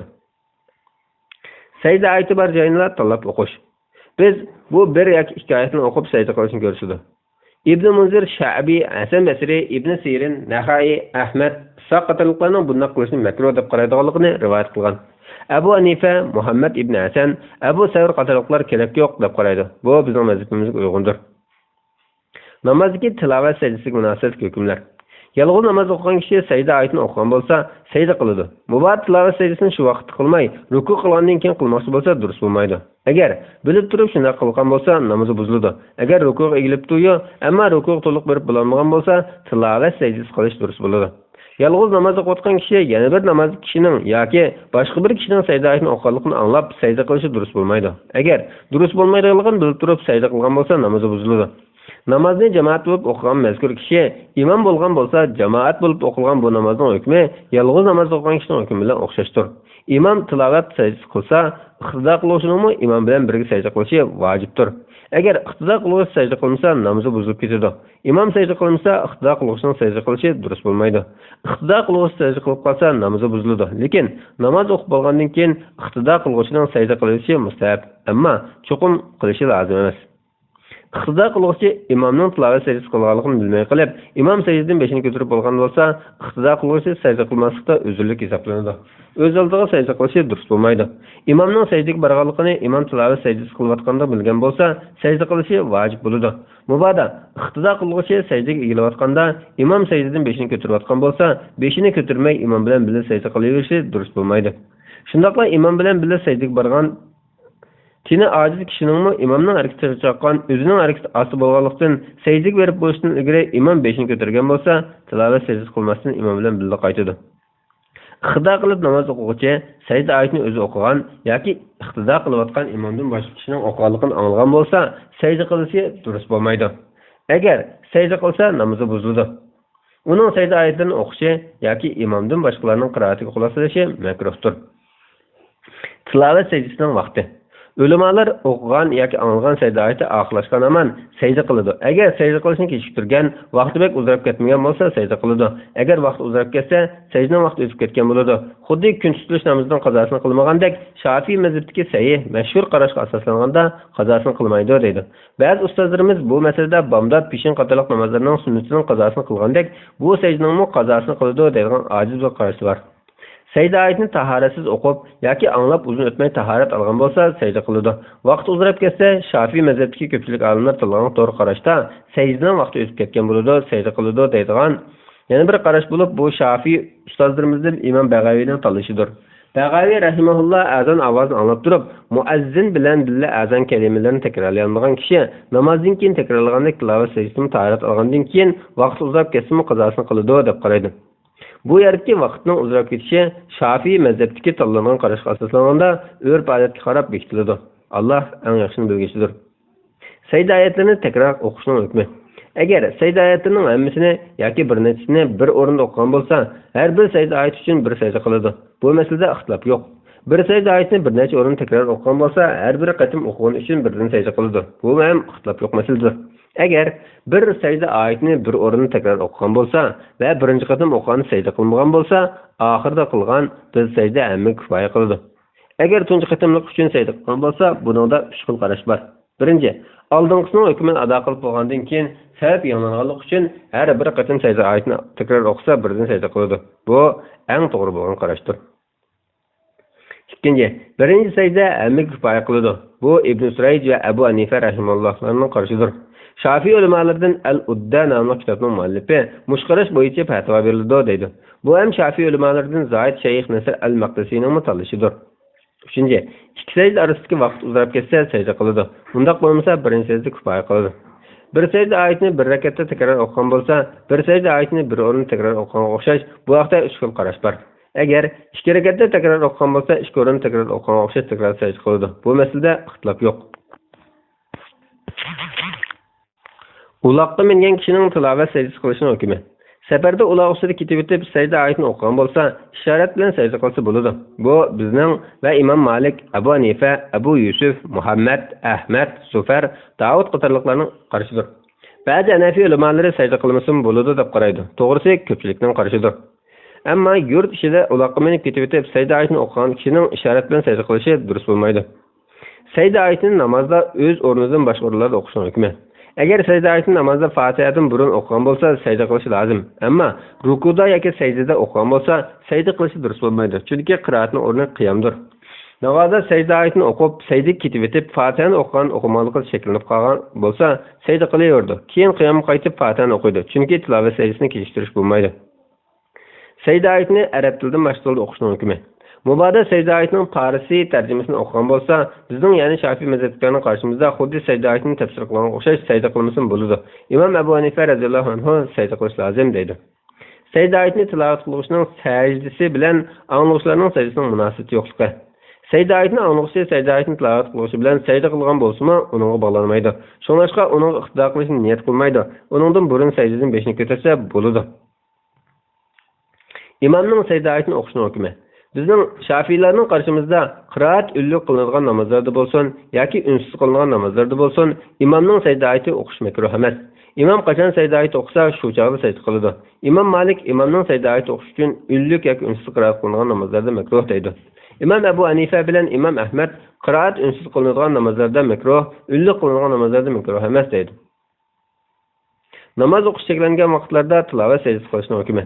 Biz, ya'ni Şafii mazhabidagilar namoz o'qish cheklangan vaqtlarda tilovat secdasi qilish makruh emas deb qaraymiz. Bu Şabi, Hasan Basri, Salim ibn Abdullah, Qasim, Ata, Ikrima, Abu Hanifa, Ahli Ray qatorliqlarning qarshidir. Bu Imom Malikning bir qarshidir. Buni yana bir to'p ulamolar makruh deb qaragan. Ularning ichida Abdullah ibn Umar, Said ibn Musayyab, Isaq ibn Rahavay, Abu Sa'ur qatorliqlar bor. Bu Imom Malikning yana bir qarshidir. Rukuning tilovat secdasining o'rnida turadiganligi. Secde qilish imkoniyati bor bo'lgan normal ahvolda ruku tilovat secdasining o'rnida tura olmaydi. Bu bizning va ko'plagan ilgarki va keyingi ulamolarning qarshidir. Imom Abu Hanifa rahimahulloh ruku tilovat secdasining o'rnida turdi deydi. Ko'pchilik ulamolarning dalili bo'lsa, tilovat secdasini namozning secdasi qilgan qiyos bo'lib, secde qila olmaydiganlar namozning secdasini biroz egilib qilgandek, tilovat secdasini biroz egilib qilsa bo'ladi. Tilovat secdasini qilish usuli, shuni bilish kerakki, tilovat secdasi qilmoqchi bo'lgan kishi ya namozning ichida, ya namozning sirtida bo'ladi. Namozning sirtida secde oyati o'qigan kishi secde qilmoqchi bo'lsa, tilovat secdasi qilishni niyat qiladi va secdani boshlash uchun takbir aytadi. Va takbir bilan teng namozning takbir tahrimisi boshqa takbirni ko'targandek, qo'llarini ikki mo'risi bilan barobar ko'taradi. Uningdan keyin secdaga tushish uchun yana takbir aytadi va bu takbirda qo'llarini ko'tarmaydi. Ikkinchi takbir mustahab, shart emas. Bu takbirning hukmi namozning takbir tahrimidan boshqa takbirlarning hukmi bilan o'xshashdir. Ammo birinchi takbir, ya'ni takbir tahrimi to'g'risida Şafii ulamolari orasida 3 xil qarash bor. Birinchi, u ruknidir. Uningsiz sajda to'g'ri bo'lmaydi. Ko'pchilik ulamolarning qarashi bo'lib, ko'pchilik qarashdir. Kuchli qarashdir. Ikkinchisi mustahab. Navoda u takbir tushirilmay qolsa-mu, sajda durust bo'laverdi. Bu Shayx Abu Muhammad al-Juvayniyning qarashidir. Uchinchisi mustahab emas. Alloh eng yaxshi bilgichidir. Agar sajda qilmoqchi bo'lgan kishi o'rtirayotgan kishi bo'lsa, o'rtirgan holatda sajdani boshlash uchun takbir aytadi. Undan keyin sajdaga tushib yana takbir aytadi. Agar o'ltirgan kishi bo'lsa, bir qism Şafii ustozlarimiz uning o'rnidan turishi mustahab, u o'rnidan turib, aslida o'rtirib tilovat sajdasi qilmoqchi bo'lgan kishiga o'xshash takbir aytib, sajdaga boradi deydi. Bu qarashning dalili tilovat sajdasining namozning sajdasi va takbir tahrimisidan qilingan qiyosdir. Şafii ustozlarimizning kattalardan Shayx Abu Muhammad al-Juvayni, Qozi Husayn va uning ikki shogirdi Mime ve At-Tahzib namlı kitaplarının muallifleri ve muhakkik İmam Ebul Qasim Rafi qatarlıqlar bunu oçuq sözgen ve muqimlaştırgan. İmamul Eremeyn İki Erem imamı Dadlı Şeyh Ebu Muhammed'in bu qiyasını rivayet qılıp bulup, radiya berip mundaq degan. Bu qiyasının manbasini bu kitaplarni zikr qilinganligini görmedim. İmam Eremeynning bu so'zi nihoyat kuchli so'zdir. Chunki bu vaqtda Rasululloh sallallohu alayhi vasallamdanmi va biz ergishadigan salafdanmi hech qanday rivayet kelmagan. Ko'pchilik ustozlarimiz ham buni tilga olmagan. Alloh eng yaxshini bilguchidir. Secde qilganda secdik berish va tasbih aytish usuliga munosabatlik adab qoidalarga rioya qilish lozim.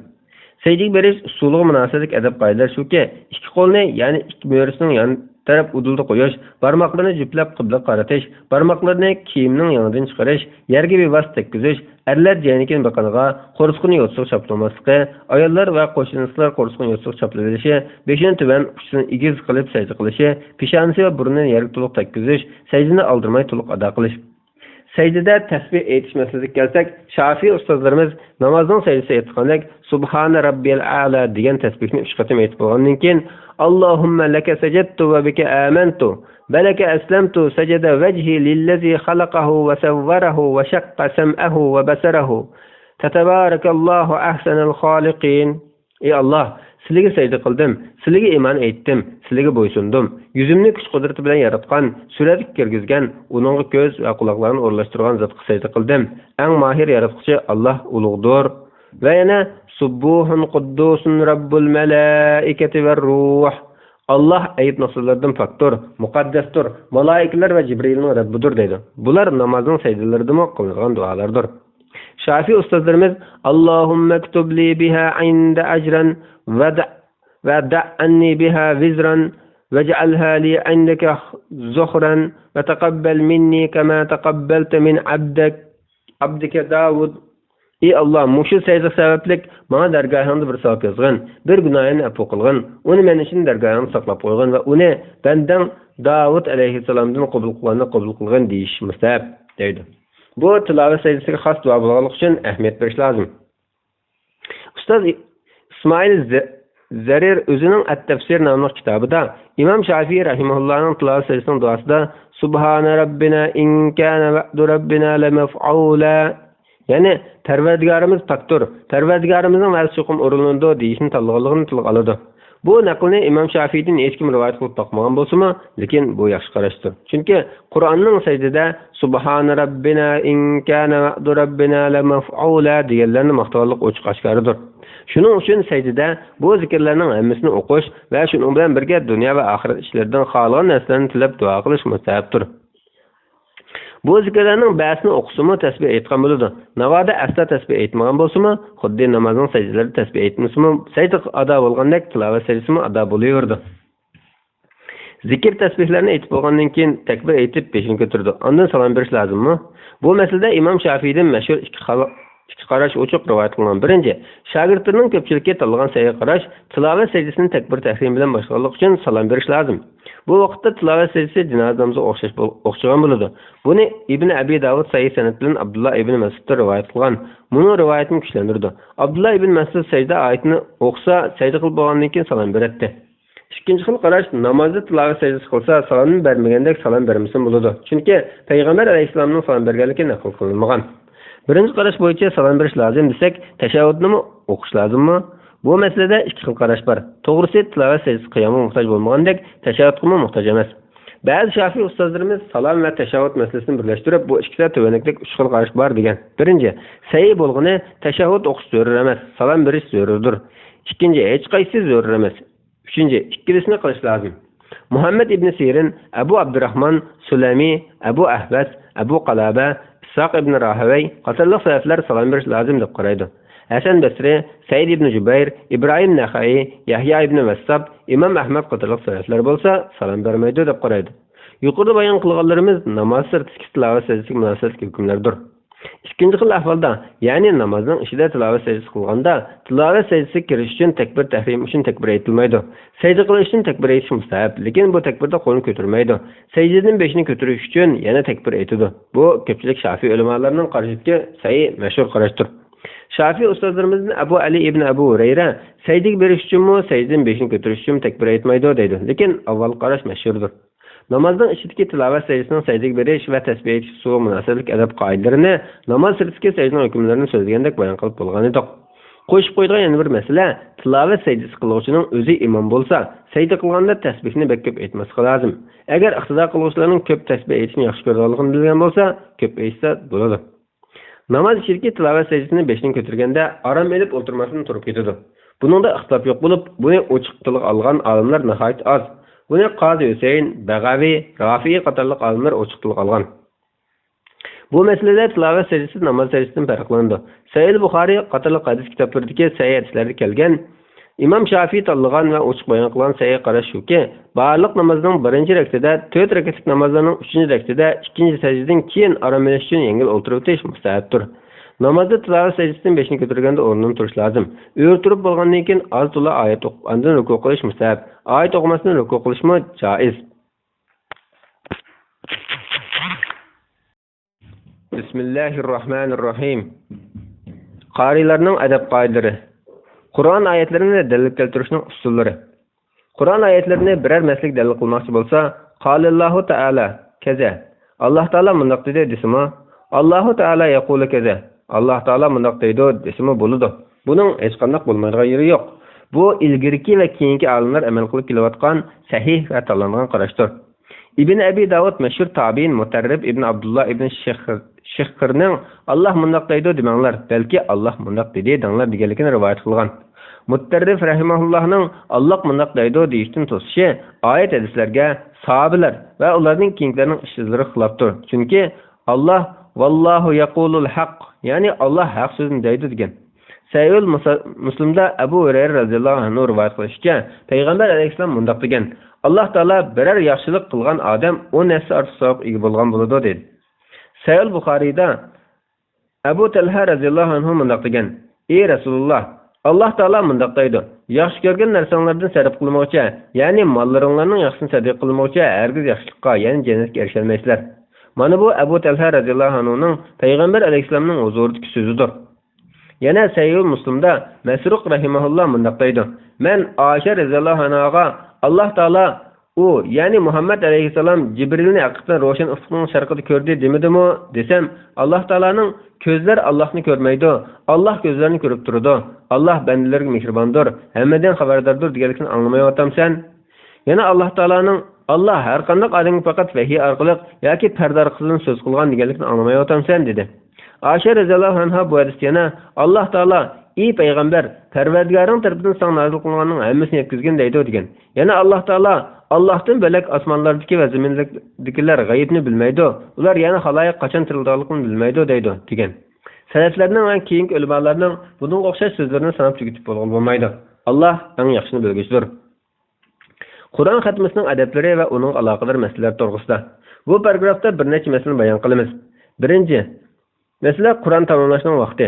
Biz ilgirki yolg'iz holda Qur'on o'qigan kishining Qur'onni namozini tamomlashining, bo'libmi bomdodning sunnatida yoki namoz shamning sunnatida tamomlashning mustahabligini, bomdodning sunnatida tamomlashning texim afzal ekanligini, bir qatim kunduzning avvalida, yana bir qatim kechining avvalida tamomlashning mustahabligini, ammo namozning sirtida tamomlagan yolg'iz kishining yoki jamoat bo'lib tamom qilganlarning kunduzning avvalida yoki kechining avvalida tamomlashning mustahabligini, ba'zi ulamolarning kunduzning avvalida tamomlashni afzal deb qaraydiganligini bayon qilgan edik. İkinci mesele, Kur'an tamam bo'lgan kun shariatda ro'za tutishdan cheklangan kunga udil kelmaslar ro'za tutish mustahab. Ibn Abi Davud o'zining sahih sanadi bilan Talha ibn Musarrib, Harib ibn Abi Sabit, Musayyib ibn Rafi' qatorliq ko'palik tabi'inlarning Qur'on tamom qilgan kunlarida ro'za tutganligini rivoyat qilgan. Uchinchi mesele, Qur'on tamom bo'lgan so'rang qatnashish kuchli tashabbus qilindi. Sayyanda kelishicha Rasululloh sallallohu alayhi vasallam ayzdir ayollarni ayt kun chiqib xayrli ishlarga va musulmonlarning duosiga daxil bo'lishga buyurgan. Darimi ve İbn Abi Davud öz senetleri bilen İbn Abbas radhiyallohu anhumaning Qur'on o'qiyotgan kishini ko'zishga adam qo'yganligi, Qur'on tamom bo'lmoqchi ekanligini Ibn Abbas xabar qilsa, Ibn Abbasning kelib Qur'on xatmasi qatnashganligini rivoyat qilgan. Ibn Abi Davud ikki sanat bilan Anas radhiyallohu anhuning shogirdi katta tabiin Qatadaning Anas ibn Malik radhiyallohu anhu Qur'onni tamom qilsa, oilasilarni yig'ib duo qiladi deganligini rivoyat qilgan.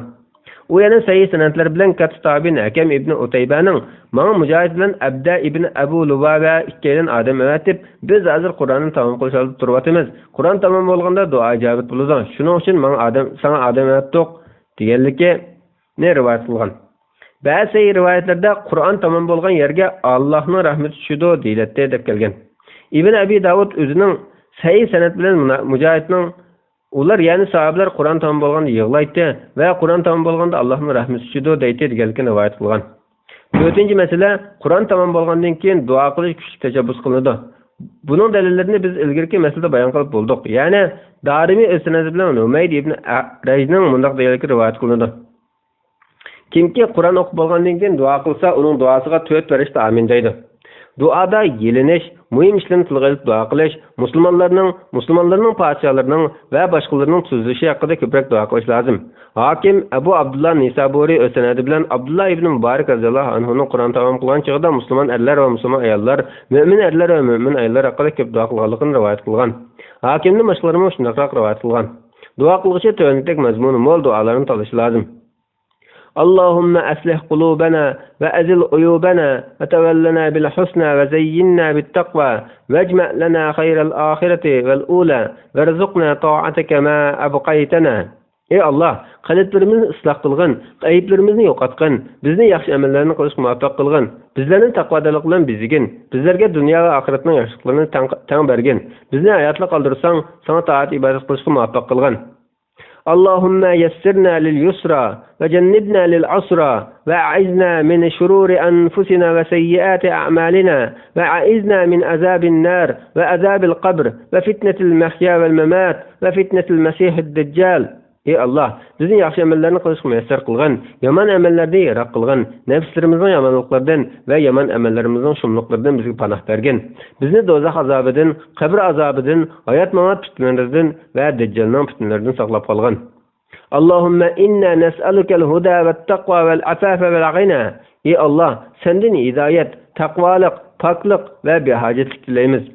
اللهم إنا نستودعك أدياننا وأبداننا وخواتم أعمالنا وأنفسنا وأهلينا وأحبابنا وسائر المسلمين وجميع ما أنعمت علينا وعليهم من أمور الآخرة والدنيا.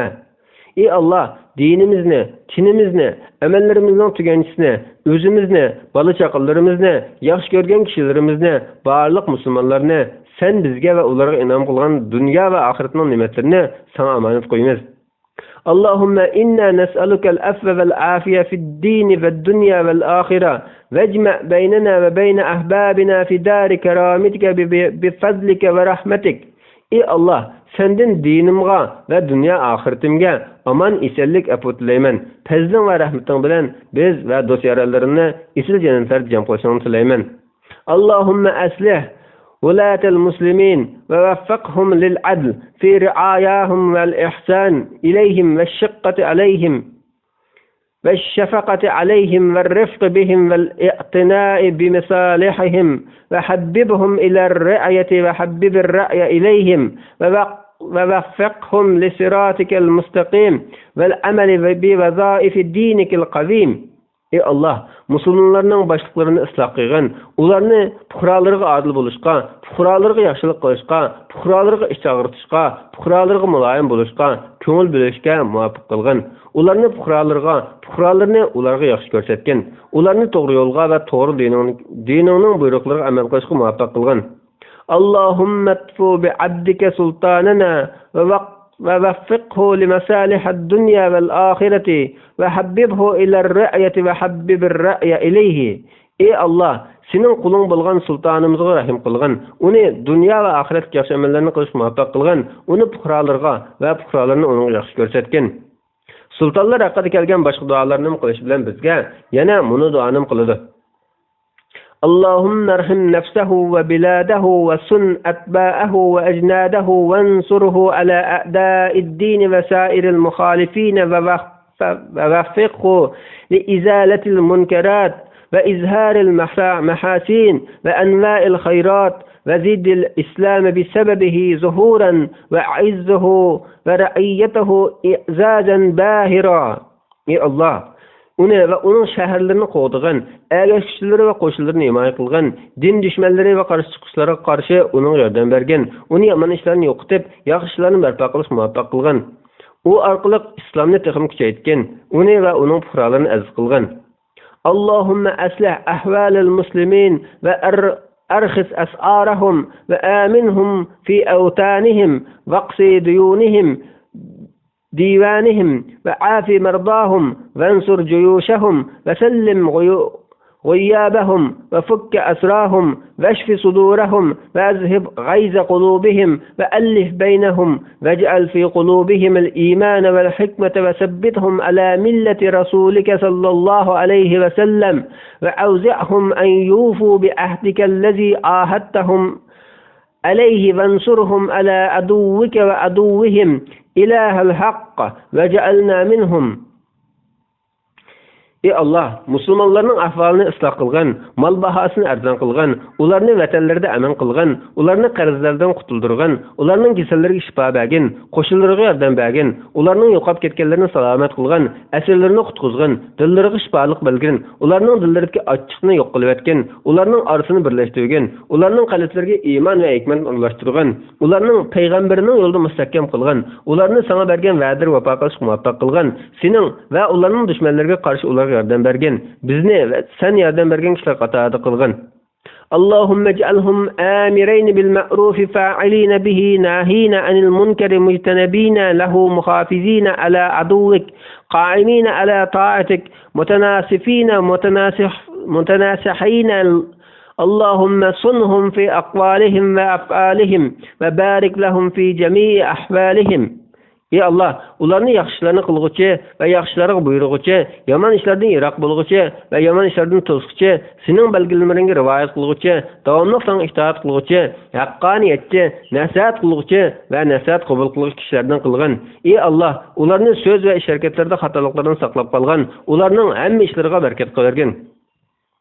Duo qiluvchi duosini الحمد لله رب العالمين حمدا يوافي نعمه ويكافي مزيده اللهم صل على محمد وعلى آل محمد كما صليت على إبراهيم وعلى آل إبراهيم إنك حميد مجيد وبارك على محمد وعلى آل محمد كما باركت على إبراهيم وعلى آل إبراهيم في العالمين إنك حميد مجيد.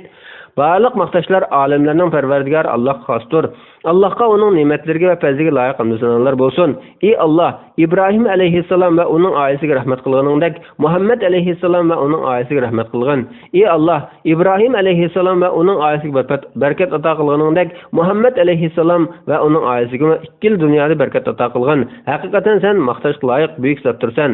Bilan boshlaydi va oxirlashtirdi. 5-chi masala Qur'onni tamom qilib bo'lgandan keyin orqadan yana bir tamom qilish uchun yangidan boshlashi mustahapdir. Chunki salaflar ilgirkilar shunday qilishni yaxshi ko'radi va Anas radhiyallohu anhu da rivoyat qilingan buni hadisni dalil qiladi. Payg'ambar alayhisalom eng yaxshi amal safardan kelib yana safar qilishdir deganda sahobalar bu nima gap ey Rasululloh deb so'radi. Rasululloh sallallohu alayhi vasallam Qur'onni tamom qilib bo'lib yana yangidan boshlash deb javob berdi. Bismillahirrohmanirrohim. Qarilarning adab qoidalari 7-bab. Barliq insonlarning Qur'onga qarata diqqat qilish tegishli adablari to'g'risida. Sahih Muslimda rivoyat qilinishicha Tamim ad-Dari radhiyallohu anhu bunday degan. Payg'ambar alayhisalom din samimiyatdir degan edi. Biz kimga deb so'radik. Payg'ambar alayhisalom Allohga, Allohning kitobiga, Allohning rasuliga, musulmonlarning boshliqlariga va musulmonlar ammasiga deb javob berdi. Ulamolar Allah ularga rahmat qilsin. Allohning kitobiga samimiy bo'lish degan Qur'onning Allohning kalomi ekanligiga, Allohning tarafidan tushirilganligiga, hech bir maxluqning so'zining uning o'xshamaydiganligiga, barliq maxluqotlar uning o'xshamaydigan keltirishga qodir bo'la olmaydiganligiga iymon keltirish, uni hurmatlash, loyiqida tilovat qilish, chiroyli o'qish, Qur'on tilovat qilganda jim turish, harflarni to'g'ri talaffuz qilish, Qur'onni burmalamoqchi bo'lganlarning burmlashlaridan, hadisning ashxoslarning chiqarishlaridan qo'g'dash, Qur'onni ilib kelgan ahkomlarni tasdiqlash, hukmlarga amal qilish, Qur'on ilmlari va misollarini tushunish, vaznasiyatlaridan ibrat olish, ajoyibotlar haqida tafakkur qilish, muhkam, ya'ni qaratmalik aniq oyatlarga amal qilish, mutashabih, ya'ni qaratmalik noaniq oyatlarga iymon etish, umumiy va xususiy hukmlarni amaldan qoldirgan, ya'ni nasikh va amaldan qolgan ya'ni mansukh hukmlarni tadqiq qilish, Qur'on ilmlarini tarqatish, Qur'on tarafga chaqiriq qilish qatorliqlarni ko'rsatdi deydi. Qur'onni ulug'lash vojib. Musulmonlar Qur'on Karimni ulug'lashning, uni nuqsalardan xoli deb e'tiqod qilishning va uni qo'llashning vojib ekanligiga Qur'ondan musulmonlar birlikka kelgan bir harfni bilib turib inkor qilgan yoki bilib turib mashhur qorilardan hech birini rivoyat qilmagan bir harfni qo'shib qo'ygan kishining kofir bo'lganligiga birlikka kelgan.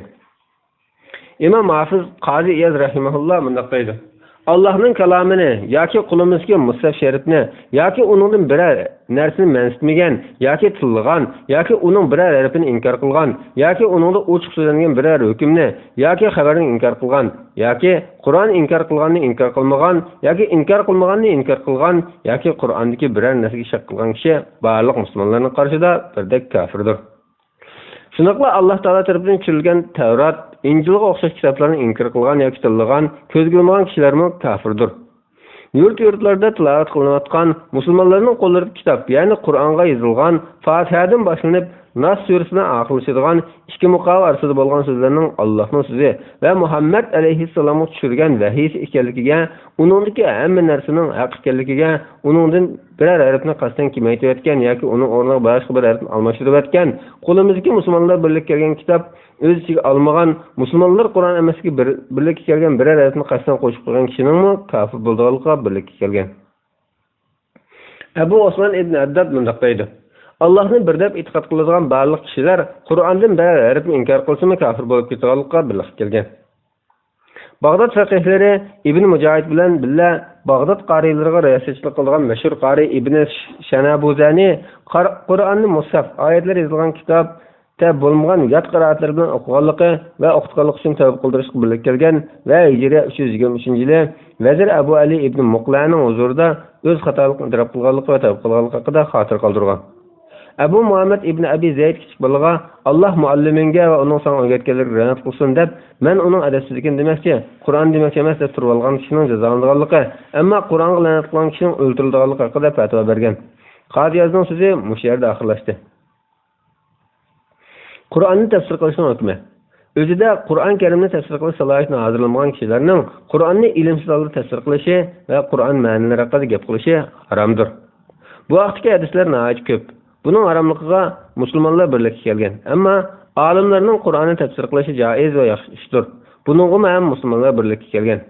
Tafsir qilish salohiyatini hozirlagan, Qur'on ma'nolarini bilish uchun kerak bo'lgan bilimlarni o'zi jam qilgan, tafsir qilmoqchi bo'lgan oyatlarning murod maqsadini bildim deb o'ylagan kishi oyatlarning ma'nolari, oshkora yoshirun, umumiy va xususiy hukmlari, jumlalarning grammatik va qurilmalari qatorliq itoat bilan belgili bo'ladigan masalalarni tafsir qilsa bo'ladi. Ammo so'zliklarni sharhlash qatorliq faqat naql orqali belgili bo'ladigan, ijtihod orqali belgili bo'lmaydigan masalalarda shu fanlarning ishonchli ulamolardan kelgan ishonchli naqllarga tayanmasdan gap qilish joiz bo'lmaydi. Oyatlarni tafsir qilish uchun kerakli bilimlarni o'zida hozirlamaganlik uchun tafsir qilish salohiyatini hozirlamagan kishilarning Allohning kalomini tafsir qilishi haromdir. Lekin ular ishonchli mufassirlarning tafsirlarini naql qilsa bo'ladi. Qur'on Karimni sahih dalillarga tayanmasdan o'z ko'z qarashi bo'yicha tafsir qilgan kishilar bir nechta turga bo'linadi. Birinchi, oyatlarni o'z ko'z qarashini to'g'ri chiqarishga, ko'ngilni xotirjam qilish dalil qilganlar. Bular oyatlarning o'z ko'z qarashining to'g'ri ekanligiga dalil bo'lganligiga jazm qilmay turib, faqat qarash tarafini yanglishishlar dalil qilishadi. Ikkinchi, boshqalarni yaxshi ishlarga chaqirishni maqsad qilgan, lekin oyatlarni da'vatgan so'ziga dalil bo'la olmaydiganligini aniq bilmay turib dalil qilganlar. Uchinchi, Qur'on kalimalarini mutaxassislar qarashidagi ma'nolarini bilmasdan tafsirlash. Qur'on so'zliklarining ma'nolarini faqat tilshunoslar va tafsirshunoslar anglash orqali bilgili bo'ladi. So'zliklarning ma'nolari va grammatik qurilmalari, so'zliklarning qoldirilgan, qisqartirilgan, ko'ngilga tukilganlari, so'zliklarning asli va qo'shma ma'nolari, umumiy va xususiy ma'nolari, abstrakit va aniq ma'no bildiradigan so'zlar, ilgari keyin keltirilgan so'zliklar qatorliq ko'rinishidan boshqacha ma'no bildiradigan narsalarda arab tilini bilishlar kifoya qilmaydi. Balki arab tilini bilish bilan birga tafsirshunoslikning vaqtlik so'zlarini bilish lozim. Chunki tafsirshunoslar ba'zi so'zliklarning oshkora ma'nosi ko'rsatilmaydiganligiga yoki ayrim ma'no bildiradiganligiga yoki ba'zi so'zliklarni qo'shib tushunish lozimligiga birlik kelgan bo'lishi mumkin. Shundaqla ba'zi so'zliklar ko'p xil ma'no bildiradigan so'zliklar bo'lib, ma'lum o'rinda ma'lum bir ma'no ko'rsatilishi, hamma o'rinda shu xil ma'no bo'yicha tafsir qilinganda xatolik kelib chiqishi mumkin. Yuqorqi o'rinlarning hammasida tilshunoslar yoki mufassirlarga murojaat qilmasdan tafsir qilish Qur'onni o'z ko'z qarashi bo'yicha tafsir qilishdir va bunday qilish haromdir. Alloh eng yaxshi bilguchidir. Qur'on haqida talash-tartish qilishning harom ekanligi haqida. Qur'on to'g'risida talash-tartish qilish haromdir. Buning misollaridan biri ma'lum bir oyatning o'zining qarshiga zid keladigan mazmunni ko'rsatganligi, o'zining qarshiga dalil bo'lish ehtimolligining ojiz ekanligi ko'ngilga ayon turib, oyatni o'z ko'z qarshiga burash uchun munozirlashish Qur'on to'g'risida naq ta'sis qilish jumlasidandir. Ammo oyatning o'z ko'z qarshiga zid keladigan mazmunni ko'rsatganligi ko'ngilga ayon bo'lmagan kishilar o'zurlikdir. Payg'ambar alayhissalomning Qur'on to'g'risida ta'sis qilish kofirlikdir deganligi sahih yo'l bilan kelgandir. Xattabiy rahimahulloh mundaq deydi: "Ba'zir bu asli al-mira so'zi shak qilish degan bo'ladi desa, yana ba'zir Qur'onni shak paydo qilgan ravishda ta'sis qilish degan bo'ladi deydi. Yana ba'zir ozg'un mazhablarning taqdir oyatlari haqida qilgan ta'sislar ko'rsatdi deb qaraydi. Qur'ondagi faqat Allohning bayon qilib berishi bilan bo'lgan ishlar haqida savol sorashga adablar. Qur'ondagi ma'lum bir oyatning ma'lum bir oyatdan burun kelishi yoki ma'lum bir oyatning ma'lum bir o'rinda kelishi sababi degandek masalalarni so'raganda, buning hikmati nima deb so'rashi lozim. Falan oyatni unutib qoldim deyishning makruh ekanligi. Falan oyatni unutib qoldim deyish makruhdir. Balki unutuldirildim yoki esimdan chiqib ketdi deyish lozim. Abdullah ibn Mas'ud radhiyallohu anhu rivoyat qilgan sahih bir hadisda Payg'ambar alayhissalom mundaq degan: "Sizlarning biringlar falani oyatni unutib qoldim demisin. U unutib qolmagan, balki unutuldirilgandir." Sayyendiki yana bir rivoyatda biringlarning falani oyatni unutib qoldim deyishi nimaga yomon? U unutib qolmadi, amaliyotda unutuldirildi deyilgan. Sayyenda Aisha radhiyallohu anhadan mundaq rivoyat qilingan: Payg'ambar alayhissalom bir kishining Qur'on o'qiyotganligini anglab, Alloh uning rahim qilsin, u men esimdan ko'tarilib qolgan bir oyatni eslatib qo'ydi dedi. Sayyendiki yana bir rivoyatda men unutuldirilgan bir oyatni degan. Ibn Abi Davudning katta tabiin Abu Abdurrahman as-Sulamiydan rivoyat qilgan falani oyatni esimdan chiqarib qo'ydim dema, balki falani oyatni asli olmay qoldim degan rivoyatga kelsak, bu rivoyat sahih hadisga xilof bo'lganligi uchun sahih hadisga asoslanib esimdan chiqarib qo'ydim deyish makruh emas, durust deymiz. Suralarni ismlar bilan atash. Suralarni Baqara surasi, Ali Imron surasi, Nisa surasi, Maida surasi degandek ismlar bilan atsak bo'ladi. Bunda atash makruh emas. Ilgirki olimlarning ba'zilari qalb bayon qilingan sura, Imron avlodlarining vaqaligi bayon qilingan sura, ayollarning hukmlari bayon qilingan sura degandek ismlar bilan atash lozim deb qaragan. To'g'risi avvalgi qarashdir. Sayyida Rasululloh sallallohu alayhi vasallamning Baqara surasi, Kahf surasi deb tilga olganligi ko'p uchraydi. Sahabelerden bunday rivoyatlarim kelib kelgan. Ibn Mas'ud radhiyallohu anhu bu Baqara surasi nazil qilingan zot turgan joy degan. Sayyinda yana Ibn Mas'ud radhiyallohu anhuning men Rasululloh sallallohu alayhi vasallamga Nisa surasini o'qib berdim deganligi rivoyat qilingan. Bu vaqtga hadislarni va ilgirkilarning so'zlarini sanab tugatib bo'lmaydi. As-sura so'zining ikki xil o'qilish shakli bor. Biri hamza bilan as-sura deb o'qish, yana biri hamzasiz o'qish. Hamzasiz o'qish afzal. Qur'onda hamzasiz as-sura deb kelgan. Bu ikki xil o'qish shaklini Ibn Qutayba G'aribul Hadis nomli kitobida tilga olgan. Qiraat imomlarga mansub qilishning hukmi. Qiraatlarni bu Abu Amrning qiraati, bu Nafi'ning qiraati, bu Hamzaning qiraati, bu Kasaining qiraati degandek ismlar bilan atash makruh emas. Bu ilgirki va keyingilar amal qilib kelgan, hech kim inkor qilmagan, ulamolar tomonidan tanlangan qarashdir. Ibn Abu Davudning rivoyat qilishicha, Ibrohim Naxai mundaq degan: ular, ya'ni sahabelar va cho'ng tabiinlar falonning sunnati, falonning qiraati deyishni yomon ko'radi degan to'g'risi biz ilgari bayon qilgan qarashdir. Kafirga Qur'onning o'qishning hukmi. Kafirning Qur'on anglashi cheklanmaydi. Alloh taolo mundaq degan: "Va in ahadun minal mushrikeen istajaraka fa'ajirhu hatta yasma'a kalamallahi thumma ablighu ma'manhu."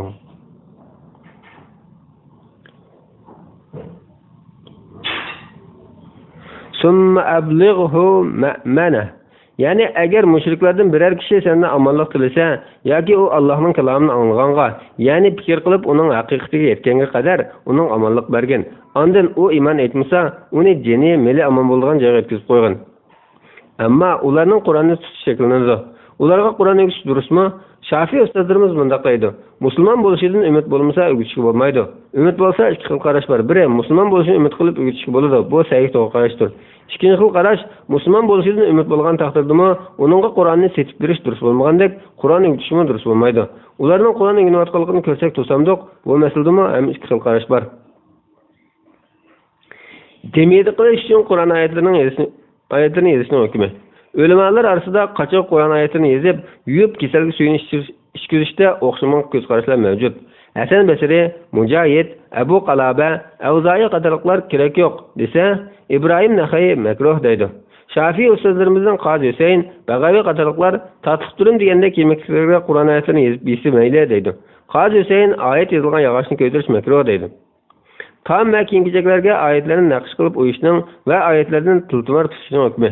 Bizning mazhabimizda, ya'ni Shafiy mazhabida oyatlarni va Allohning ismlarini tamom naqsh qilib o'yish, kiyim-kechaklarga tikish makruh. Hatta masjidning qibla tarafiga Qur'onni yozsa mayli deydi. Oyatlardan tiltimor tutishning hukmiga kelsak, Imom Malik qumuch yoki terga Qur'on oyatlarini yozib, tikib tiltimor tutsa mayli deydi. Ba'zi Shafiy ustozlarimiz tiltimorga boshqa narsa bilan billa Qur'on oyatlarini yozsa harom emas, lekin taharatsiz oldin ko'tarib yuradiganlik uchun unda qilgan yaxshi. Oyatlarni yozgan bo'lsa, Imom Malik degandek tikib asrash orqali saqlash lozim deydi. Shayx Abu Amr ibn Salah shunday fatvo bergan. Demir qilish uchun oyat o'qib suflashning hukmi.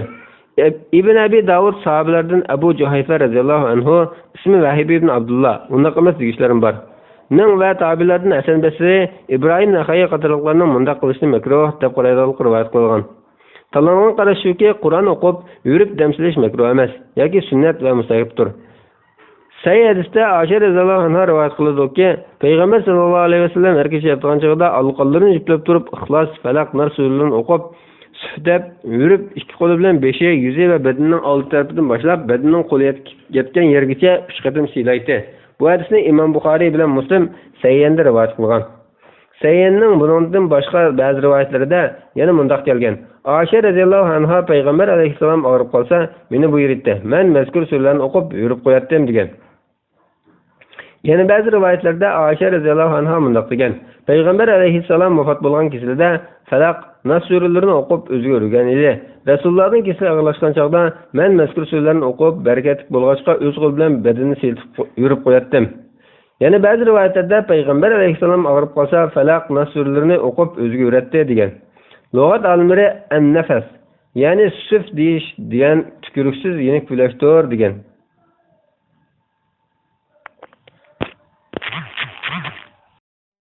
Bismillahirrohmanirrohim.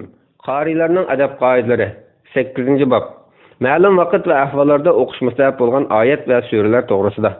Bu bobning doirasi nihoyat keng bo'lib, bu vaqtga kelgan hadislar va salaflarning ish izlari ko'p bo'lganligi uchun hammasini bayon qilib bo'lish qiyin. Lekin bu bobdagi ko'pincha masalalar avom xos hammaga tonish bo'lganligi uchun ko'pincha masalalarga dalillarni bayon qilmasdan qisqa iboralar bilan ishorat qilib o'tamiz. Bu masalalarning biri Ramazon oyida, bo'libmi Ramazonning oxirgi 10 kunida, oxirgi 10 kunning taq kechalarida, Zulhijjaning avval 10 kunida, Arafat kunida, Juma kunida, bomdoddan keyin va kechalarda Qur'on tilovat qilish alohida hikmat berish sunnatdir. Yasin, Voqea, Mulk so'zlarini o'qib turish lozim. Imom Juma namozi va 2 Eid namozlarida o'qigan suralar. Juma kuni bomdod namozida 1-rakatda Fatihadan keyin Sajda surasini to'liq o'qish, 2-rakatda Inson surasini to'liq o'qish sunnatdir. Masjid imomlarining ko'pincha qilib kelayotgan har ikki suradan bir necha oyatni so'zib qira'at qilib o'qib qo'yish bilan bo'ldi qilgan ishni qilmaslikka, tartil bilan dona ochiq, normal suratda qira'at qilib, har ikki surani kamil o'qish lozim. Juma namozida 1-rakatda Juma surasini, 2-rakatda Munofiqun surasini to'liq o'qish sunnatdir. Xolisa 1-rakatda A'la surasini, 2-rakatda G'oshiya surasini o'qisimi bo'ladi. Har ikkisi Rasululloh sallallohu alayhi vasallamdan sahih yo'llar bilan rivoyat qilingan. Biz boshlab o'tgandek bu surlardan bir necha oyatlarni o'qib bo'ldi qilmay, to'liq o'qish lozim. Eid namozining 1-rakatida Qaf surasini, 2-rakatda Qalam surasini o'qish ham sunnatdir. Xolisa A'la surasi bilan G'oshiya surasini o'qisimi bo'ladi. Har ikkisi Rasululloh sallallohu alayhi vasallamdan sahih yo'llar bilan rivoyat qilingan. Bu surlardan bir necha oyatni o'qib bo'ldi qilishdan saqlanish lozim. Bomdod bilan Shomning ishkarga sunnati, istixora namozi va Eid namozlarida o'qilgan suralar. Bomdodning sunnatining 1-rakatida Fatihadan keyin Kafirun surasini, 2-rakatida Ixlos surasini o'qiydi. Agar xohlasa 1-rakatida Qulu amanna billahi va ma unzila ilayna Baqara surasi 136-oyat degan oyatni, 2-rakatida Qul ya ahlal kitabi ta'alu ila kalimatin sawa'in baynana Ali Imron surasi 64-oyat degan oyatni o'qisimi bo'ladi. Har ikkisini Payg'ambar alayhisalomning o'qiganligi sayyollar bilan rivoyat qilingan. Namoz Shomning sunnati, tavob namozi va istixora namozlarining 1-rakatida Kafirun surasini, ikkinchi rakatda Ixlos surasini o'qiydi. Vitr namozining birinchi rakatda A'la surasini, ikkinchi rakatda Kafirun surasini, uchinchi rakatda Ixlos, Falaq va Nas suralarini o'qiydi. Juma kuni o'qish mustahab bo'lgan suralar. Juma kuni Kahf surasini o'qish mustahabdir. Imom Shafiy rahimahulloh Al-Umna kitobida Kahf surasini juma kechasi o'qish mustahabdir degan. İmam Ebu Muhammed Darimi öz sanadi bilan rivoyat qilgan Abu Said Al-Khudri radhiyallohu anhuning buni so'zi buning dalilidir. Kimki juma kechasi Kahf surasini o'qisa, qiyomat kuni uning bilan Baytulloh orliq nur bilan yoritib beriladi. Darimi juma kuni Hud surasini o'qishni mustahabligi haqida bir hadis rivoyat qilgan. Kattabin Makhul rahimahullohdan juma kuni Al-Imron surasini o'qishni mustahabligi rivoyat qilingan. Ayatul Kursini, Falaq va Nas suralarini o'qishni mustahabligi. Ayatul Kursini har kecha yotgan chog'da va boshqa vaqtlarda ko'p o'qish, har namozning orqasidan Falaq va Nas suralarini o'qish mustahabdir. Sahih hadisda Uqba ibn Amir radhiyallohu anhu mundaq deydi: Payg'ambar alayhisalom meni har namozning keyinda Falaq va Nas suralarini o'qishga buyurgan. Bu hadisni Abu Dawud, Tirmizi va Nasa'iy rivoyat qilgan. Tirmizi Hasan, Sahih deb bergan. Uxlaydigan chog'da o'qiydigan oyat va suralar. Uxlaydigan chog'da Ayatul Kursini, Ixlos, Falaq, Nas suralarini, Baqara surasining oxirgi oyatini o'qish lozim. Buning alohida ahamiyat berish va ko'ngil berish lozim. Bu vaqtdan nurg'un sahih hadislar kelgan. Sahihda Abu Mas'ud Badri radhiyallohu anhu Payg'ambar alayhisolamning mundaq deganligini rivoyat qilgan. Kimki kechida Baqara surasining oxirgi 2 oyatini o'qiydi ekan, u oyatlar uning uchun kifoyadir. Bir qism ulamolar u 2 oyat kecha namoziga kifoya desa, ya'ni ba'zilar shu kecha ko'ngilsizliklarni saqlash kifoya deydi. Aisha radhiyallohu anha rivoyat qiladi-ki, Payg'ambar alayhisalom har kecha Ixlos, Falaq, Nas suralarini o'qiydi. Biz buni yuqorida damir qilish uchun oyat o'qib suflashning hukmi degan temada bayon qilib o'tdik. Ibn Abi Dawud o'z sanadi bilan Ali radhiyallohu anhuning islomga kelgan har qanday aqlni Ayatul Kursini o'qimasni uxlaydi deb o'ylamayman deganligini rivoyat qilgan. Ali radhiyallohu anhu yana bunday degan: "Men hech bir aqlni Baqara surasining oxirgi 3 oyatini o'qimasni uxlaydi deb o'ylab boqmadim." Bu hadisning sanadi Buxoriy va Muslimning sharti bo'yicha sahihdir. Uqba ibn Amir radhiyallohu anhu bunday deydi: Rasululloh sallallohu alayhi vasallam menga Ixlos, Falaq, Nas suralarini o'qimasdan hech bir kechani o'tkazmagan degan edi. Men ularni o'qimasdan hech bir kechani o'tkazib boqmadim. İbrahim Naxayi rahimahulloh bunday deydi: Ular, ya'ni sahobalar har kechasi Ixlos, Falaq, Nas suralarini 3 qatim o'qishni yaxshi ko'radi. Bu rivoyatning sanadi Muslimning shartiga asosan sahihdir. Ya'ni İbrahim Naxayining ular yotadigan chog'da Falaq, Nas suralarini o'qish haqida boshqalarga ta'lim beradi deganligini rivoyat qilingan. Aisha radhiyallohu anha bunday deydi: Payg'ambar alayhisalom Zumar va Bani Isroil suralarini o'qimasdan uxlamaydi. Bu hadisni Tirmizi rivoyat qilgan va hasan hadis degan. Uyqudan uyg'ongandan keyin o'qiydigan oyatlar. Her kecha uyqudan uyg'onganda Al-Imron surasining oxiridagi inna fi xalqis samawati val ard degan oyatdan boshlab Al-Imron surasining oxirisi o'qish mustahabdir. Sayyinda Rasululloh sallallohu alayhi vasallamning uyg'ongan vaqtda Al-Imron surasining oxirgi oyatlarini o'qiydiganligi rivoyat qilingan. Kesal kishining yanida o'qiydigan oyat va suralar. Kesalning yanida Fatihani o'qish mustahabdir. Payg'ambar alayhisolamning sayyidisiga u, ya'ni Fatihaning shifo ekanligini qanday bilding degan so'zi buning dalildir. Kesalning yanida yana Ixlos, Falaq, Nas suralarini 2 qo'lida yurib o'qish mustahabdir. Payg'ambar alayhisolamning shunday qilganligi rivoyat qilingan. Biz buni yuqorida damiyat qilish uchun oyat o'qishda bayon qilib o'tdik. Tala ibn Musarrif rahimahulloh bunday deydi: Kesal kishining yanında Qur'on o'qisa kesal yangilaydi deb qaralatdi. Men Haysamaning yanına kirib u kesal edi. Bugun kesaling yaxshi bo'lib qolgandek turdi desam, u shundoq, chunki mening yanimda Qur'on o'qildi dedi. Xatib Bag'dodiy rahimahulloh o'z sanadi bilan rivoyat qilib bunday deydi: Muhaddis Ramadi rahimahulloh bir kasallik mubtalo bo'lsa, muhaddislarni chaqirib kelinglar deydi. Ular kelsa ularga menga hadis o'qib beringlar deydi. Bu kasalga hadis o'qishning gapi. Kasalga Qur'on o'qish texim afzal. Meyitning yanında o'qilgan suralar. Shafiy mazhabidagi ustozlarimiz va boshqa mazhabdagi ulamolar meyitning yanında Yasinni o'qish mustahab degan. Ular bu so'zga Maqal ibn Yasar radhiyallohu anhu rivoyat qilgan buni hadisni dalil qiladi. Payg'ambar alayhisalom bunday degan: "Meyitlarga Yasinni o'qinglar." Bu hadisni Abu Dawud va Nasa'iy kecha va kunduz amallari nomli kitobi rivoyat qilgan. Bu hadisni yana Ibn Majah zaif sanad bilan rivoyat qilgan. Mujalid Sha'biyning Ansarlar meyitning yanında Baqara surasini o'qiydi deganligini rivoyat qilgan. Mujalid hadis rivoyat qilishda ishonchsiz kishidir.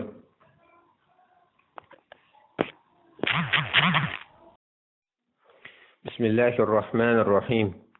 Qarilarning adab qoidalari. 9-bob. Qur'onning yozilishi va mushafning hurmatlanganligi to'g'risida. Shuni bilingki, Qur'on Karim payg'ambar alayhissalom davrida bugungidek kiritilib bo'lgan. Ammo bir kitob holatida emas, kishilarning dillarida edi. Ba'zi sahobalar to'liq yodlagan bo'lsa, yana ba'zilari ma'lum qismini yodlagan. Abu Bakr radhiyallohu anhuning davriga kelganda ko'plagan qorilar shahid bo'lib ketganlikdan Abu Bakr radhiyallohu anhu qori sahobalarning to'yib ketishi bilan keyingilar orasida Qur'on haqida ixtilof paydo bo'lishidan ansirab, Qur'onni bir kitob holatiga akilish haqida sahobalarga maslahat solgan. Sahabelerimi bunun qo'shilgan. Shuning bilan Qur'onni bir kitobga yozib to'plab, uni mu'minlarning onasi Hafsa radhiyallohu anhaning uyida saqlagan. Osman radhiyallohu anhuning davriga kelganda islom dini yurt-yurtlarga tarqaldi. Osman radhiyallohu anhu Qur'on haqida ixtilof paydo bo'lib, ba'zi oyatlarning tashkil qilishi yoki ba'zi so'zlarning qo'shilib qolishidan ansirab, sahabelar birlik kelgan Hafsa radhiyallohu anhuning saqlagan Qur'ondan bir nechta nusxa ko'chirib şehirlerge əvəzdir və başqa nusxalarını yoxtuşqa buyuruydu.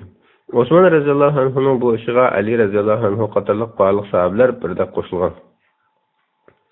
Resulullah sallallahu aleyhi ve sellem Kur'an'ı bir kitap haline gelmegen idi. Çünkü ayetler yeni düşüşü ve bazı ayetlerin okuluşu emelden kaldırılışı mümkün idi. Resulullah sallallahu aleyhi ve sellem vefat bolgan kadar bu ihtimallik davamlık mevcut idi. Resulullah vefat bolgandan keyin Abu Bakr ve başqa sahabeler bu ihtimallikin yüz bermeyligidan xatirjam bo'ldi. Devir ihtiyacı hem onu çoğulaşını taqazza qildi. Şunun bilan sahabeler Kur'an'ı bir kitapqa jo'g'ladi. Osman radhiyallohu anhu şəhərlərə əvətgan Qur'anlarının sani meselesinde ölümalar arasında oxşamagan qarashlar mevcut.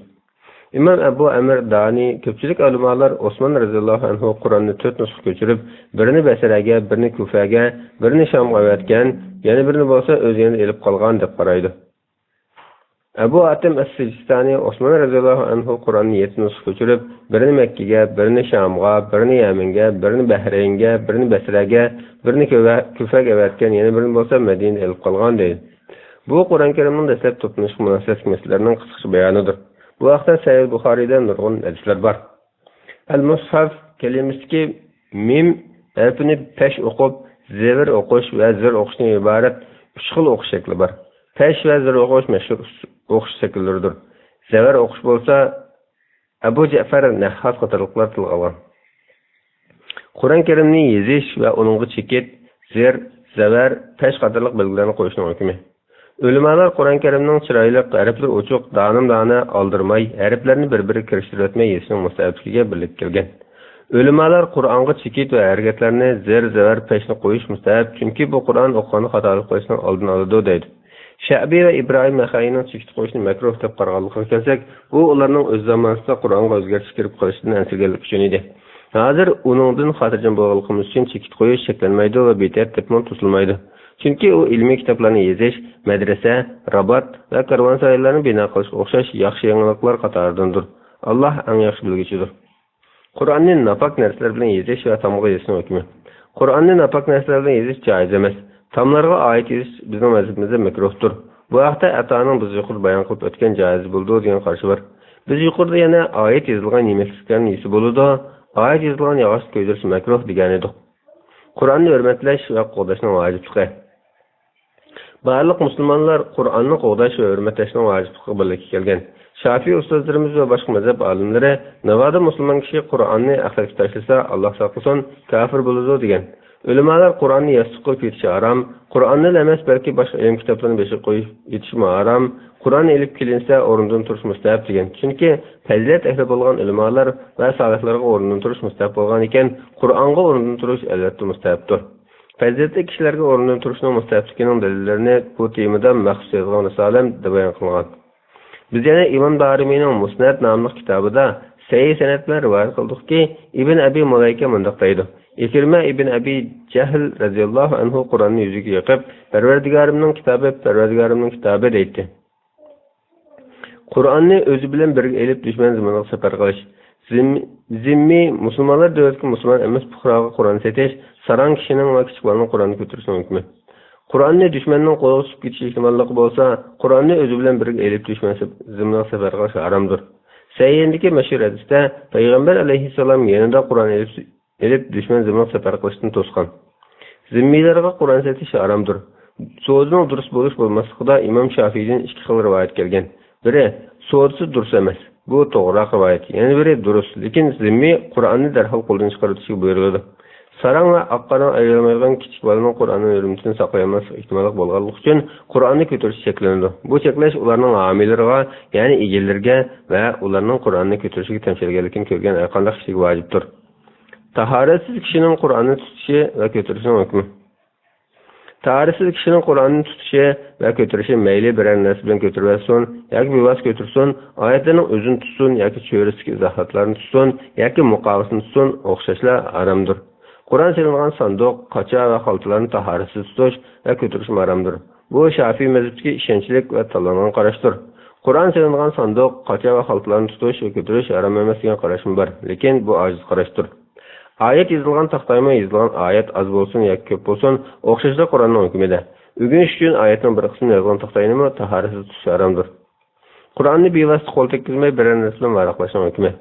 Tahoratsiz kishi, junub kishi yoki ajdar Qur'on oyatlarini xat degandek narsalar bilan o'rgan bo'lsa, uning durust bo'lish bo'lmasligida Shafiy ustozlarimiz orasida ikki xil qarash bor. Birinchi xil qarash joizdir. Bu Iroqlik ustozlarimizning kesib aytgan so'zi bo'lib, kuchliroq qarashdir. İkinci xil qarash haram. Chunki u Qur'onning bir varaqini ko'targan bo'ladi. Qur'onning bir varaqini hukmda emasga o'xshashdir.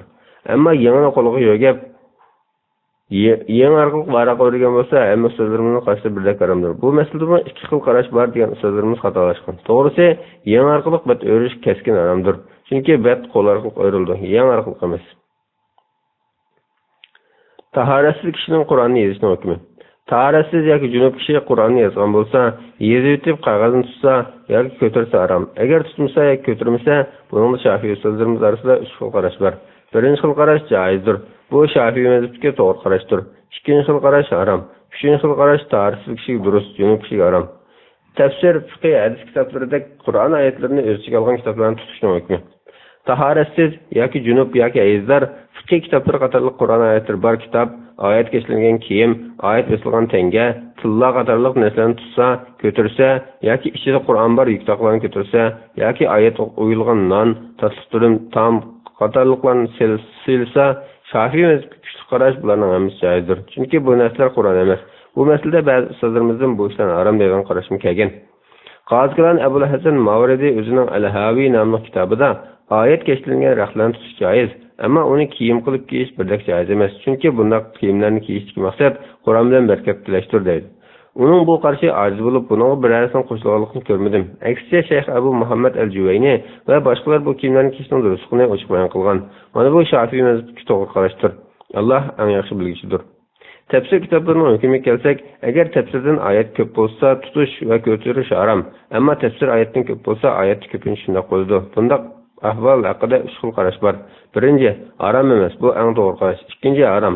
Uchinchi, oyatlar cho'ng xat bilan qizil yoki boshqa ranglar bilan ayrilgan bo'lsa, bunday tafsirlarni tutish va ko'tarish haram. Ayrilmagan bo'lsa, haram emas. Shafiy ulamolaridan at-Tatmima nomli kitobning muallifi haram emas degan taqdirda makruh deymiz deydi. Rasululloh sallallohu alayhi vasallamning hadislari yozilgan kitoblarning hukmiga kelsak, agar uningda oyat bo'lmasa, tutishmi haram bo'lmaydi. Shundaqmi tahoratsiz tutmoq yaxshi. Agar uningda oyat bo'lsa, bizning mazhabimizga vakillik qilgan qarashlar yana haram emas, balki makruhdir. Ba'zi ustozlarimizdan haram degan qarashim kelgan. Fiqh kitoblarida keyingi mushqarash ko'proq uchraydi.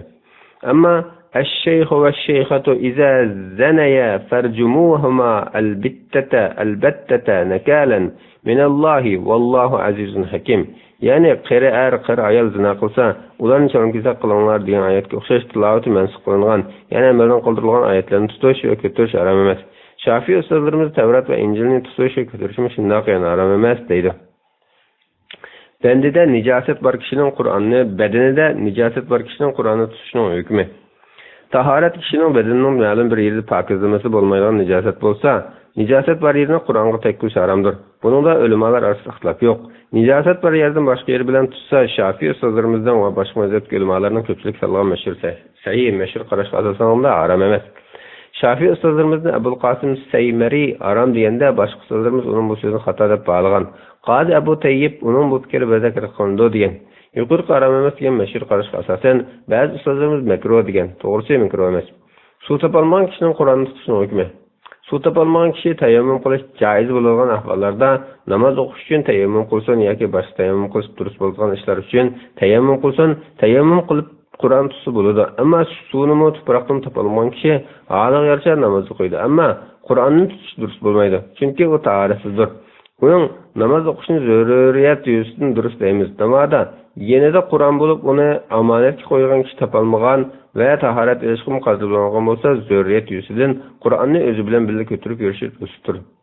Qozi Abu Tayyib rahimahulloh tayammum qilishni zarur emas deydi, lekin uning bu gibi masala bor. U kishi tayammum qilishi lozim. Agar Qur'on Karimning o'tda kuyib ketishidan yoki suvda g'arq bo'lib ketishidan yoki najosat tushib ketishidan yoki kofirlarning qo'liga tushib ketishidan ansirsa, zaruriyat yuzasidan tahoratsiz bo'lsa, uni birga elib olish lozim. Kichik bolaning Qur'on tutish uchun tahorat olishning hukmi. Muallim va valilarning aqqarini ayira oladigan kishi bolaning o'qiyotgan Qur'on va oyat yozilgan taxtalarni tutish uchun tahorat olish buyurish vojibmi? Bu masalada Shafiy ustozlarimiz orasida mashhur ikki xil qarash bor.